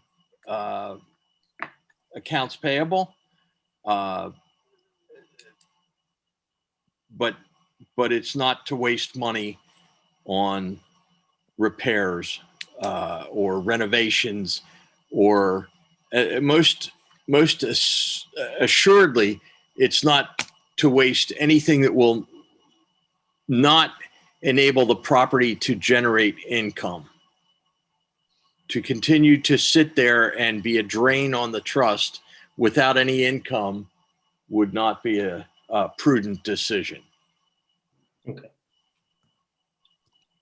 So is it your testimony then that though 1 Franklin exists as a separate standalone parcel, that the value of that parcel would not be prudently used to renovate 3327, because as you said, even with the renovations, 3327 would not yield the return necessary to make those renovations make financial sense. Is that correct? That's correct, yes. Okay. Mr. DeFrancesco, you've testified as both a fact witness. Oh, I'm sorry, one final question, Mr. DeFrancesco, because the ordinance has a statement requiring it. The form of ownership of the property it's owned by the trust in fee simple, correct? Yes. There hasn't been any leaseholds created at the property. You haven't sort of divided up the property into any leasehold estates or condominium units? No. Okay. The form of the ownership continues to be fee simple. Now, Mr. DeFrancesco, you've testified as both a fact witness and as an expert with regard to the opinions that you've offered regarding the property, the costs of renovations, and the value of the property. Have all of your opinions been given to a reasonable degree of certainty in the fields of real estate, construction, and as we noted earlier, with a focus on renovations of historic structures? Yes, I've had significant experience renovating multiple historic structures, and my opinions are with taking those experiences in mind. Okay. Thank you very much, Mr. DeFrancesco. I don't know if anybody Hold off on questions for Mr. DeFrancesco.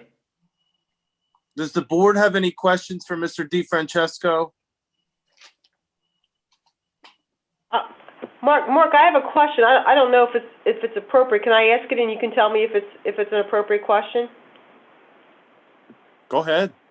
Okay. So So I did listen intently to everything that's been presented and the answers that Wayne has provided. But in my mind, I keep on going back to the fact that there was an offer on the table for, what was it, $189,000, or was it $280,000, a cash offer. I guess, you know, I'm asking myself, why would we not try to work to figure out how to make that a reality? You would get some value for the property. We wouldn't have to tear down the house. You would be off the hook in terms of anything that you needed to provide the HARB. I just don't understand why we're going through all this other conversation about it's not worth renovating the house, where there seems to be a way to not have to renovate the house on your part, but to turn it over to someone else who would be willing to take on these requirements. So I don't know when we have that conversation, but I just think the answer is staring us right in the face. And if there was a way that the township and Wayne could work together to with the buyer to figure out how to make that happen. So I don't know, Mark, is that a legitimate question?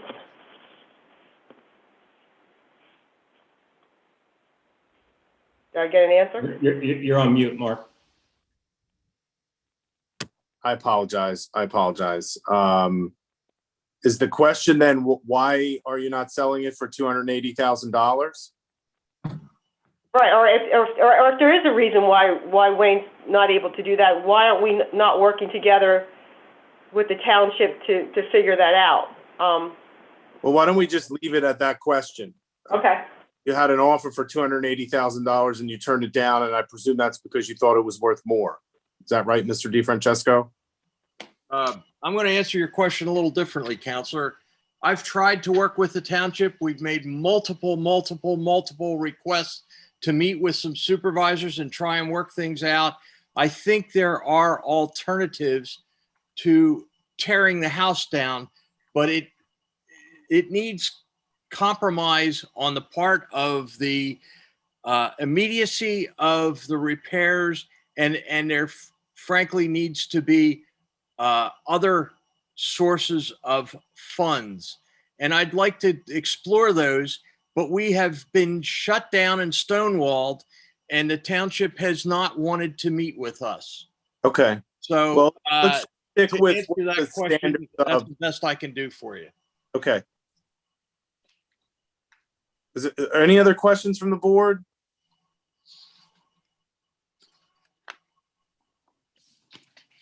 I guess I have a question about the previous.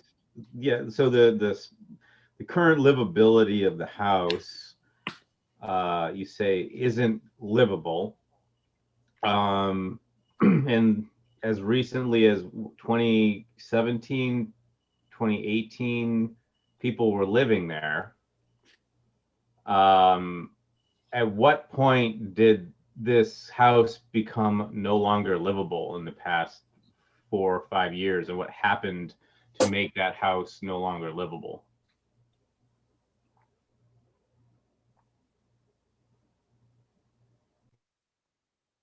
Well, it's interesting that that you put it that way. The house has been without a heating system, and I sure wouldn't live in a house without a heating system. I don't know how they lived in there without a heating system. We weren't made aware of it until after they moved out. They were using a wood stove. So that's one big concern. Frankly, I don't know, can I address the fixtures in the bathroom, Michael? Is it, you know, the house is horribly, and I wouldn't take a bath in the shower, or I wouldn't take a shower in the shower. Frankly, I wouldn't even pee in the toilet. It's that ugly. I've never seen a stainless steel sink that is so abused. There's tremendous, you know, to make it livable by normal standards today, the house needs extensive livability reconstruction and rehabilitation. And if I may, so we're about to hear, maybe after a short break, but we're about to hear. I don't know if we're going to have a break. We just need to just get this over with. Oh, that's fine. That's fine.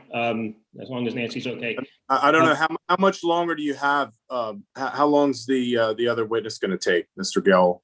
Maybe 20 minutes to 25 minutes. I mean, we have an affidavit here that we're just going to run through. Well, we have, okay. All right. Well, I just have a question. Is the property, I guess, is being marketed?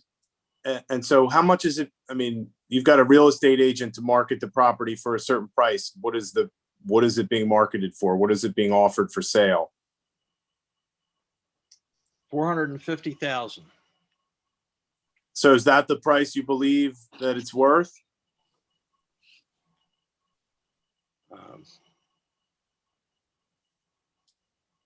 Yes. Okay. If I could just ask a quick rebuttal question on that, and then we can move on. Wayne, that's what the trust has marketed the property on listing services, et cetera. Have you received any offers to purchase the property for $450,000? No, we have not. The only offer we received is the one that we discussed earlier in the hearing. Okay, and in your discussions with the other prospective purchasers that you mentioned, was $450,000 entertained by any of them as a value of the property? They never came through with any offers, so I don't know what their thinking is. Okay, so by listing it for $450,000, there might be an attempt to maximize the value, but to be clear, market value is what a willing seller and a willing buyer are willing to agree upon. Is that your understanding? That's exactly right. That's the definition of market value. All right. If there's no other questions from the board, why don't we move on to the next witness? Okay. Go ahead, Mr. DeFrancesco, thank you very much. And our next and only other witness is Jean Gross. Good evening. Hi, Jean. Finally, let's go. Thank you very much for your patience and indulgence. Would you go ahead and be sworn by the court reporter? Would you raise your right hand, please? I can see yours. Do you swear the testimony you're about to give will be the truth, the whole truth, and nothing but the truth? So help you God. Did you go on mute? Yes. Thank you. Sorry. I would just say, I know Jean Gross. I bought my house from Jean Gross. I don't think that causes an issue for me to participate as counsel, but go ahead and proceed. Maybe we can stipulate as to Ms. Gross's expertise in the field of real estate sales, including real estate valuation. Well, she's not an appraiser, I don't think, but she's a real estate agent, so we can give that Market value. due. Market value. Yes. So, let me do this. Ms. Gross, you prepared an affidavit or participated in drafting an affidavit that bears your signature that I have up here on the screen and is marked as Exhibit A16, correct? Correct. Okay, and get back to the first page there. So you're a real estate broker licensed as such by the Commonwealth of Pennsylvania, correct? Yeah. And just need you to speak up a little bit. Yes. Thank you. And you are the president and owner of your own real estate team, correct? Correct. All right. And you've been licensed as a real estate broker since 1984. Is that right? Correct. Are you active as a real estate broker in Southern Chester County? Yes. And as Mr. Thompson just alluded to, also in at least Central Chester County, correct? Correct. All right. As part of your real estate, as part of your duties as a real estate broker, do you regularly and customarily offer opinions of value, market value with regard to residential real estate? Correct. I do. All right, thank you. Based on that, I will offer Ms. Gross as an expert in the valuation of residential real estate. Okay, we'll make a note for the record. I mean, that you're offering her, again, she's a real estate agent. She's not an appraiser. I guess she could indicate what she would list the property for if someone asked her to list it. But I mean, she can't provide an opinion of a market value. But go ahead. Well, now hang on a second, Mr. Thompson. I disagree entirely. A real estate broker, as part of their duties, regularly and customarily conducts analyses of market conditions and renders opinions with regard to the market values of residential real estate. Ms. Gross, am I stating that correctly as a regular and customary part of your job as a real estate broker? First, I'm not a broker, I'm an agent. Excuse me, as an agent, excuse me. Yes. I can give my opinion of market value, what I would list the property for, what I would do, what I consider to be the value of the real estate. Okay. So she doesn't need to be an appraiser to offer that opinion. Okay, and again, we'll give the weight that it's due. You know, she's not doing an appraisal. Are you a registered appraiser? No. Mr. Thompson, she doesn't Okay. need to be an appraiser, and we have the right during a due process hearing to have a ruling from the adjudicator as to whether or not our witnesses' opinions will be accepted as expert opinions. Now, the weight of that opinion is up to the adjudicator, to the fact finder. But we have the right during the due process hearing to know whether or not our witness is going to be recognized as an expert. Not to say, well, maybe, depends on what we hear, and maybe if we like the opinion, we'll treat it as an expert opinion. Maybe we won't. That's not how this works. I'm not saying that, Mr. Gill. I'm saying that she can offer an opinion as a real estate agent. And we can give that whatever weight it's due, because that, I think, that is what she is, a real estate agent. That's what she's testified to. That's perfectly fine. Okay. Well, then go ahead. Mr. Thompson, please confirm that as a real estate agent, she is able to offer into this record an opinion of market value. I get, as a real estate agent, I understand that real estate agents give opinions of value to their clients. I don't know how they come up with those opinions, and I don't know if those are expert opinions. But certainly as a real estate agent, she can do that, if that's what you're calling her to testify to. Mr. Thompson, as a real estate agent, she clearly has knowledge that is beyond the lay knowledge of the average person. Let me just stop you there. I'm not done. She testified to what she would list a property for, right? That's correct. Testified to Ms. Gross? Yeah. Okay. Okay, she's accepted as such, or okay? She's accepted as an expert real estate agent. Thank you very much.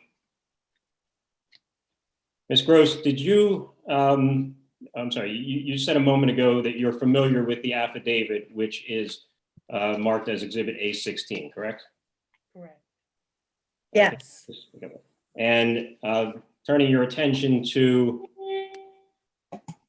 the page 6 of that, that's your signature bearing today's date? Yes.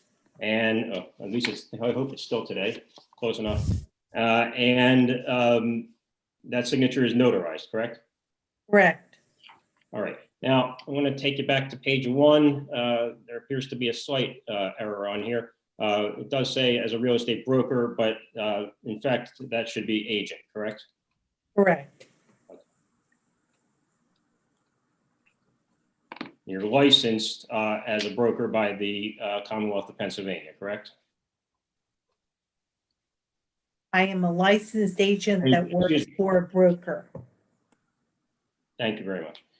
Did you have occasion within the past several weeks to conduct an inspection of the interior and exterior components of the structure at 3327 Appleton Road? Yes. As part of your experience since 1984, have you had occasion to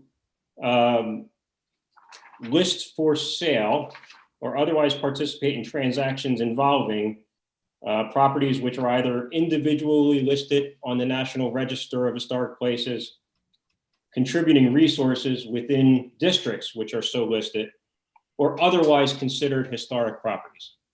Yes.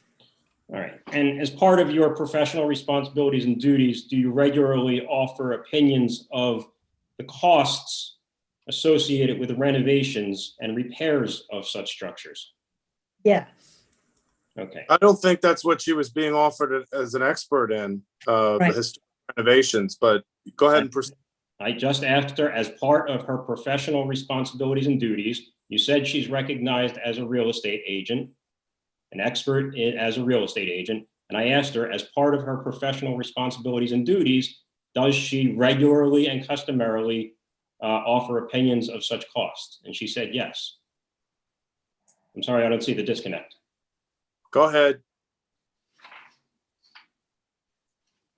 I'll also note that these questions are not necessarily in the nature of voir dire from an adjudicator, but they appear to be adversarial, which only heightens the concern I noted earlier. That's just your opinion, Mr. Gill. I'm just trying to move the testimony along. That's all. Well, if we want to move the testimony along, then let's move it along. We don't need to have objections from the otherwise impartial adjudicator. So we'll make a note for the record that it's from a time perspective, it's 11:51 p.m. and the board has given you, we're going on 3 hours now. So we're giving a lot of, I think the board is doing what it needs to do. So why don't you try to finish up? Mr. Thompson, I will finish up, and I'll also make a note that it was the board that decided to take us at the end of its agenda this evening instead of when it otherwise moved agenda items around to accommodate other people's schedules. We're going to move along now.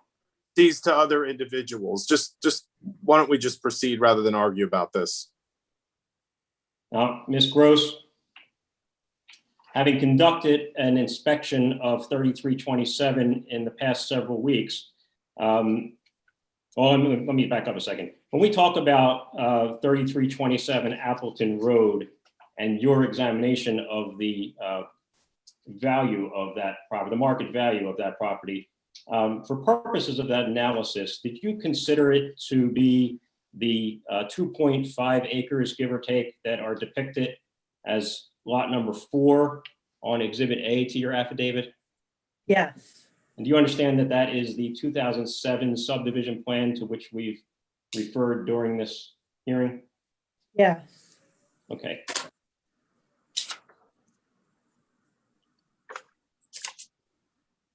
Did you hear Mr. DeFrancesco's testimony regarding what he referred to as HARB or Township mandated repairs?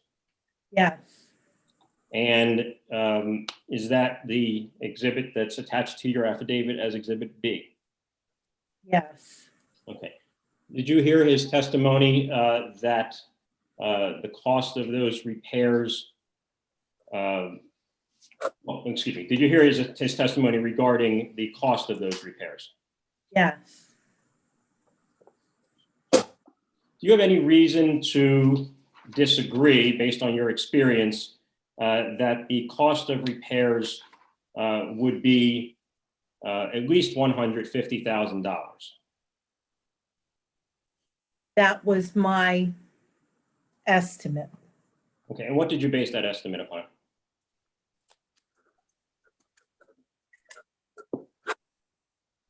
My husband being in construction, we have owned 5 houses, renovated houses, my experience in real estate, and the costs.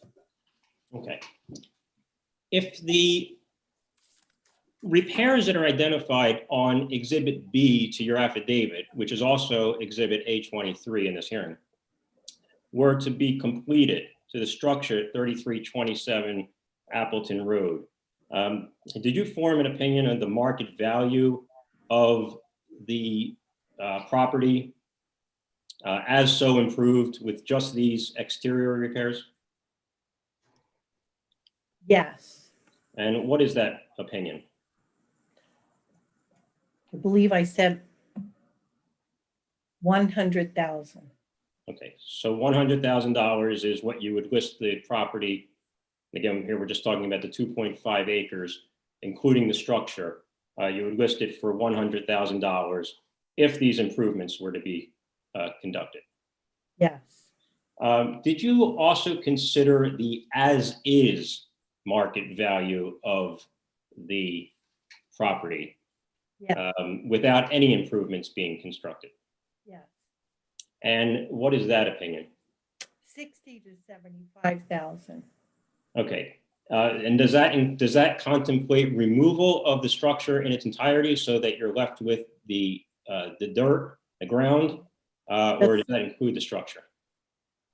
It would include the structure. Okay, so $60,000 to $75,000, including the structure remaining in place. Yes. Oh, wait a minute.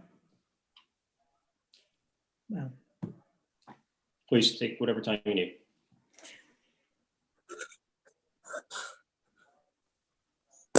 if it was still under historical review or purview, it's hard to say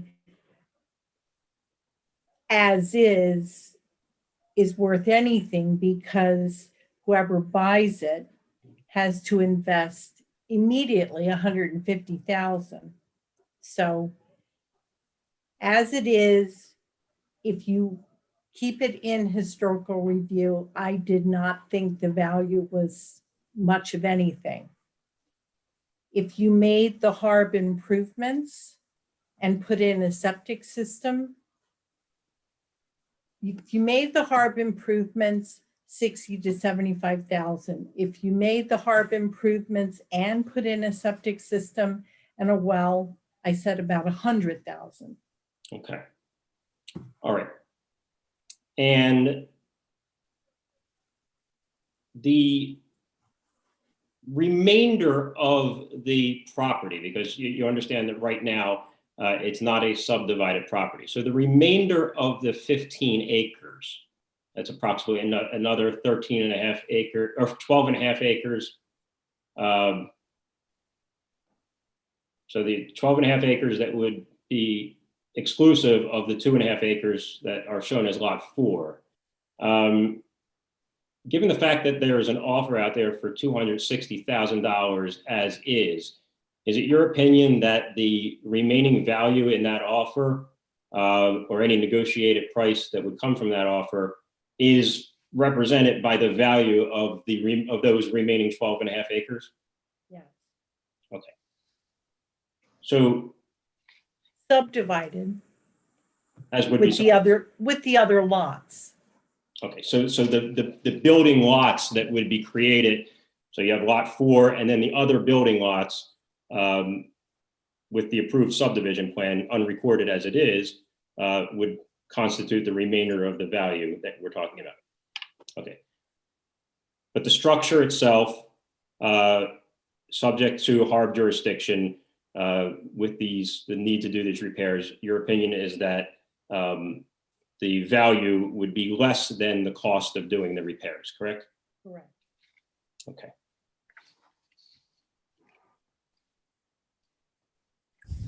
Have you heard testimony, excuse me, did you hear Mr. DeFrancesco's testimony about work that, in his opinion, would be required for the property in order to make it saleable or livable or otherwise necessary for reuse of the property? Yes. Okay. Based on your experience, do you have an opinion as to whether or not the items that we see here on the screen, Exhibit B to your affidavit, is all that would be required in order to sell and have somebody live at the property? No, In fact, there would be a suite of interior repairs and renovations that would be necessary, correct? yes. Did you hear Mr. DeFrancesco's testimony about the need for a new electrical system? The house needs to be renovated top to bottom, inside. Okay. And Yes. does that include new electrical, plumbing, New HVAC? electrical, new plumbing, new everything. Okay. Now, you've stated a moment ago that it's your opinion that the cost of just the repairs that we see here on Exhibit B would be approximately $150,000. And you said you heard Mr. DeFrancesco's testimony about other estimates. Do you have an estimate based on your experience? Do you have an opinion, excuse me, as to what these additional, we'll call them livability improvements or saleability improvements would cost? I estimated another 150 for the inside. Okay, and I don't need you or want you to do necessarily an itemized list of everything that would be required, but when you say top to bottom in order to be able to sell this thing for somebody to live in, can you just give us a sampling of what you mean?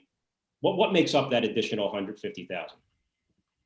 Heat, kitchen, baths, wiring, plumbing, HVAC, septic, well, roof, windows, the structure, the cosmetics, the painting, lead-based paint everywhere, Okay. et cetera, et cetera. All right, and in your affidavit at paragraph number 24, you also make reference to exterior parking and landscaping work. Why would that be necessary in order to market the property for livability?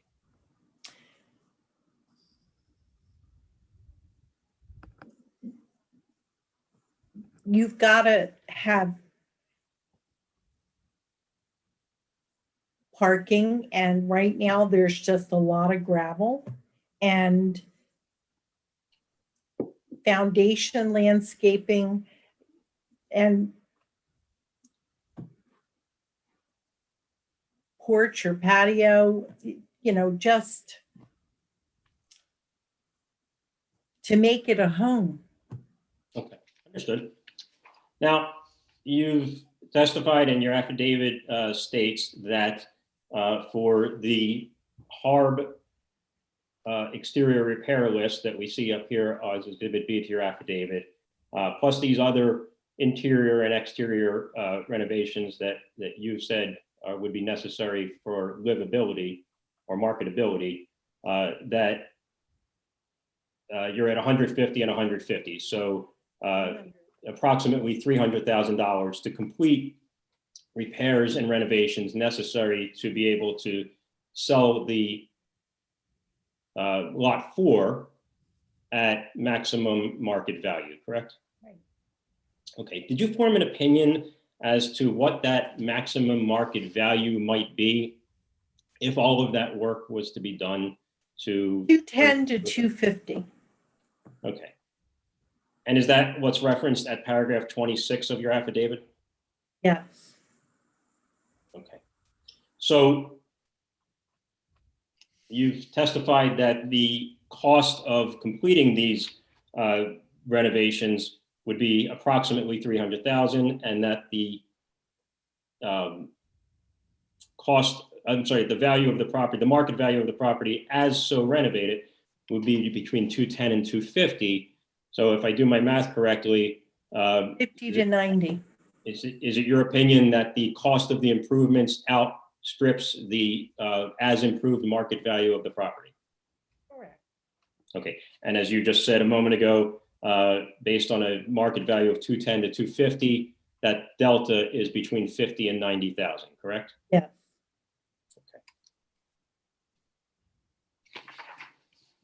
Ms. Gross, other than as a listing agent for one property in West Goshen Township that's owned by a DeFrancesco related business, do you have any relationship with Mr. DeFrancesco or the trust?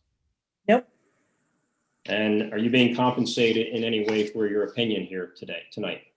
No. Having reviewed your affidavit,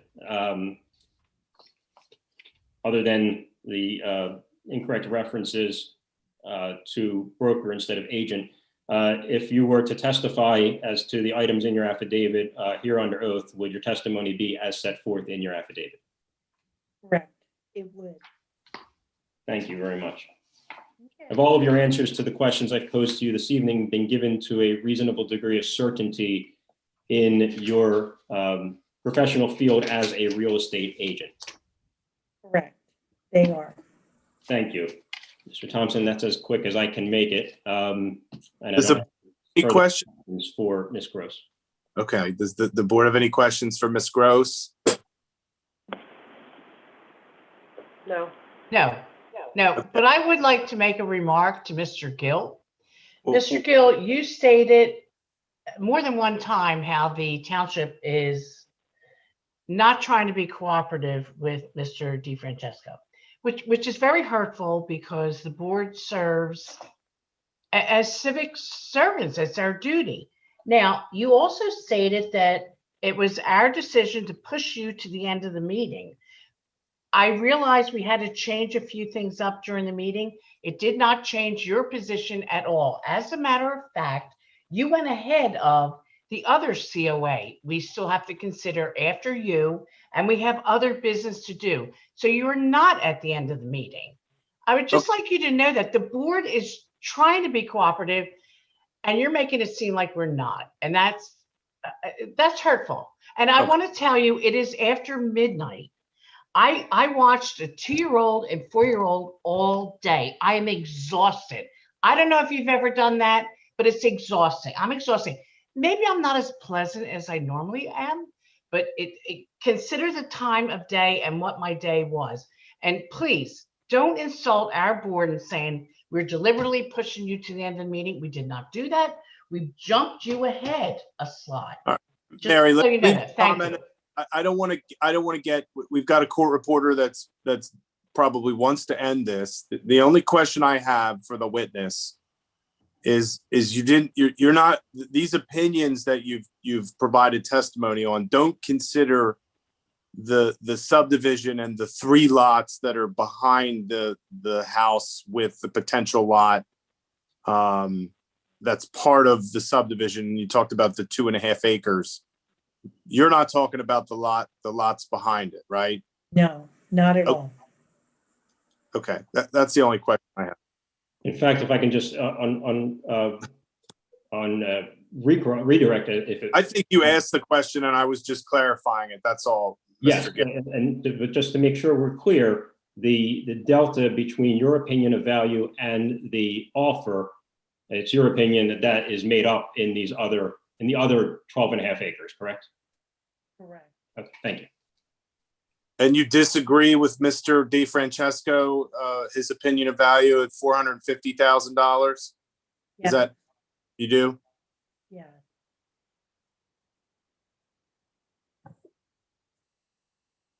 And if I may, and Nancy, if we can go off the record for a moment. That's for the whole thing. That's for all the acreage. That's for 12 acres, I think, right? Yeah. Okay. It was my opinion that from what I heard tonight, the $260,000 offers for the 3327, 2.5 acres plus the other 12 acres. Okay. Okay. So But you haven't done any analysis on what vacant lots cost or what you would market vacant lots for. You're just talking about the front lot with the house. well, I did the analysis just on 3327. Okay, that's all In I my want. opinion, that lot was 60 to 75,000. 60 to 75,000 as if it was vacant, correct? Correct. Okay. All right. I don't have any. Exhibits, Mr. Gill, I think A1 through 23. Yes, we'll offer A1 through A23 into the record. We don't have any objections to any of the board exhibits. I have a supervisor that did not participate tonight, Nancy Morris. And do you have any objection to her watching this? This is available to be watched on YouTube and participating in a decision. I think that would be perhaps a prudent thing to do so that we don't have an even number of supervisors. I don't have any problem with taking advantage of the technology that we have here and having her watch it. Okay. The way the ordinance reads, Mr. Gill, is that the board has 5 days to issue a decision. Okay, that's section, pardon me, 11601 application review. Number 13 indicates that the board shall notify the applicant of its decision within 5 days of its meeting in which the application is considered. You have any issue with the board taking 5 days, Mr. Gill? No, I think that's your procedure under your ordinance. Okay. All right, unless there's anything further from the board, why don't we, unless there's anything further from you, Mr. Gill, why don't we end the hearing and we'll close the testimony. That's fine with us. Thank you very much for your time. If we can go off the record, Nancy, Ms. McVeigh, I would like to offer my apologies. This hearing and the process between the township and my client has been, I'll strike that. The ongoing process between my client and the township has been adversarial, as I noted earlier, by definition, with the threats of ongoing litigation and active litigation. It was not my intention to personally impugn any member of the board. I have taken care of young children, and I certainly can appreciate where you're coming from. So I would like to offer my professional apology to you. Okay, thank you, everybody. We're done. I think that concludes this matter, at least for tonight. Thank you, Mr. Gill. Thank you very much. And everyone else. Thank you, Ms. Gross. All right, thank you. I'm going to stop sharing. Thank you to everybody. All right, good night. Good night. Okay, I don't know what's next. I think the 105 Walker Road. I think all you need to do is address the issue related to Mr. To the other CO and Mark, is this on the record? I don't know that I've got anything left. I mean, do I have to do this next hearing? No, I don't think, Mr. Lagas, you don't want this on the record. I don't think we need to be on the record. I'm perfectly fine tonight? with this not being taken down as testimony as the applicant, yes. Thank you. Okay. Good night, everybody. How many witnesses do you have tonight, Paul? I'm here to answer any questions, and it's a little complicated. Luckily, it's only garage doors. But I am the chairman of the HARB, and it is my property, so I would point that out for the record, please. But I don't know where we go, but the proposal's reasonable, so I don't think this should be a long drawn out discussion. Right. So do we just vote on it and move on? You have to approve it as worthy of certificate of appropriateness, yes. I will explain that I'm sure you've looked at it, but for the record, I'll explain that the garage is new construction. It is in dire need of new doors. We've not been in a position until recently to spend money, and we've been trying to get along with what we've got. We don't got much anymore, as the pictures may clarify. And so we would like to replace them. We'd actually like to replace them with something a little nicer than the original doors. And so they'll have a carriage house type look, which we believe will, to some degree, you know, enhance the structure and thus enhance the village. Okay. And that's, you know, I would just like to point that out for the record. Okay. So Dave, you're on the agenda to bring up this discussion and then bring up the vote. Do you want to do that? And we'll get that one over with.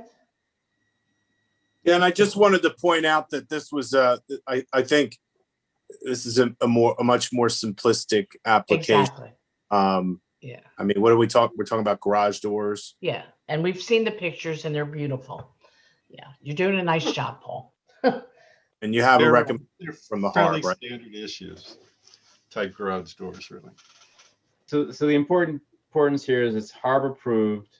It fits in with the neighborhood, the historic nature of the dwelling. It's repairing the structure. Were there any significant discussion against these doors? No, we don't have the completed minutes yet, but no, the doors need to be replaced. Right. And as I said, the financial situation did not make it easy for us to replace them at the time. We're in much better shape now. We're looking to replace them. And so that's why, and I'm here because as is noted in the application, although this does not require a building permit because it is visible from the public way, it does require a certificate of appropriateness. Okay. In other words, if this were not in the historic district, I could just go ahead and do this. Okay. And I'll be able to see them when I drive to work every morning. So I want to make sure they look good. So is it appropriate that we vote on this tonight? We've discussed it. Anybody all in favor, I'll just say read aye. it. Okay. All right, discussion for 105 Walker Road hearing for COA. A motion as needed to approve or deny the COA. So I make a motion to approve the COA for 105 Walker Road. Seconded by. that. Yes. Seconded by Donna. Thank you, Donna. Any further discussion on replacing these garage doors? No. Okay. All in favor, say aye. Aye. Aye. Any opposed, say nay.